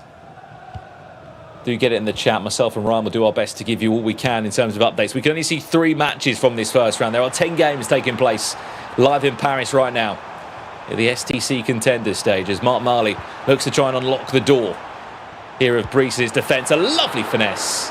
And that will do us for half-time. Let's jump elsewhere if we can, but there's a lot more to come in that game, Ryan, something tells me. Yeah, I didn't like the way Brees played out that last 2 or so minutes there. I felt as if he gave Mark Marley a chance that he didn't need to. We missed a goal from Happy. He's now drawing 1-1 and he's on the attack as well. You can find some space around the box.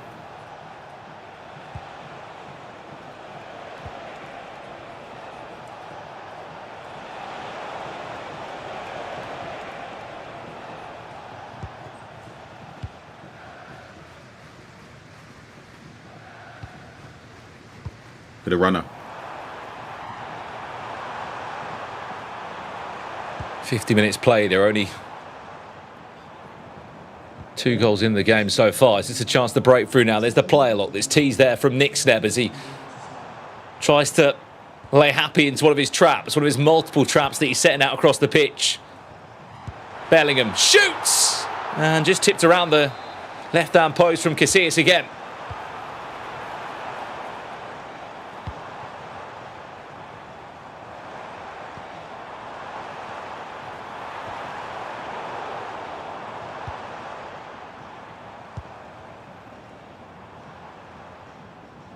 Bellingham. Finesse that time! He gets it right, doesn't he?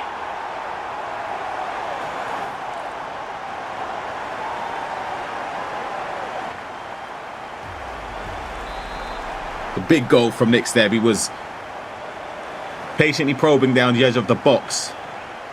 It's that upgraded Jude Bellingham there.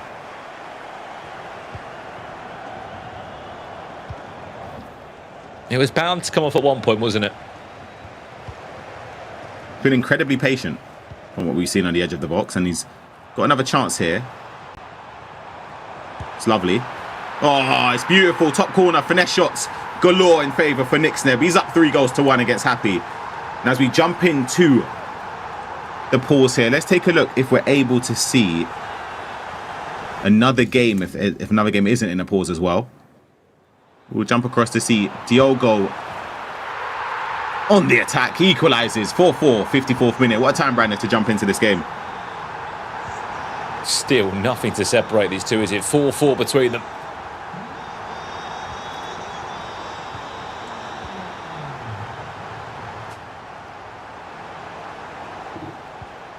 Unbelievable so far here. I mean, chat will ask you, there's been a few RVP and Diogo Mendes fans in here. Who do you think's going to win this one? There's the cutback, and that is the match swayed back to the side of RVP legend.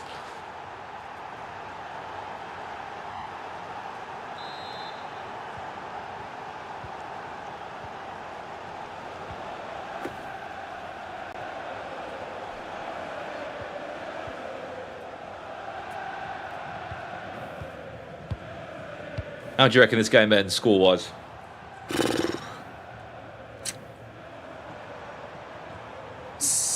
8-7, I'm going to say. I was going to say 7-5. Oh my, he's hit the post. Diogo Mendes could have had 5-5. Chance still alive, though. Pushed off the ball, goes for a goal kick.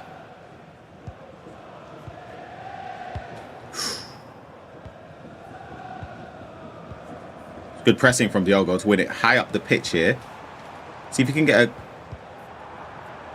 shot. Saka went offside, but he's back on side. Finesse shot off the bar again. Do you think we're just going to be, when we get to the World Championships, Ryan, it's going to just be a bit of a finesse simulator? I've been telling you, bro, finesse shot is... It's vital, not only on your attackers, but having it on centre mids. I promise you, you can score so many goals from it. On the edge of the box as well. It's a case of it's just expected at this point, isn't it? Because of the way goalkeeper movement is, yes, you can take a tiny step either side. It's not major as it was before and in previous years, but finesse shot is such a clutch way to get a goal from outside the box, inside the box. Like there, he's going for it. There you go, into that top corner.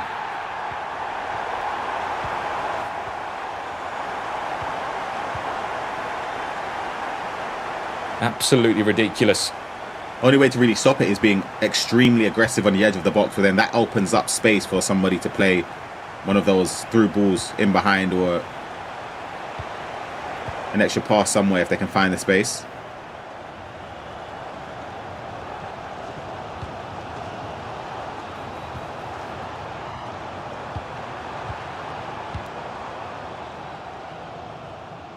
Well, this is 5-5 here. Let's check in somewhere else if we can. Remember, there is 2 other games that we are showing you live at this exact moment. This is the first round of the gauntlet as RVP Legend looks to come forward and find a 6 in that one. We'll come back to it when we can. Brees is 5-3 up here as there's a bit of headers and volleys in the box. As it stands, Mark Marley would be eliminated from the competition. Still a good 25 minutes left of this one. That's still a good chunk of time, Ryan. Yeah, we've got plenty of time if Mark can put together a string of attacks without conceding another goal, because if he does, go 6-3 down against Brees, who is very comfortable keeping possession. Can we have a look at Nick Sneb as well, if possible?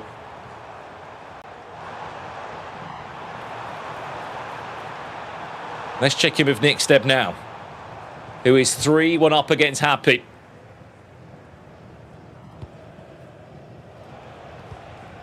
Luca Bacchio on this side of the pitch. He's blistering pace with Lemphy as well.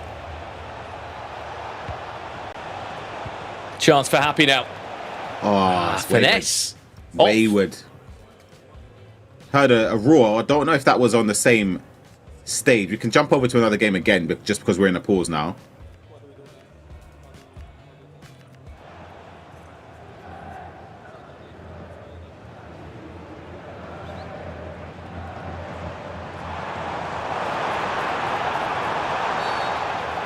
Smican all over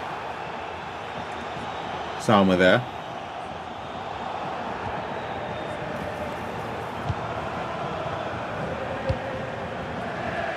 Could have run out into the box. Doesn't play it.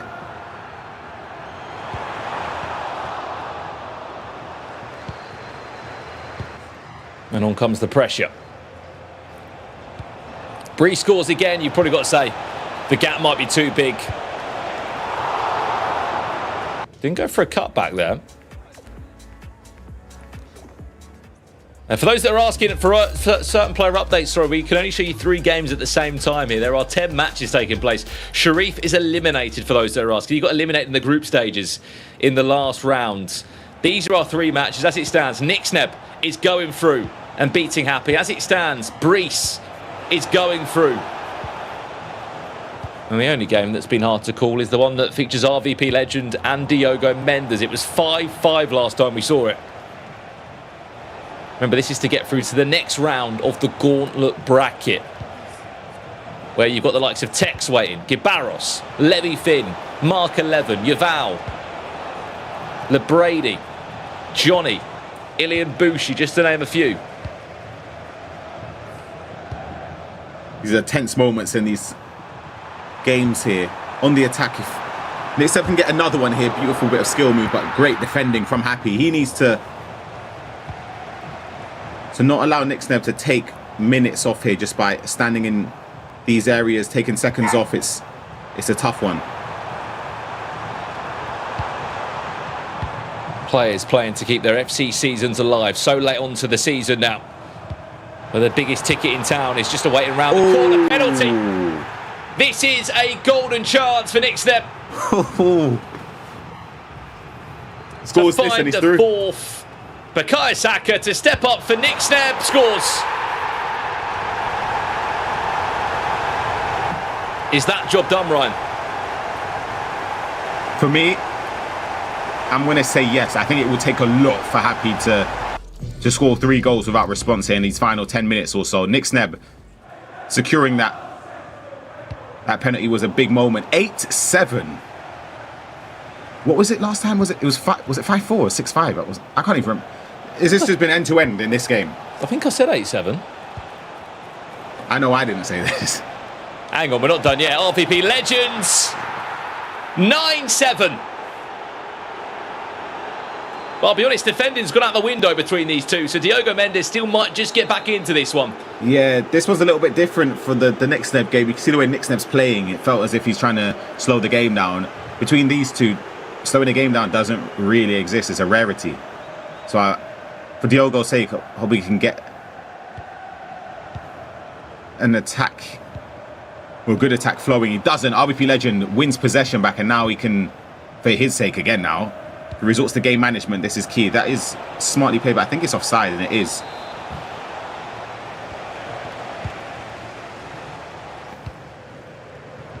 So 7 minutes left to play here. Diogo Mendes tees up the finesse. Maybe became a little bit too obvious there as... I was about to say that, yeah.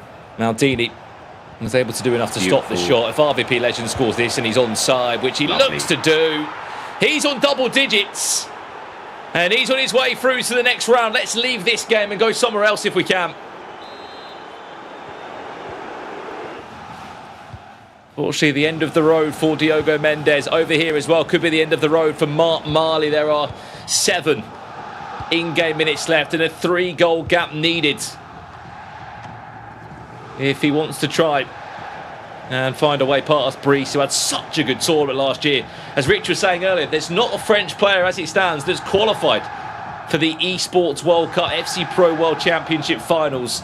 We know the link to Vitality, we know the Club Championship points on the line, Ryan. If they get one French player there, there's going to be a lot of Vitality fans. Absolutely, and it will mean the world to everyone there to have someone to support Fabrice. As I said, he's somebody, we saw it last year. You don't want to be losing against him. It's painful. It's painful. It's going to be a probable, it's in fact incredible challenge. I was going to say a goal back for Mark Marley, but fortunately it didn't fall that way. So from what we can see here, Nick Sneb is on his way through. Brice is most definitely on his way through. And RVP Legend is on his way through as well. There are 7 more matches that we will give you updates on as soon as we've got them. We cannot see any live scores. We have no idea. Unfortunately, me and Ryan are in the UK still. We're not in Paris on the ground, where all the games and all the LCQ and Plains action is happening. We will be in Paris for the 22nd to the 26th of July during the FC Pro World Championship finals. But we have got an update. Nick Sneb, full-time, 5-1 result. He goes through. He is one step closer, Ryan, to the FC Pro World Championships. Massive result for Nick Sneb. Huge game against Happy to progress on. His next round, though, is against Johnny. So that is going to be a very difficult game. And it'll be Brice advancing. Unfortunately, Mark Marley is eliminated. Commiserations to Mark. Obviously, it's a difficult moment. Same with Diogo as well. But Brice will be playing against Lebrady in that next round. 2 games away, Mark Marley, from the FC Pro World Championship. So often he's been so close, and it's as hard as it is to say now, it is coming for him at one point. It has to come for him at one point. He is always knocking on the door for the FC Pro World Championship, so it must be so hard to take at this stage of the competition. You can see what it means. Diogo Mendes eliminated. Handshake between him and Nick Sneb. RVP Legend does go through, but these were a few of the key moments from the game. That was the nail in the coffin for Happy, who was eliminated to Nick Sneb. This was the 9th goal for RVP Legend before he found a 10th. And this was Brice getting the job done, Ryan. As he seems to always do, especially in these last 2 years. Those tight games. He's come out on top this time. And he'll be hoping he can continue that run with his next game against Lebrady. And of course, RVP Legend will be up against Honor. And that will happen very shortly, Brandon. Well, we don't have any results, unfortunately, as it stands. So what we'll do is we will go to a break if that is possible. When we get back from the break, then we'll give you all the updates, all the lowdown, all the gossip of what's been happening in Paris. As we said, 10 players are eliminated from this round. The next round, 10 more players eliminated. And then all eyes are on the final round with it all to play for. We're going to go for a quick break. When we get back, we'll let you know who's going through to the gauntlet round number 2 and who could be waiting in the wings for that all-important FC Pro World Championship qualification game. Don't go anywhere. We're back after this. Play is in our DNA. Whenever we let it out, it becomes our superpower. Now imagine an entire city being built to supercharge it. Qiddiya City, powered by play.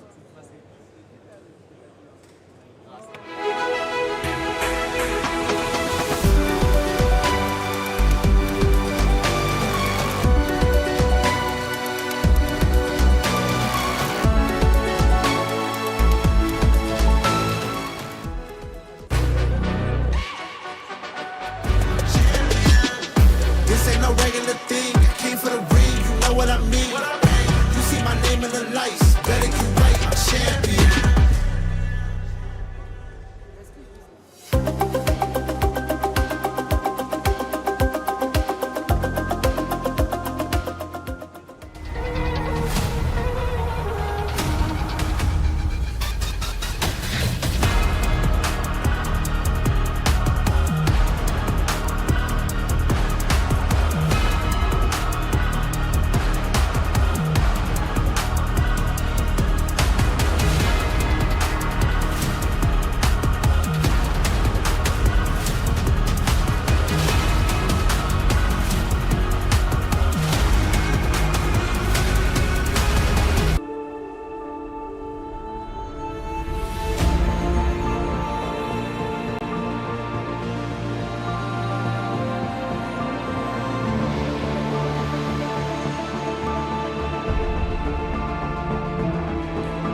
welcome back to this last chance qualifier FC Pro World Championship. Now play-ins. What have we just seen in this last round? In our first round of the gauntlet bracket. I mean, it's called a gauntlet bracket for a reason, Ryan Pessoa. We have lost 10 huge names that won't be playing in the FC Pro World Championships. We saw 3 of them live on stream, Ryan, but we've missed out on 7 people that are through and 7 people that are out. Yeah, I'm looking at the results for the rounds here. We'll get into that very, very shortly. Some huge, and I mean huge surprises and advancing into round 2 there as well. We also have a penalty shootout victory from a fan favourite. So yeah, it's all been kicking off in that opening round. Where do we start? Where on earth do we start? I mean, we've watched this happen. We'll try and give you the lowdown on any graphics or brackets we have. If not, we'll just talk you through what we have seen already. I remember our feature games on stream was Marley against Bryce, where we saw Brees win 7-3 and knock out Marley. Of course, we were also keeping a close eye on RVP legend Diogo Mendes, RVP legend 11, Diogo Mendes 8, and then Nick Sneb beating Happy 5-1. But the shocks didn't stop there because Montaxa has been eliminated. Kalen is through. He'll now play Ilian Bushi. Fuma beats Okan. He's through as well. 9-3 win. The Wanos 9-3 win as well against Damasas. I mean, that's Tex against the Wanos now. Aside of that, there was a few more surprises, wasn't there? Yeah, I think the Tex vs Wanos is a rematch from a few years ago in the FC Pro Open, if I'm not mistaken. I'll try and dig deep in the archives and get I hope it's accurate information out there. You mentioned Haya defeating Kamal 7-3. He's up against Gibados now.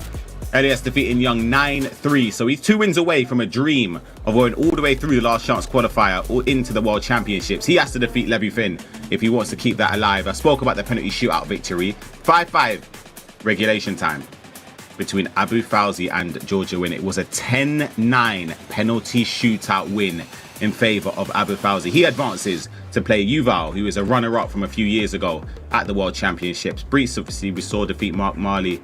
But that Venega victory, Venegas defeating Stingray 10-4. He's up against Mark 11.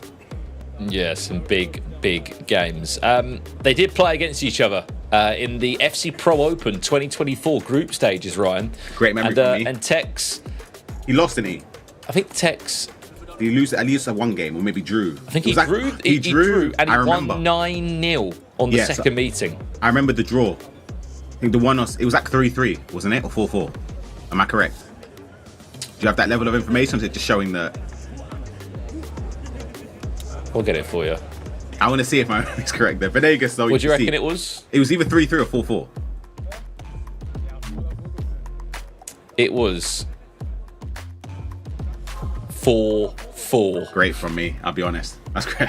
That's unbelievable. That's it's from great the 18th of December 2023. That's great from me.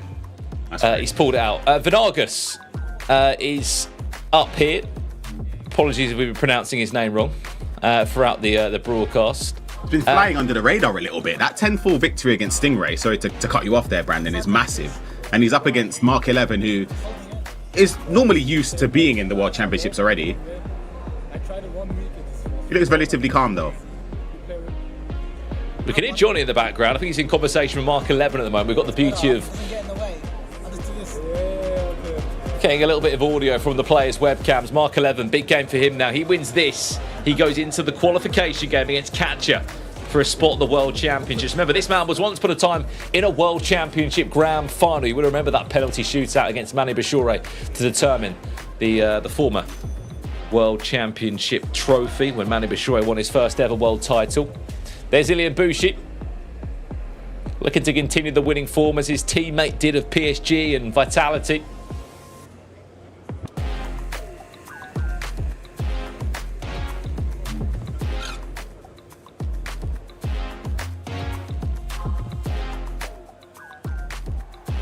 There's Johnny against Nick Sneb, one of our other games that is live from this gauntlet bracket round 2. The winner of this is meted by Guga Faraz in the qualification game. If you've got any questions on the bracket, type in the chat, !bracket. You can go to the Esports World Cup website where you can follow all of the matches and all the updates of what has happened here.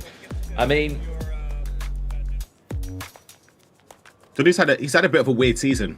Obviously online in the European East region, he's done very, very well to get the play-in spot, but domestic league wasn't it didn't go to plan. Obviously, partnering up with Fuma, they fell short way earlier than expected. A lot of people would have had them to at least make the final.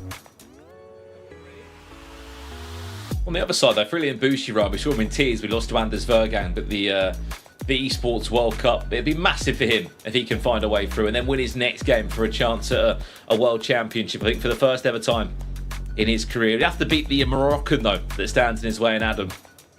I'll be honest with you. Out of that portion of the bracket where it was Kalen versus Montaxa, now Ilian versus Kalen, and then the winner of this plays Adam Hatake, I would say out of all of the potential matchups, this side is the one where it's really up for grabs. Maybe the other one as well with Elias in there, he's up against Levy Finn and the winner plays Garrick, but you're avoiding a lot of the big hitters there. Is that Giulio, the Beast Bianchi, yes, sitting behind Caleb? Kalen? That is a serious throwback. If you know your FC, remember the goal that he scored in those online qualifiers all the way back a few years ago now. There were promising signs from Kalen going forward against Tex in that opening 15 or so minutes. Defensively, though, I don't know if it was just because Tex had an obscure team where it was more dribblers than players running in behind, so it was harder for him to stop because he's not used to it. But defensively, it didn't look great. So I'm hoping for his sake that it's just an anomaly against somebody like Ilian. You need to be at the top of your game defensively because those player locks and those cancels and everything, it's a tough opposition there. There's always been question marks, of course, on how difficult it could be at times for Kalen to play in different online qualifiers and to get his opportunity at LAN. This is no bigger and better of an opportunity for him to show why he should be on the world stage and what a test this could be for him. He's already had to play Tex in the previous group stage as he just beat Montaxa 9-5. Can he go and get past Ilian Bushi? Remember, this is another elimination round here as Kalen kicks himself off in the best way possible. 5.5 minutes gone. And there's the South African that leads by a 0-0. Yeah, brilliant start from Kalen. As you said, to showcase that he belongs at this stage. It's very difficult, again, for the players that are from regions where practice isn't as common as it is, or it doesn't come as frequent. Whereas if you're in Europe, you're in those training chats or whatever it may be on across different socials, you can get games at will. It's easy.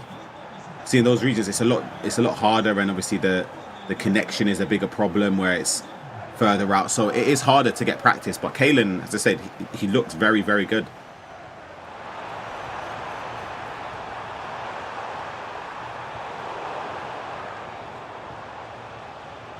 See if he can get Kika to make a good run with that player lock.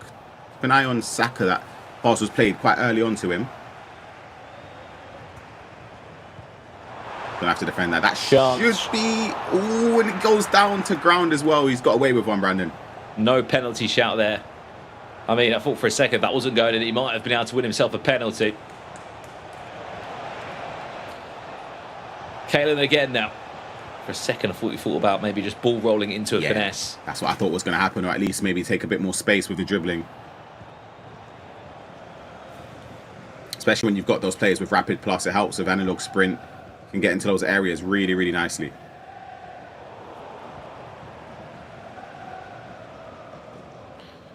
Well, there's a few in the chat want to watch another game in particular. Mark 11 against Venagas.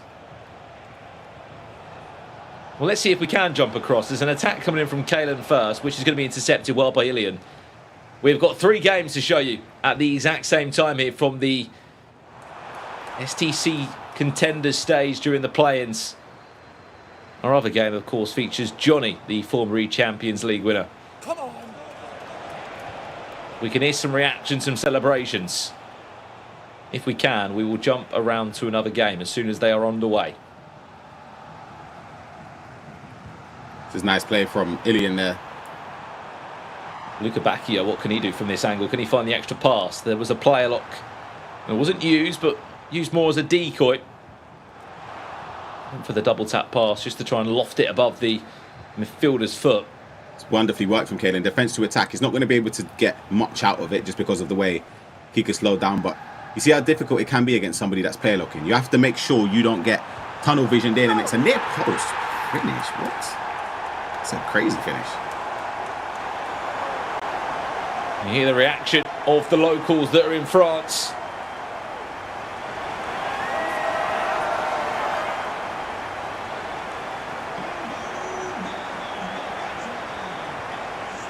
Saying that though, I believe just before the E-Nations Cup was announced, he actually will be representing Algeria, Ilian Bouchit. But still, if he was to qualify, technically it wouldn't be a French player qualifying. I believe it would be an Algerian. Yep, exactly. Playing in his first ever FC Pro World Championship and the first ever Algerian to get to a world final stage.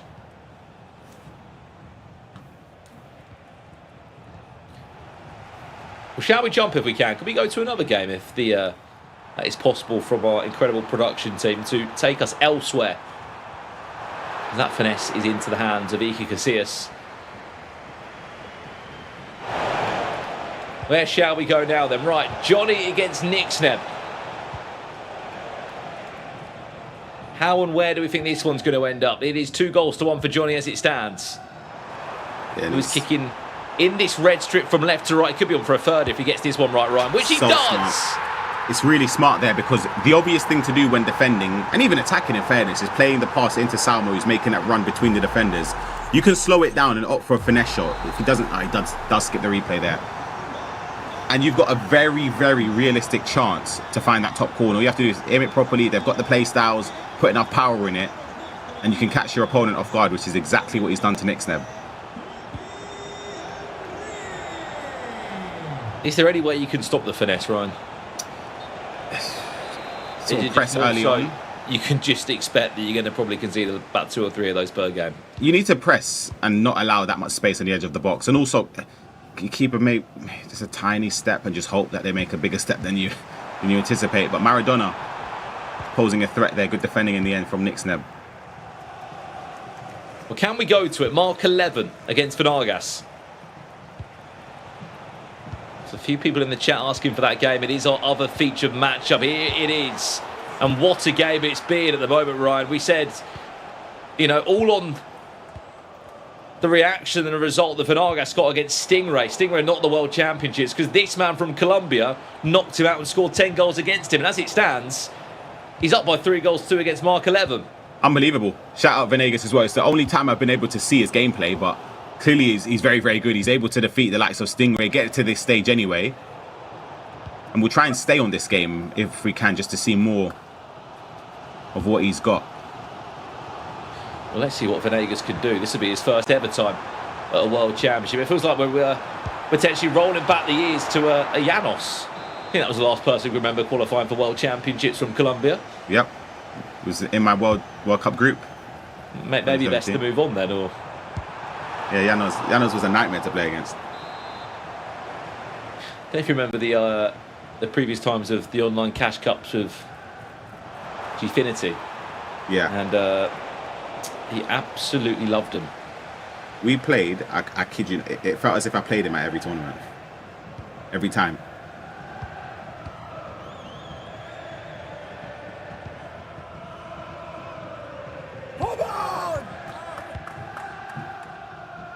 Sounded Well, like that's Johnny. Johnny, who's just scored by the sounds of it. I saw Zach Moore just over the shoulder of Mark 11, who is still doing all he can to try and get himself back into this one.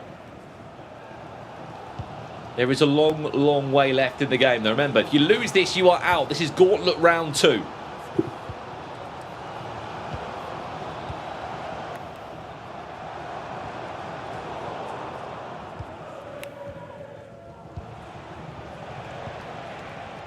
I'd love an update on text if we can get one somehow. We do not have any idea on that game. What the score is, what's going on. We might have to check in with our very own Rami Loeso to give us a few updates, because there are 7 other matches that we can't see at this moment in time. Ilian Bouchit leads against Kalen now. 2-1.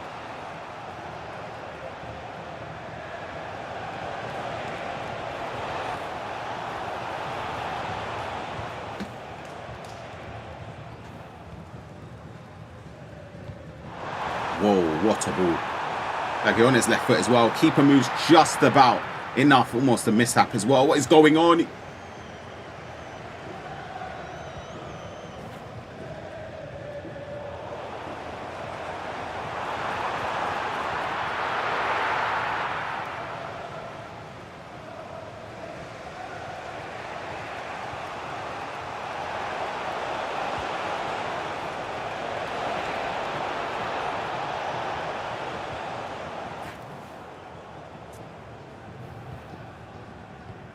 See what can happen just before half time.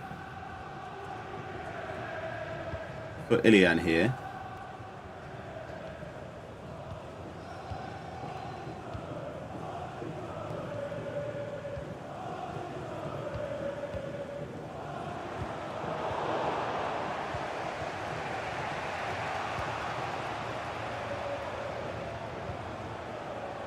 The match just... Oh, we're back. Great play Second, I again. thought that was me that was losing connection or signal potentially.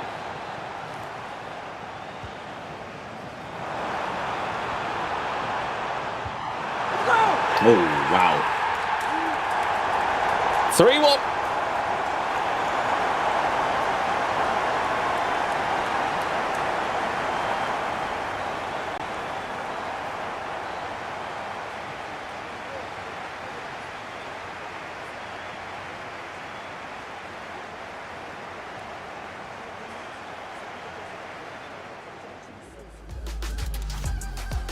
I'm just trying to check in now if we can on Tex's score. Rami Lueso, I'm just going to see if we can check in with him on the ground in Paris. He should know all the results that are going on that we can't see. We've only got 3 feature matches.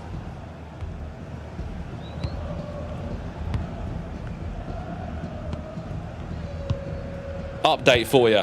56 minutes in the game. Tex 5, the Wanos 1. As Comfy.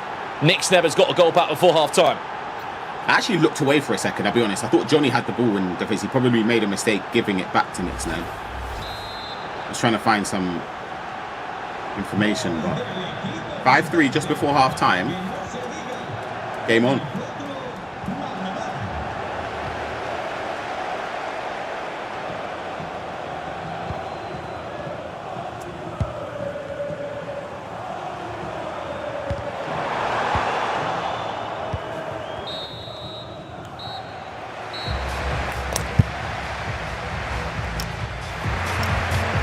Well, then half-time in this one. Shall we go elsewhere? Johnny 5-3 up at half-time. Ilian Bushi was leading against Kalen, 3-1. Now it's 4-1.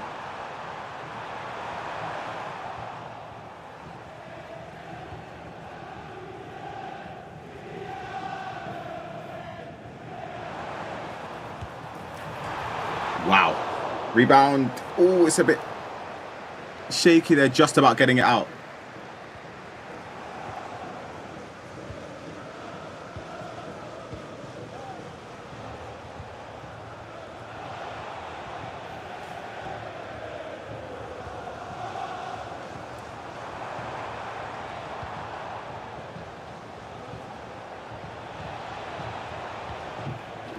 Ilian Bushi really has put Kalen in a bit of a situation here.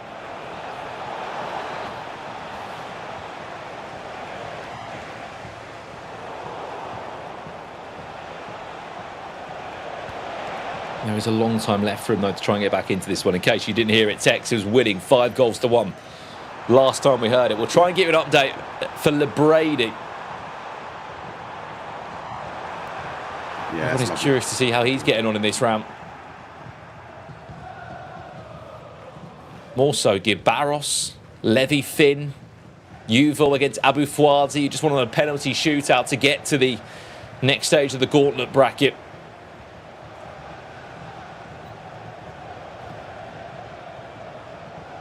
Look at this from Kaylan. Taking matters into his own hands, Musiala. Lovely bit of analog sprint there.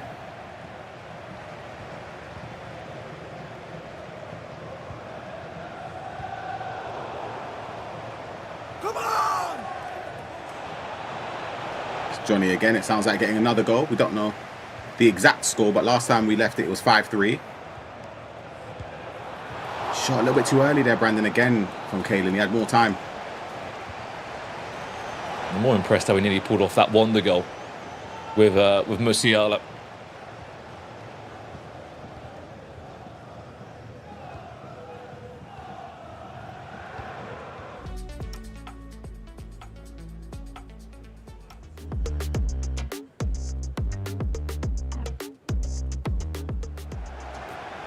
over here now. Johnny 6, Nick Sneb 3. As it currently stands, as soon as we get full-time results coming through, we will update you. There is one more round to come after this one, and it's the most important round up next.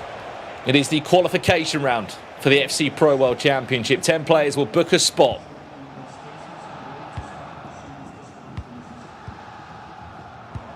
And we just heard the admin over the top there, the legend Jesper Pilm telling the players to get ready for the World Championship games. Lovely little ball roll scoop turn there, looking to try and find a finish. Wasn't to be that.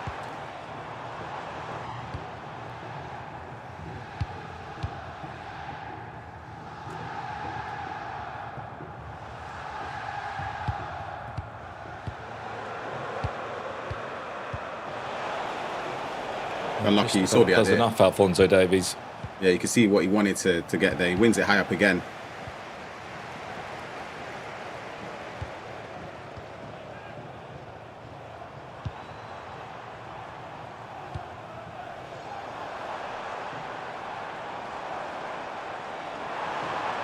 This is great play. And he's reacting very, very well off what Nick Sneb's doing defensively as well, just to get into those areas.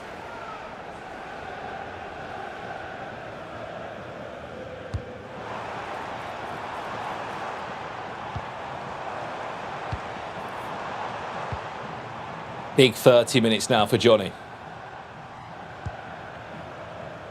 If he wins this, he plays Guga Faraz in a qualification game.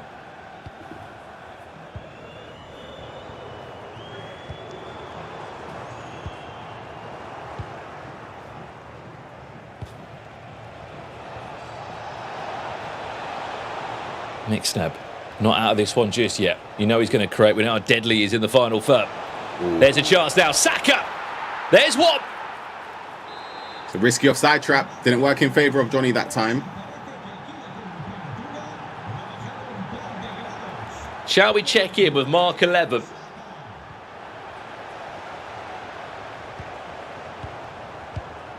Last time, I believe it was Venegas leading 3-2. Let's have a look. Venegas, are you still leading this one? No. Mark 11 has flipped the game on his head. He was 3-2 down. Now he's 6-4 up. Big goal. Massive goal from Mark.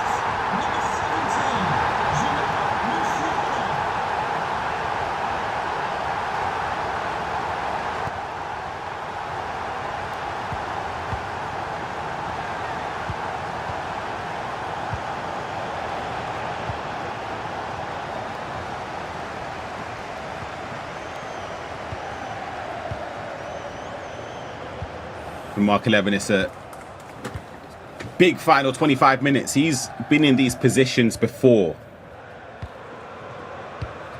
Remember last year, there were 4 spots. He lost to corner 8-4 in the last round to make it, and he's in on goal. He tried to ball roll scoop. He's also been to a final before. Exactly. In a World Championship. Heaps of experience. He's going to have the tense few moments there. Venegas with a goal back with Kika to make it 6-5.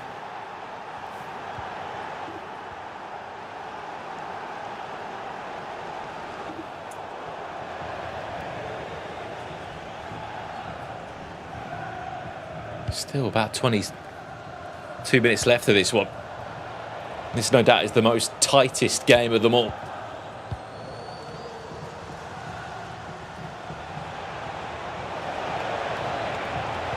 In chat, you tell us who do you want updates from, who do you want to see if they've gone through or not. That was brave from Mark. I'm surprised they... Was it an on-rushing attacker there that could have got on the end of that?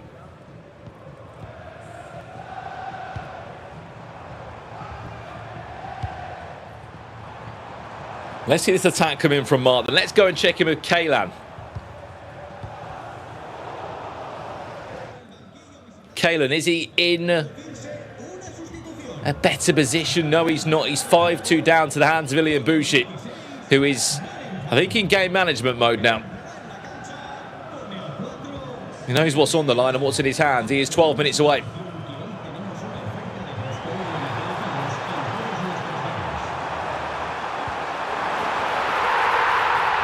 And he might be on his way to a matchup against Adam Hatek for a spot in the FC Pro World Championships.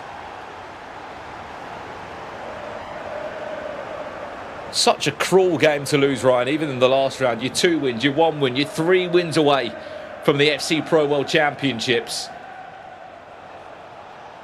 And you just fall short.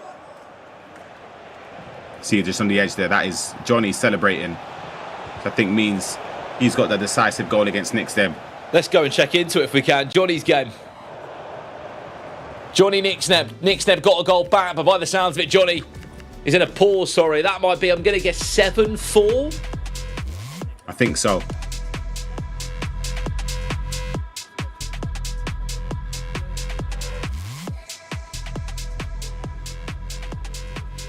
Let's have a look. Is it 7-4? It is 7-4. 50 minutes left on the clock.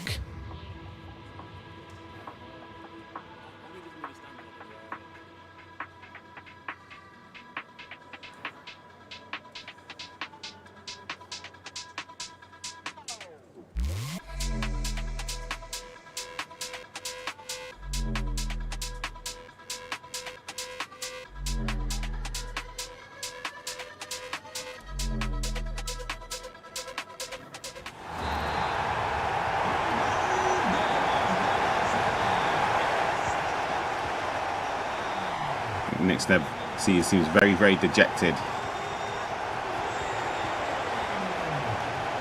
Do you have a couple updates from the other rounds that I'll be able to bring you?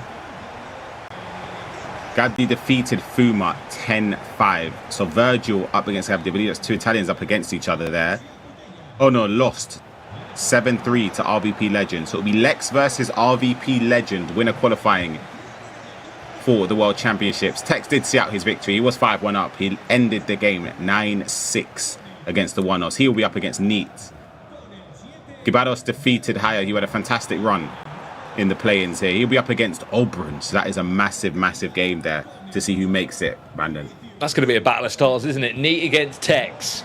Winner goes to the FC Pro World Championships, as you said, Ryan. Virgil against Gab. That's going to be 2 Italians playing against each other for a spot at the FC Pro World Championships. Obron Gibaros. I mean, both should be there. Both definitely should be at the World Championships. Lex RVP Legend. So many big games coming up in this next round. Remember, this is the big round on our 38p eliminated for those that are asking. As that finesse comes in, and Johnny will conclude the game by the looks of it. Shall we jump back to Mark 11? I think that was probably the tightest game out of the 3 that we can see right now. Ilian Bushi's going through, Johnny's going through, and is Mark 11 going through? That's the question. He's only 1 goal in front. He's giving the ball away for Venega. If he could put together an attack here and score from it, he doesn't. Banier's in that centre-back stepping in. Lucas Paqueta being brought off the bench as well. 10 minutes left of this one.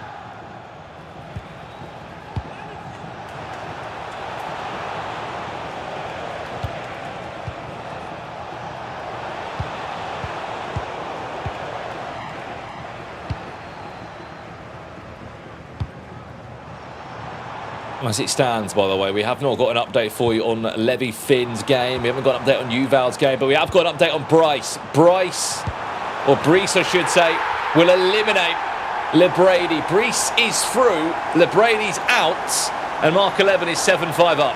Yeah, it's looking like Mark will be playing catcher for that spot. Brees against Casafoli, who had a fantastic run, by the way, in the group stages. He was unbeaten until that final round. Mathematically through. I believe he was the first person to do so before that final round commenced.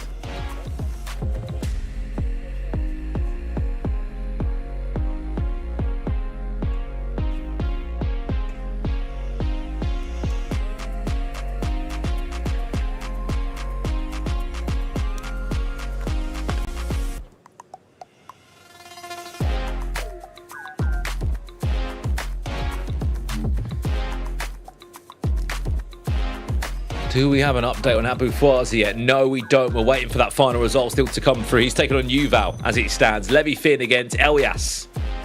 No update on that one either. But we're nearly there, Ryan. From what has been one hell of a journey, we have got 20 players left in this final round. From 512 to then 60 in the play-ins. 20 players left. 10 will go to the FC Pro World Championships. Full-time result, Ilian Bushi is through. Kalen is out of the play-ins. Commiserations to Kalen. He had a strong run. He just unfortunate to fall short.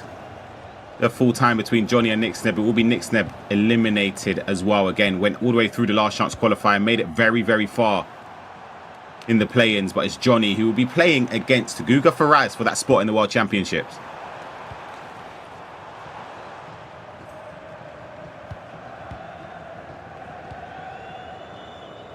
We are just awaiting 2 final results. Adida waits for Yuval or Abu Fouazi. And Gueric will wait for Elias or Levi Finn. We can confirm coming up next. Virgil against Gabdi. 2RI. Adam Hateke against Ilian Bushi. Guga Faraz against Johnny. Lex against RVP Legend. Neat against Tex. Obrun against Gibaros. Confirmed result. Levi Finn 11. Elias 7. Elias out.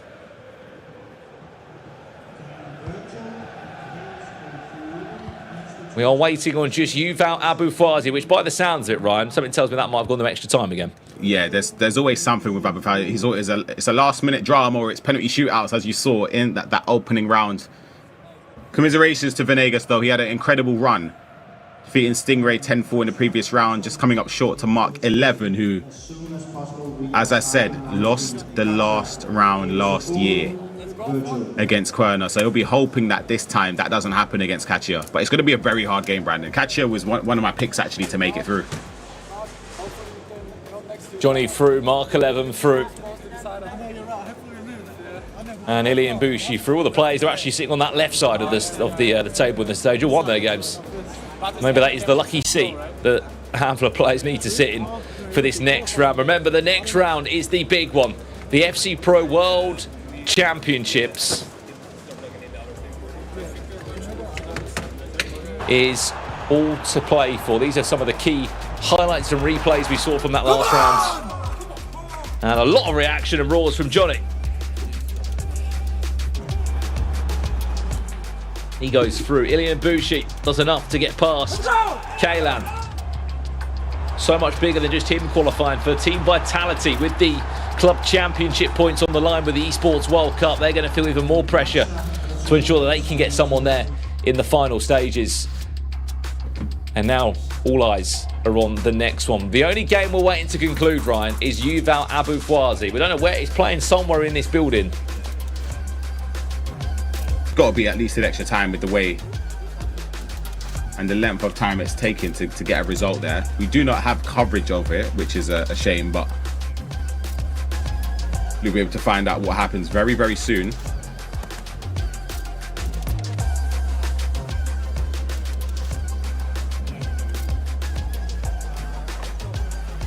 We are waiting on that one. Abu Fouazi or Yuval, who has won that final game? I'm just seeing if I can get a quick reaction on the ground. Here we go. I can see the admins trying to update the score as we speak right now. I'm waiting for them to put it through. Still, we wait. Who has won the game? Who has gone through? We're going to have to find out after the break, I think, Ryan, by the looks of it. Yep, I think so. I think we will. There are 20 players left here in Paris in the FC Pro playing stages. We're going to go, if possible, to a quick break.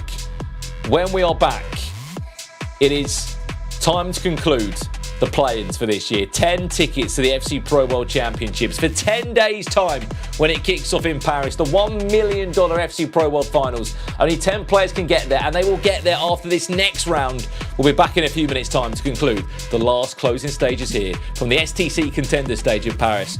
We'll see you in a few minutes' time.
Well, welcome back for the final time here for these play-ins ahead of the FC Pro World Championships. There are 20 players left in the competition. 10 of them will qualify for the FC Pro World Championship. It kicks off in 10 days' time back at the Esports World Cup in Paris, where all of our players are competing right now. Ryan, it's been a grueling 4 days of competition here in Paris, but we are down to the final moment now. For these players, it's going to be fantastic, or alternatively, the biggest heartbreak of the season. You are in touching distance of the World Championship. Probably the biggest heartbreak you can get up until the World Championship if you were to lose the final, for example. But a lot of these players, especially the ones that have came through the last chance qualifier, it's every win, every stage that they get past, every player that they defeat and overcome, the dream gets more realistic and more achievable.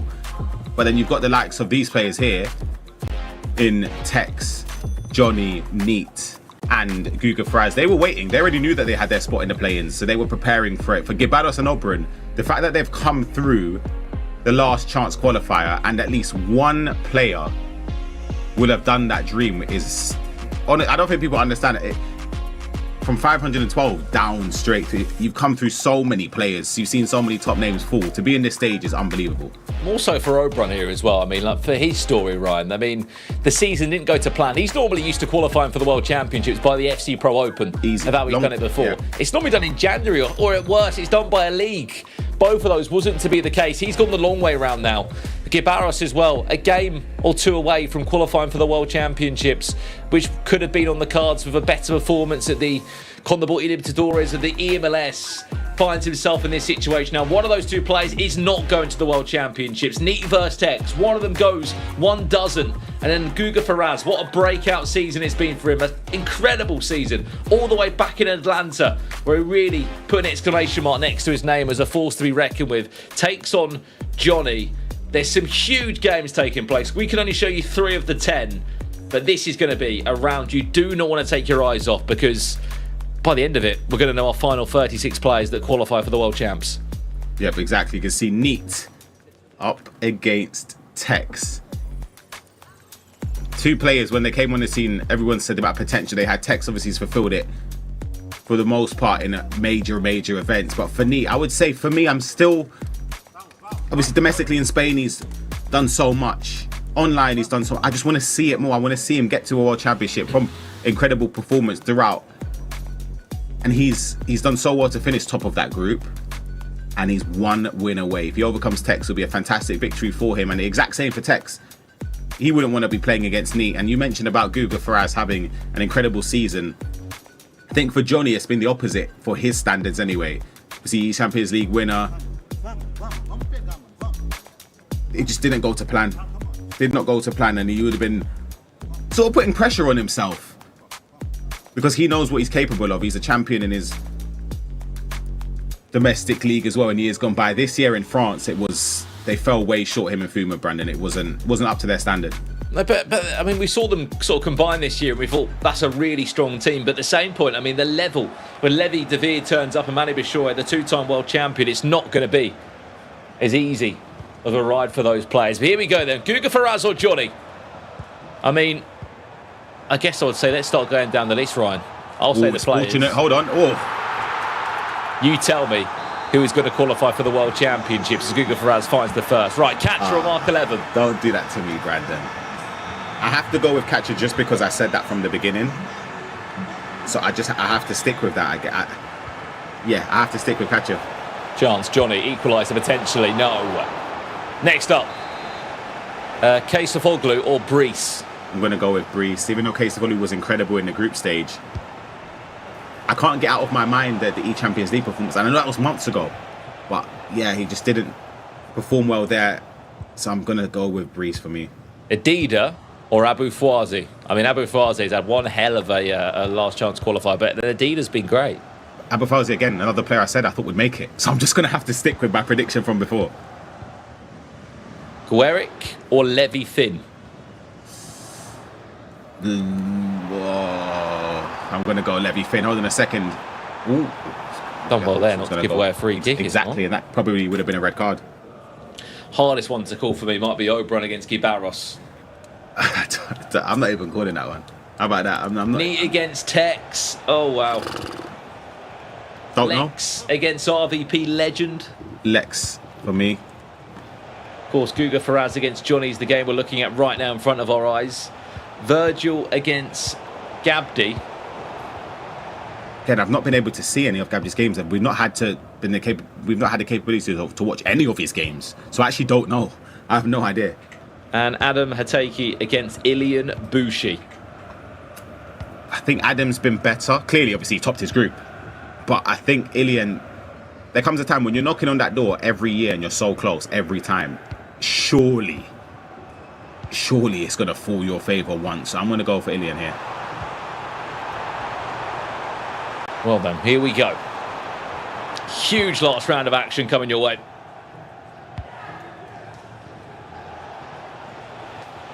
Well, after this attack comes in from Johnny, let's see if we can jump to another game, because there should be 3 games at the same point taking place as we speak now. Right, let's go somewhere else. Guga Faraz leading over here. Obram leading against Gibaros. We'll get the playing cams right. That's neat, of course, who's playing against Tex right now.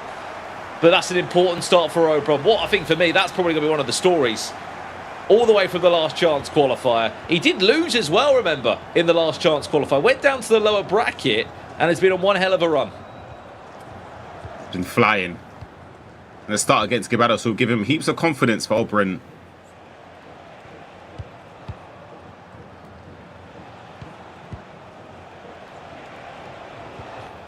Well, there he is. We just got him on camera now over on the left-hand side. Gibaros.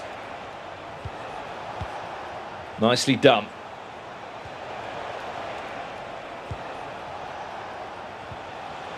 Nazareth, the clever pass. Wow. Gibaros! That is Joga Benito. Come on, bum. Wow. Speak about patience there as well. The little double tap and then the extra pass. That's a beautiful goal from Gibados, I'll be honest. That's lovely. That is absolutely unbelievable from Gibaros. Speak about bringing your best game, your A game now.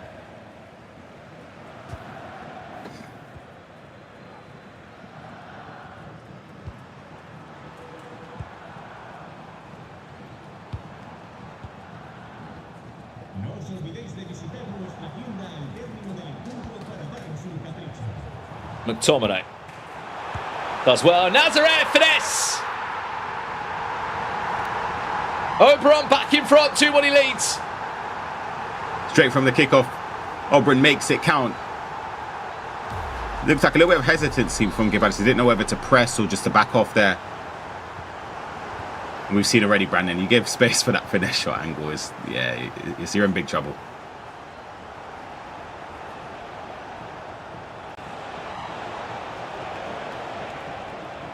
Advantage ever so slightly back. Away of Obram, but only for so long now. Right, let's jump somewhere else if we can. Tex knee. We haven't seen this game yet, but I'm very much excited to see how this one's going to play out. I'm sure there'll be a lot of eyes on Tex. Will he qualify for the World Championships or will he not? It doesn't feel right that if you say Tex just isn't at a World Championship, you know what I mean? Like it doesn't. I know he's not performed well in a lot of those years, but it just doesn't feel right. 1-1 as it stands. Neat versus Tex. I know RB Leipzig Gaming are doing a live stream right now as well, watching this, so they'll be happy that Tex is now eventually got himself on stream. He is one of our 3 featured matches, so we will be seeing a lot of him now. This is nice. Tex, extra pass. Well, maybe he's ready for another outing at the World Championships. What a goal that is from Tex. Dribbling, brilliant. Plays it across there to Hazard for the simple finish. See, he's opted for dribblers in his team. A lot of the players he has are controlled. Doesn't have many players that are lengthy at all in the team. Just his centre-backs and Yaya Toure. You see lyrics over the shoulder as well, coaching and hopefully guiding him forward to a World Championship. But just back to your point, this is nothing against Neat, but when you look at the roster, the names, the Anders Verga, Emis Tassari's at this World Championship as well, by the way. Let's not forget that. It'd feel ridiculous that. Nicholas, Manu, Emre. So many big name players already at the World Championships.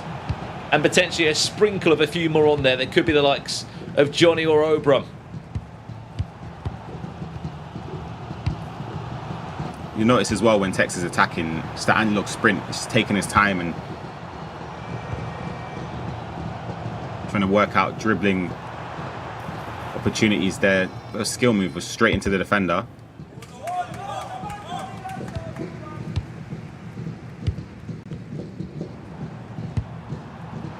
Neat. This is neatly done around the box. It was so close to... Yeah. See the blueprint of and the idea, it made sense. It's just that the defender was ahead of the attacker. It's like he preemptively knew he wanted to play that pass no matter what was going to happen.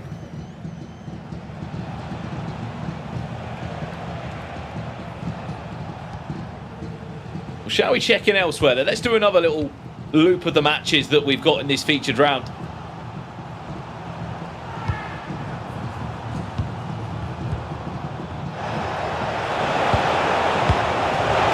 Guga against Johnny. Guga leads 2-1. I mean, let's speak about this guy for a second, Ryan. We know Manchester City signed him last year coming into this season. We saw him for the first time in Atlanta. We heard a lot about this guy.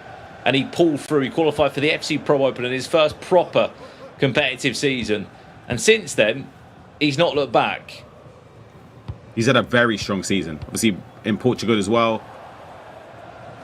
Finished runner-up to Lex, who is also in a qualifying game against RVP legend. My biggest questions for Guga Fries was those games where it felt like he could take the initiative and take control of those games. It felt as if it was always a 50-50, and that led to so many draws. So we didn't get to see the last 2 games, or 3 games of his group stage, of 3 wins, which got him into this favourable position against Johnny, but he's close.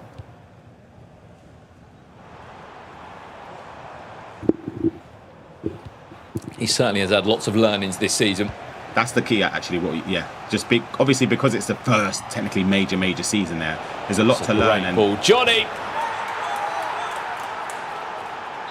2-2. You can just hear a group of S8 UL fans behind him as well. Remember, there is more than just qualification to the World Championships on this. There are huge Club Championship points on the line, which is a big part of the Esports World Cup. That's why a lot of these teams are investing in the players as well, because they want them to get those, not only the wins for themselves, but the Club Championship points. It really does mean a lot. Team Falcons dominating it.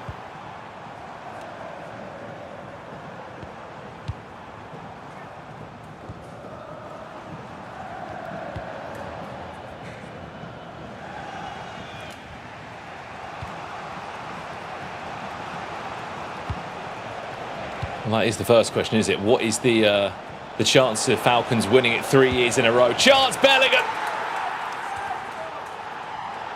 Johnny, 3-2 up.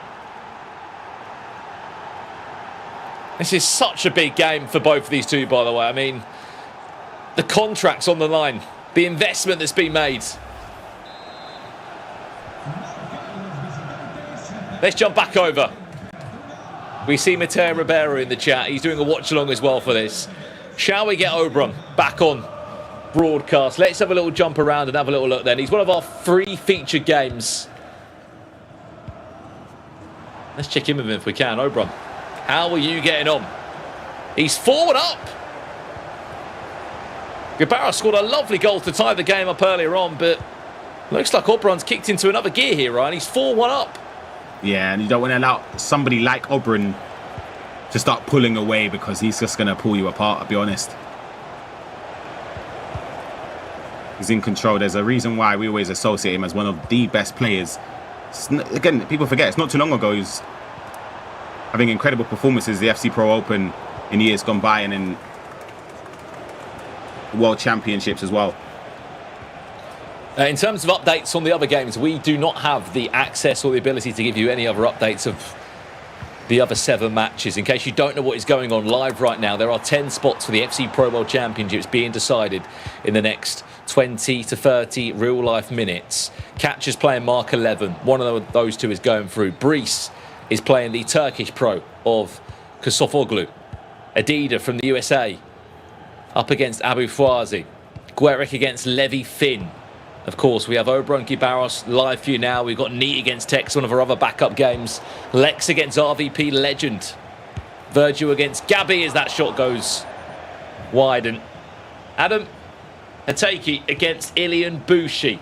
All live as we speak right now. As soon as we know, we'll let you know. But apparently it's going to be a little presentation for the players who will get their keys as part of the Esports World Cup, where you get your key and it's crushed as you are eliminated from the tournament. Well, as this hits half-time, Ryan, I think we should go back and check in with Neat against Tex. What a ball. Surely not. Yeah, there we go. Gets out for the end of the first half. Let's take a look at the other games as you wish to see if there are any changes. Tex underway in the second half against Neat. 51 minutes gone.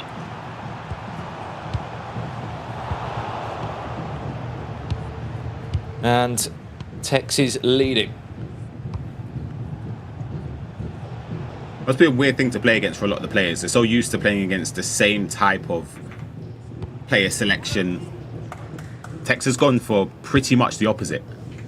It's gone for who he's been practicing well with. Obviously, lyrics would have an impact on that as well, and an input.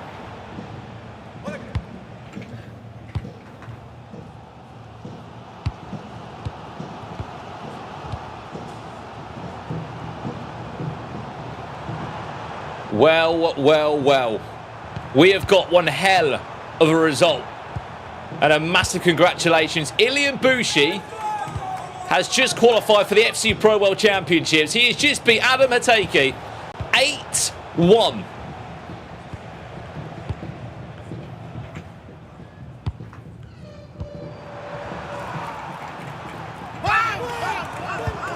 That's Gibaros who's got a goal back, and that's also Neat that's got a goal back as well. But congratulations, Ilian Bushi. He's at the World Championships. So happy for him. I'll be honest, he's come so close in years gone by. It just felt, like I said, it just felt like surely you're going to get the rub of the green one day. Commiserations to Adam Hateki. He had an incredible run as well. But a resounding 8-1 victory for Ilian to get himself that World Championship spot. Wow. That was actually an equaliser there for Guga Fraz when we just jumped in. Johnny's turned the game on its head. But has been pulled back to 4-4. I am trying to push for any live scores that we can get on the ground. We're only looking at these 3 games. We know that one game is just finished. Ilian is there. That is all we know so far. 4-4 here. Guga Fraz, Johnny. Tex 2. Neat 2. It's a clever pass. Johnny back in front.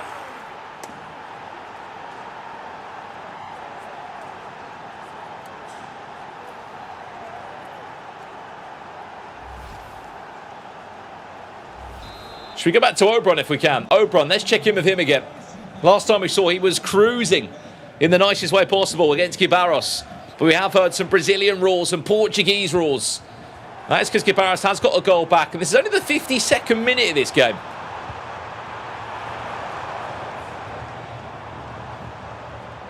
Oh, wow. It's got even better, by the way. If you are a Team Vitality fan, huge news. Because you've just got 2 players qualified for the FC Pro World Championships. Brees has just won his game. 7 goals to 3. He's come through the last chance qualifier. And there is going to be a French player competing at the FC Pro World Championships. Ilian Bushi is there. He'll be representing Algeria. But Brees will be there as the first French player confirmed at the FC Pro World Championships. Vitality, that is huge for them in terms of the club championship points. Yeah, huge congratulations to Vitality and Brees there. Again, finishing runner-up last year, it just would have felt wrong with him not being there. Commiserations to Kesafolu again. He's had an incredible run today, especially after the E-Champions League where it was below standards for him. He's done so well. It's just, yeah, it's a difficult one to take. It's Obron. If he gets a goal here, this could probably seal it, you know. Big save, wow.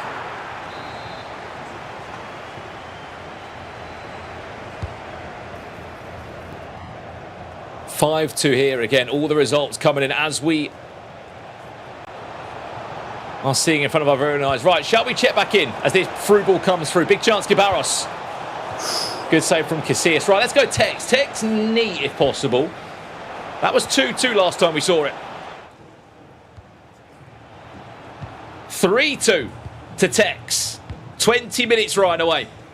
The goal here would be crucial in determining who will be the one advancing. If Tex can go 4-2 up, you know how horrible it is playing against Tex when he's standing on the ball in possession, you're chasing the game and he just picks you apart. And Neat looks like he's panicking a little bit as well.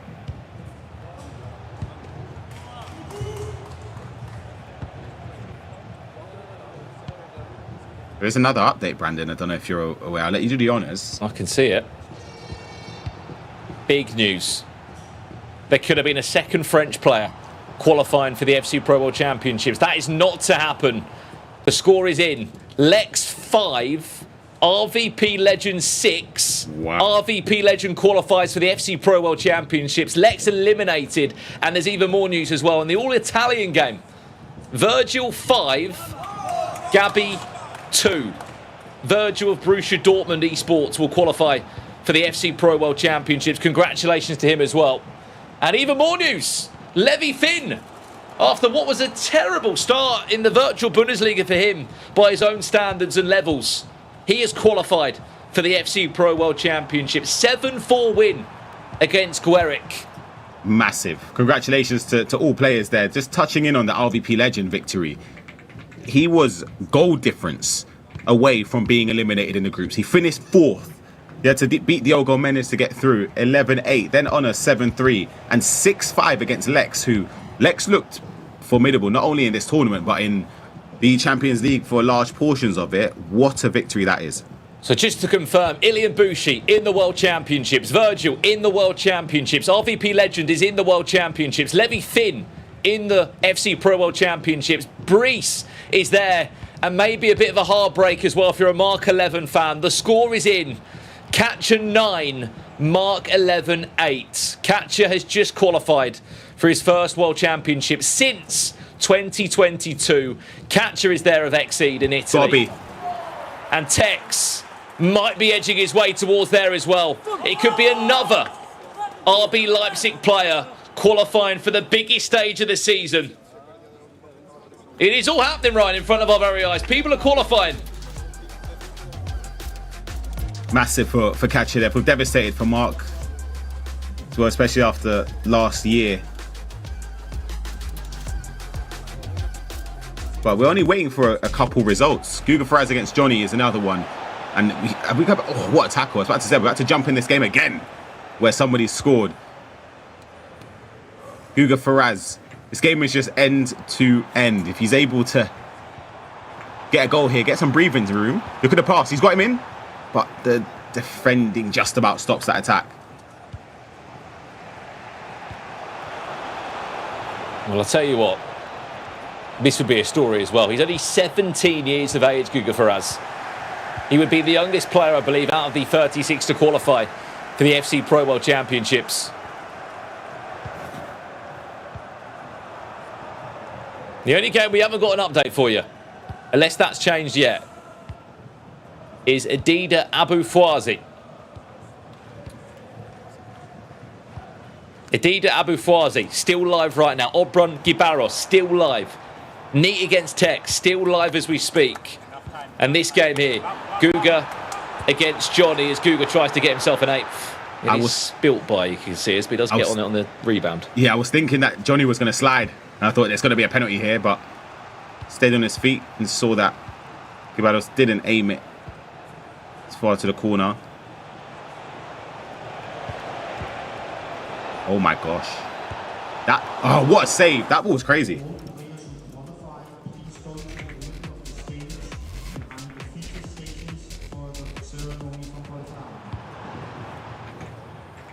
It's turning into trouble. Texas giving it away. The pass across is on, and it's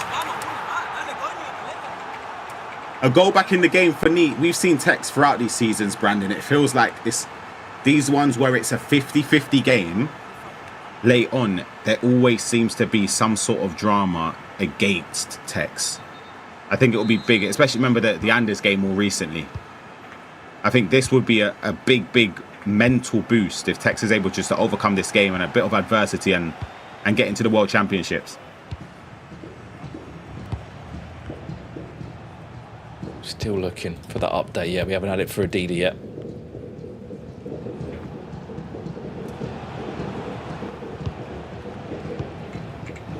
It's lovely dribbling. It's aggressive defending.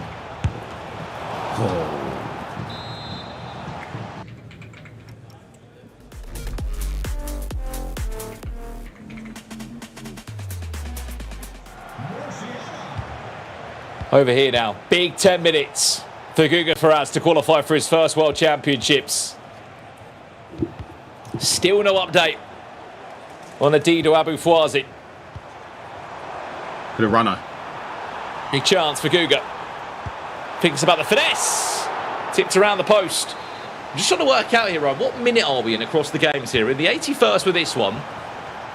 Tex is around similar time. Neat against Tex. I think Oberon Gibados is a bit behind these games, if I'm not mistaken. So Bronchi Barris in the 64th minute I'm hearing, but this game will be the first one to finish. Will Tex qualify for a World Championship? He is 4 in-game minutes away from doing so, but Neat will get the ball back. Wow. Where's this one going to end up, Neat? It's in your hands.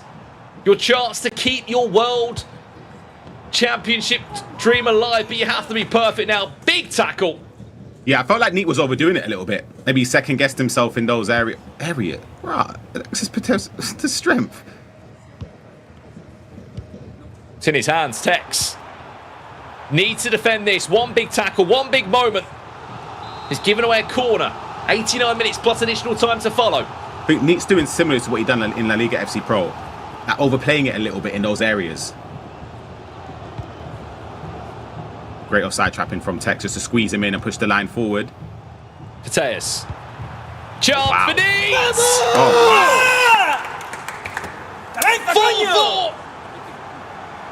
4-4! We might be on our way to extra time to decide the final spot, potentially, of the FC Pro World Championship.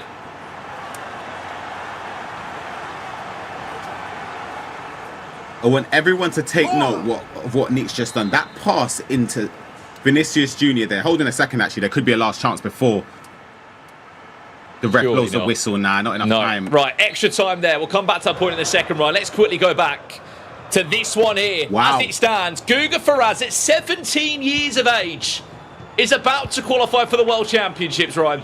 Huge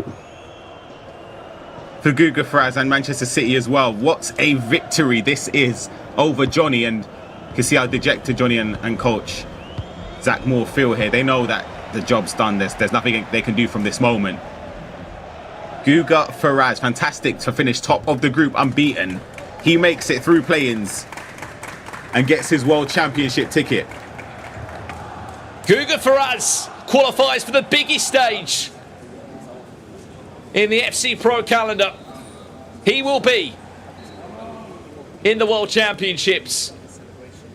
I mean, let's go back and check in with Obron for a second. Obron, how are you getting on? Is that the 89th minute? 89th minute. It's looking steady for Obron as well. He hasn't conceded a goal in a little while, and just looking at the player cams, I saw Coach Daniel behind. He looked dejected, so I assumed it wasn't promising for Gibados. Obron will be getting that spot in the World Championship. Unbelievable run from the Italian. Well, Veni is there. He's been alongside the journey with him. Obron will be there in the FC Pro World Championships. A huge hug in what's been a bit of a difficult season for him.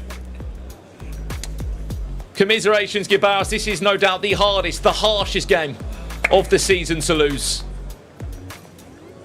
And all that's left, it just would be Tex, wouldn't it? All that is left to conclude is Tex against Neat. And when I do have it for you, I will give you the update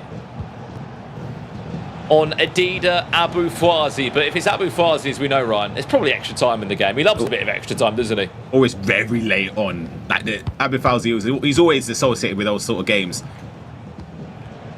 I mentioned it around the 80, maybe 81st minute about Tex being involved in those games. That probably should have been a goal. It's a great save. Where it's like the dying embers of the game, and it feels like he's always going to concede. I can't explain it. It's weird. It's very, very weird. Unless he's ahead by quite a handsome margin, it feels like a lot of the time it's not going in his favour. Be honest, that attack from Neat, I didn't get to finish. I thought that was insane. For those asking about Adida, we cannot show you his game, guys. He's not on main stage. He's not on any of our featured pods. Surely offside, right? No, it's onside. 96 minutes on the clock. Neat trying to find the cut back there. It's going to bounce back to him, though, isn't it? Probably the wrong player. See, the left back's out of position, so he has to switch over to Maldini and cover the space. But there's options here. Chance for Tex to lead in extra time. Eden Hazard. I mean, there's been question marks on Tex's team selection during this FC Pro play-ins, but if he qualifies, he will not care, and he'll be saying, look, the team worked for me. Absolutely.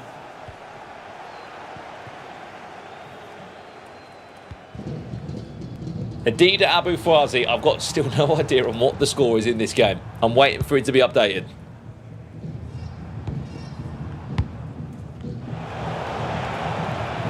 Look at this. He's in. Look at this! Tex! With a gift of a goal. I mean, I'm not too sure what Neat's done there, but you can see by the reaction, he knows he's made a terrible error. Again, I'll be honest, I looked away to see if there was an update in the Adida Abu Fawzi game. I just saw that Hazard was in on goal.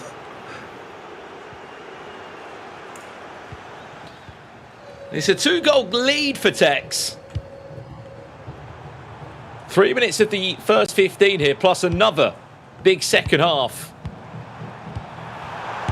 Wow. Chance!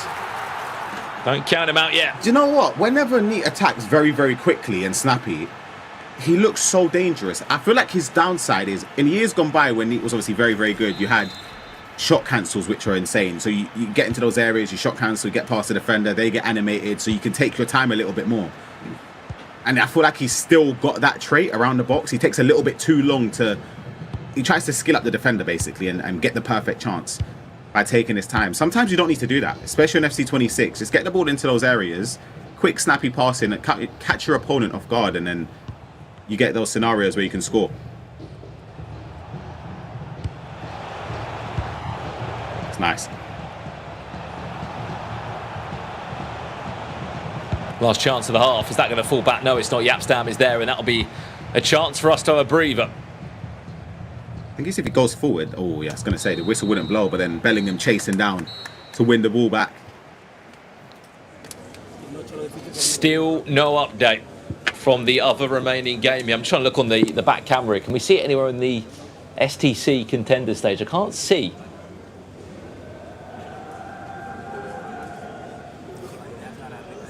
Where's that? A twisted mind's top there on that second camera.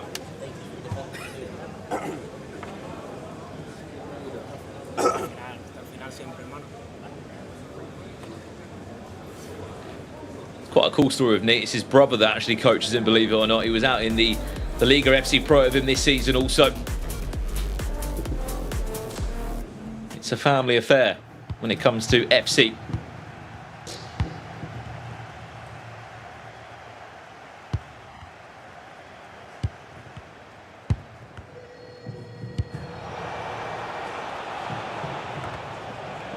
$50 minutes away from Tex qualifying for the World Championships. He was one game away in that E-Premier League final. Oh, he's onside, you know. It's a brilliant ball. Bukayo Saka to tie us up. It's brave goalkeeping. Wow. That's the rush out play style. Do you see how quick Casillas came off the line there? What? Wow.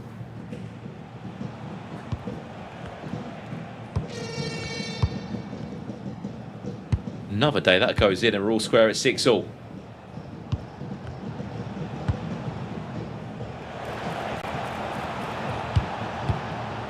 This is nice from Tex. Where's the cutback?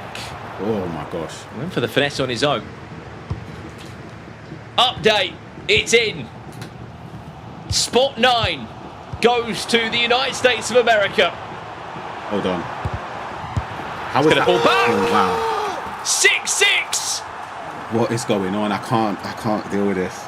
Edina qualifies for the FC Pro World Championships. Abu Fwazi is not there. He will not be. It's heartbreak again for him. He loses in the final game of qualification for the FC Pro World Championships. He will not be there. Edina will be. And of course, it has to come down to Tex, potentially, and Neat for the final spot. Spot number 10 could potentially be decided on a penalty shootout. Not more penalty drama with Tex. I mean, it was only before we saw Anders Vergang beat Tex on penalties in the E-Champions League. I just, he's up by 2 and I just thought, I don't know. I just thought Tex was gonna cruise it a little bit, but more for me. I know how good Neat is going forward. I just thought the way Tex would have been able to play and slow the game now, and it could have been a very, very strong position to be in. There is still time for someone to win it in extra time before it gets to pens, though.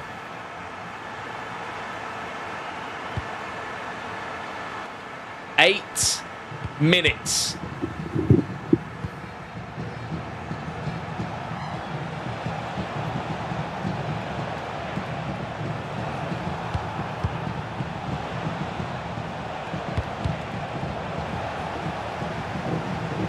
Who has got that moment of magic that could send them into an FC Pro World Championship? Is it going to be Tex? No, not there.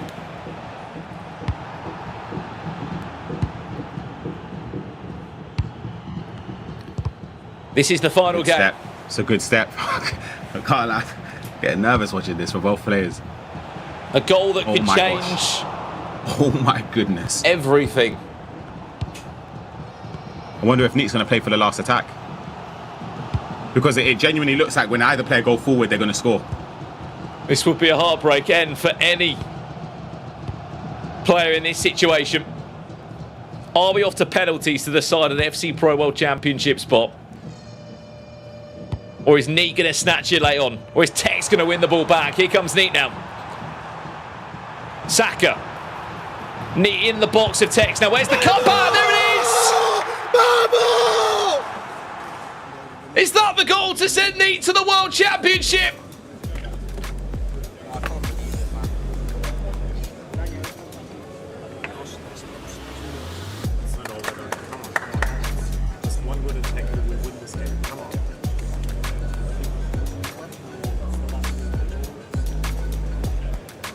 Speechless is Ryan Pessoa. Tex will get a kickoff though. He will get a chance. He will get one last roll of the dice now.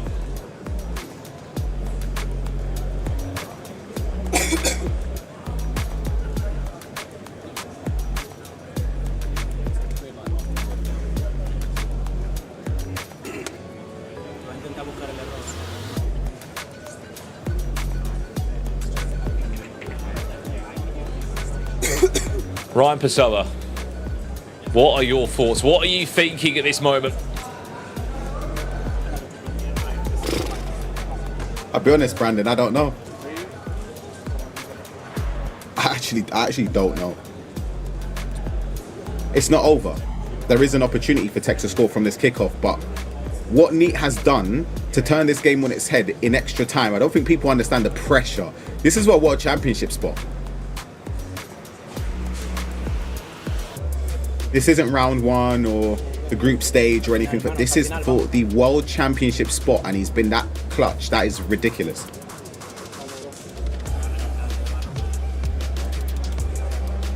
Well, you heard from Coach Daniel, who just stands just behind him now. He said you'll get one more chance. Score, we go to penalties.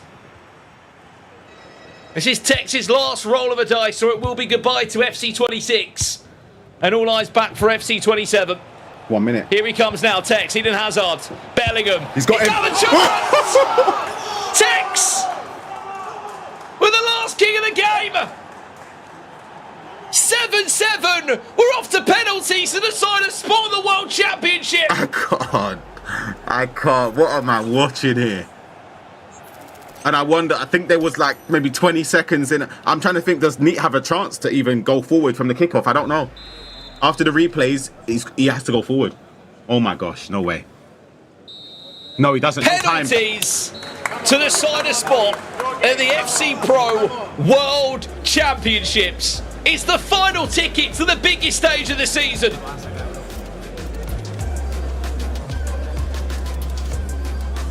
I cannot believe it. Strap yourselves in, ladies and gentlemen. 9 players are already there from the play-ins. It's Neat or Tex to take the final ticket. Here we go then. Neat steps up first with a strong penalty. I can't watch. Over to you, Eden Hazard. Hazard scores. So far, so good, Ryan.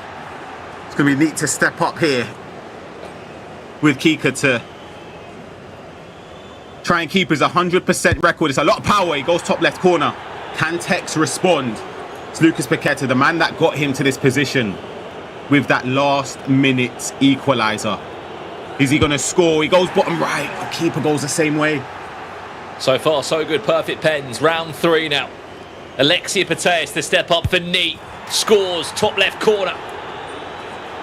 Tex to reply with Maradona. Bit of a grimace on the face of Tex coming up to step this penalty now. Maradona scores. Still complete 100% records for both players. Neat. Tex has stayed middle a lot of the time. De Bruyne, a lot of power. And he goes bottom right corner. Starting to get tense now. Tex needs to score this penalty, or Neat will have the advantage. Jude Bellingham steps up. Goes bottom left. Keeper stays rooted to the spot. So much talk about this man getting back to the World Championship, Tex, but Neat could snatch it away from him. Look at the power bar there on Vinicius Jr. Here's Neat now. Can he score? No! Tex scores! He's off to the FC Pro World Championships! It's Ahmad to step up! What? What a save! Sudden death is on the cards! Neat! With Scott McTominay down the middle, Tex has to score. Nah. Frankie de Jong steps up. And we go for another round of sudden death. It's Hegem, the Norwegian defender. Top right corner, it's back to Tex again, who has to score. Robinson, of all players, continues it going. Round 7. Maldini, we're going to be on the defenders and goalkeepers soon. Scores. Oh right my corner. gosh.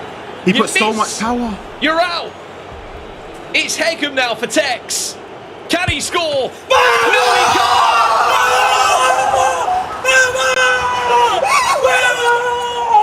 And Neat takes the final ticket to the FC Pro World Championships. Tex eliminated.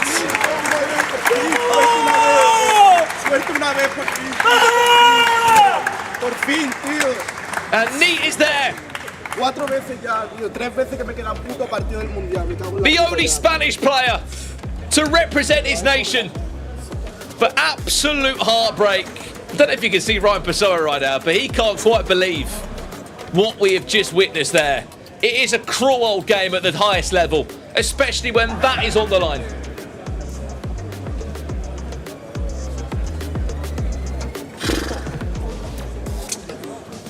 If that's anything to go by, the FC Pro World Championships in less than a week's time. Oh, sorry, just over a week's time, I should say. I'm lost for words. I'll be honest. Incredible from Neat in extra time to get back and then take the lead, and then Tex as well to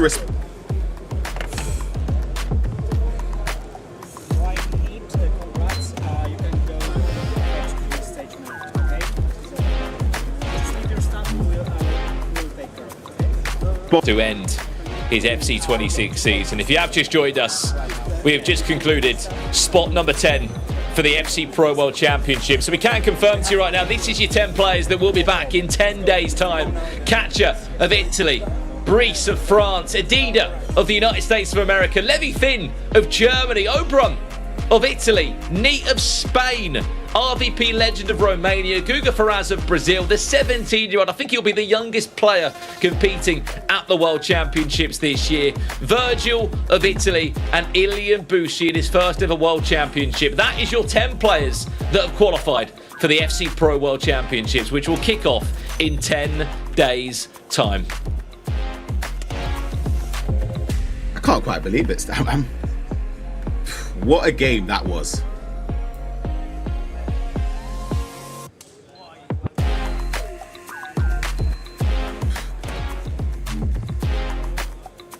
The players that didn't make it as well, obviously, I always say commiserations to them. They've come so close and it's a painful loss. I've been there myself twice, in fact, losing that important game to make it to the World Championships. It is a difficult one. Wow, that is heartbreaking. Well, Ilian Bushi, just for people in the chat, saying Ilian Bushi from France. Well, Ilian Bushi, I should say, is from Algeria. Algeria, yeah. He's decided to represent them ahead of the Nations Cup this year. So he's just, of course, Brice, who will be representing France at this year's FC Pro World Championships. But they will both be representing Team Vitality. Yep. Even though you saying that, just saying that there's only one French player, that just feels crazy to me. Because obviously the level that they have is so high. To only have one player though is just. For how long though? I mean, I know Tex is not there, and of course there's going to be, loads of people that are so disappointed. But for Neat and Spain, for a long time, Spain have been lacking a bit of representation in the big tournaments and late runs and big moments. I'm sure Jaime Alvarez, who we love dearly, will tell us more than most about that. Since that dominance they had years ago. He's at the World Championships now, Neat, and who knows what can happen for him. Exactly, and it's about time in a way, because of we all know, everybody speaks about it. No more than Gravison. Gravison knows him very, very well. We know how good Neat is. It's like one of those stories of, it's not even untapped potential, I don't think that's the correct phrase, but it's potential that we think is clearly good enough to win in Spain, clearly good enough to do online tournaments. We want to see it at the World Championships because the ability is there. People say from practice games, I've played against him many times, whether it's 1v1 or 2v2, it's like the best player. He's so good to play. He's so good and he's so difficult to play against. Now he's got the capability to showcase that to the entire world in, 10 days time.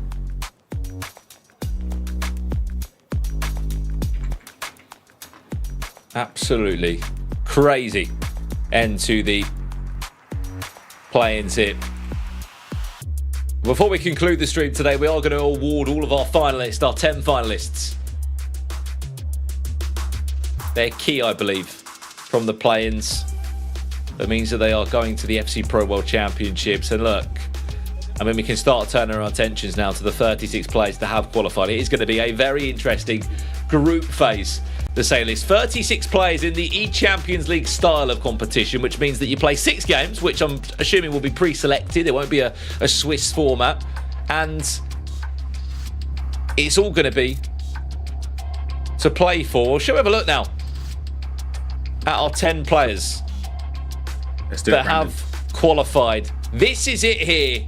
They have qualified to the league stage, I believe we're calling it, the league stage of the FC Pro World Championships. Ryan, what's your thoughts on that list? Yeah, Katia, Brice, Adida, Levy Finn, Oberon, Neat, RVP legend, Guga Ferraz, Virgil and Ilian Bushi. Fantastic accomplishment to get there.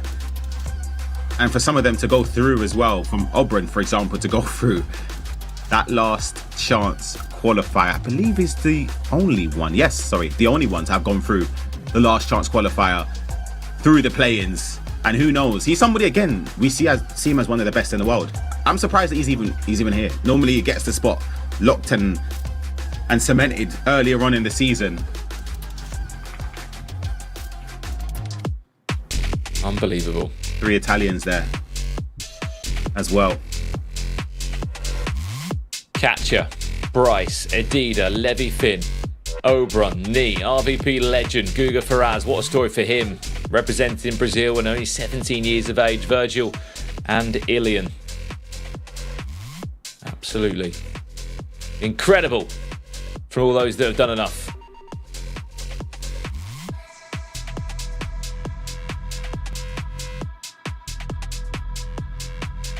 Ryan Pessoa, I ask you, which of those players has the best run in the FC Pro World Championship? I'll kick off. I reckon Oberon's going to have a really good run. just because I don't want to select the same player as you, oh gosh, I'm going to say Katja. There's just something about, I play so many games against this guy. He's insane. He's so good. You let us know at home as well in the chat. Who do you think is going to play the best in the competition? Right, it is time to congratulate our players that have made it through to the FC Pro World Championship. We are going to, I believe, get to see them come onto the main stage or potentially pick up a key. We are waiting to hear what's the latest on the ground.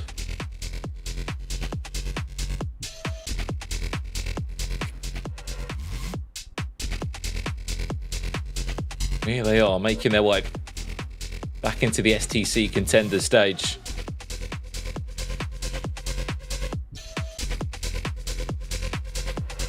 Here we go then. Time to collect the key. Catcher. First and foremost, congratulations to him. He had an unbelievable league phase and run.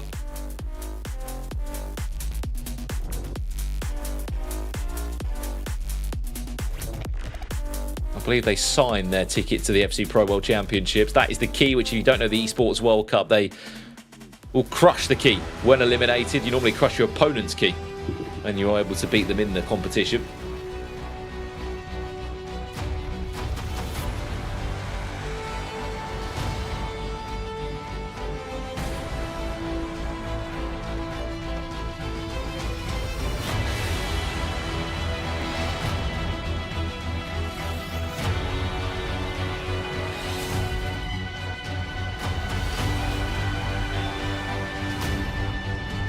Perfect story for him as well, Ryan, because he came through the online cups to get his playing spot.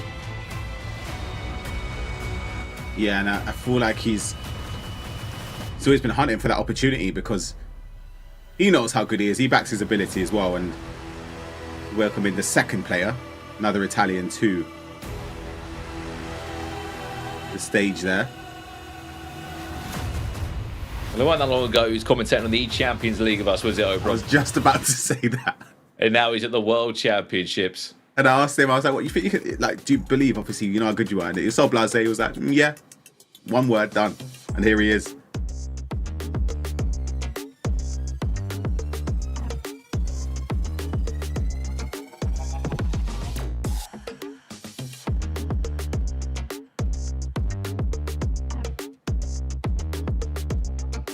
We are just seeing each of the players come up now and grab them.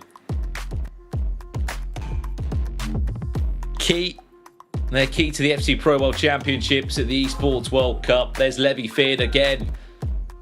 Some of the stories we're seeing around are players that have turned their season around. They've clearly gone away off the back of a bad performance in maybe the FC Pro Partnered League or not getting to the FC Pro Open, and they've put the graft in. You can see who's come back and who's on a different level now. Exactly. See the work there, especially that man right there that we saw, Levy Finn, who's very open with his season.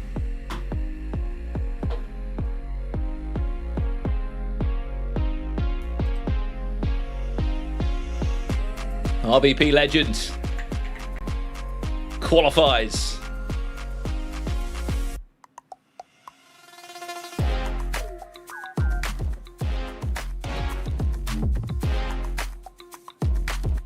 Another Italian. There's quite a few Italians that have come from, I believe, the most of any nation that have come through this play-ins. There's Virgil. He had a strong season as well. Club Championship. Done very, very well in Germany.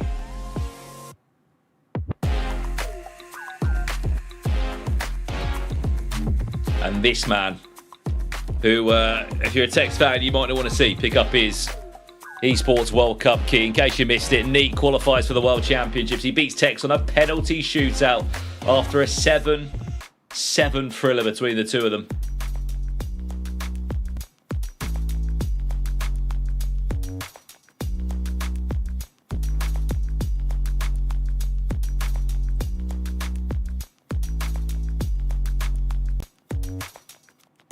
How do you think these players will be feeling, Ryan? They are there 10 days' time. They've got even more time to prepare now. Thrilled. And you can see the smile on Neat's face. It's an incredible moment.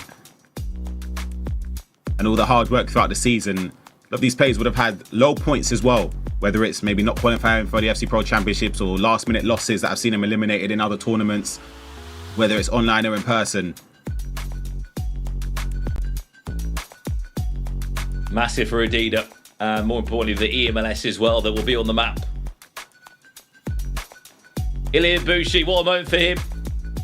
He was in tears a few years ago when he missed out on the Esports World Cup with a loss against Anders Vergang. Now he's there on the biggest stage. And Team Vitality with not one, but 2 players qualifying.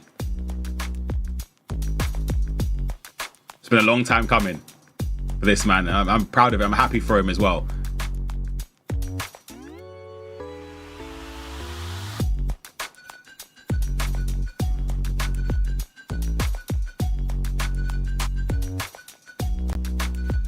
There's his teammate. They know each other only too well. They played in the E-League 1 this season. Maybe weren't at the level. They were just a game off, a game away from getting into the Champions League and maybe the FC Pro World Championships directly. But what a tournament he had last year at the FC Pro World Championships, Brees. Just a runner-up to Manu. He's had to work hard this year to get it. He had to go the long route.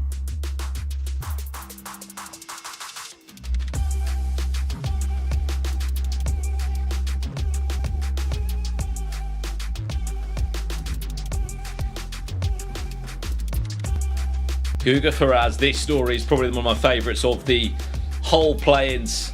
17 years of age, Ryan.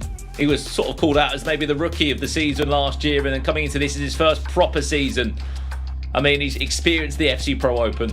He loves a draw. That's been the joke of him throughout the season. But he's played in the Champions League. He's played in the Portuguese League. He's going to be playing in his first ever World Championship. That's an amazing story. Yeah, proud of him as well. Incredible accomplishment. Unbeaten to the play. We say a draw. It worked in this case. 3 wins, 2 losses in the group stage. Of course, that victory.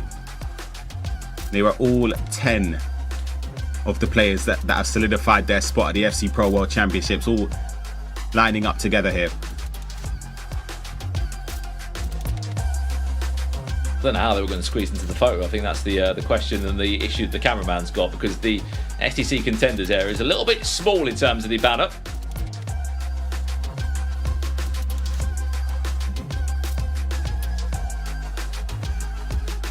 Well, for these players now, Ryan, 10 days away, they come back to play in a league phase against 35 other players, 36 players in that. How do they prepare for the next 10 days? First, enjoy the moment. I think that's key. It's a very, very important thing to do and not get too engulfed in the moment, because they know that there is a huge opportunity on the horizon. In 10 days' time, they can turn the dream for qualifying for the World Championship into a dream that was achieved there, but a dream to go maybe a step further and lifting that trophy. They're in amongst the best players in the world, and they all belong to be there, so it's very, very possible that one of them could win it. Absolutely. A massive congratulations to those players. They have just qualified for the play-ins, and that concludes the 4 days of FC Pro action live in Paris. Those are the 10 names that have qualified for the FC Pro World Championships. They will join the likes of Anders Vergang, MS Desari, Nicholas, Emre Yilmaz, the defending champion, Manu Bashore, just to name a few, who will all be competing in 10 days' time. The 22nd to the 26th of July, the $1 million FC Pro World Championship will take centre stage at the Esports World Cup, and we will look to hopefully find potentially a new world champion, or maybe a repeat world champion for a third time or for a second time for the likes of Umit or MS Desari or Anders Vergang. Ryan Passoa, I cannot wait. 10 days, we're going to be back. Yeah, I'm itching to get on the way with that already, with what we just saw in that last round between Neat and Tex. Ridiculous drama. I'm still not over it. But yeah, unbelievable accomplishment. I've said it countless times already, and a huge congratulations to all of those 10 players. Well, what a 4 days it has been at this Esports World Cup qualifier in Paris at the STC contender stage. A massive thank you to, of course, the legend that is Jaime Alvarez, Richard Buckley, yourself, Ryan Pessoa, and I've had the pleasure as well of guiding you through just a little bit of the action across the last 4 days. We've had 512 players that all travelled into Paris on Thursday. They were whittled down to the best 14 to join the play-ins alongside 46 pre-qualified players. Then we've had a whole day of action today, which was incredible. But only 10 players remain, and those 10 players will be back in 10 days' time to compete for the biggest ticket in town, the FC Pro World Championship trophy. That is it from us here. A massive thank you to our great admins on the ground in Paris, our incredible production team working behind the scenes, and all of you for watching at home. Congratulations to our 10 finalists. We will see you live in Paris in 10 days' time for more FC Pro live action. Until then, it's au revoir, and we'll see you soon. All right, good night. Enjoy.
Play is in our DNA.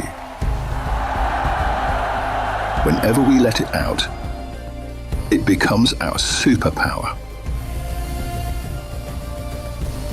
Now imagine an entire city being built to supercharge it. Qiddiya City, powered by play.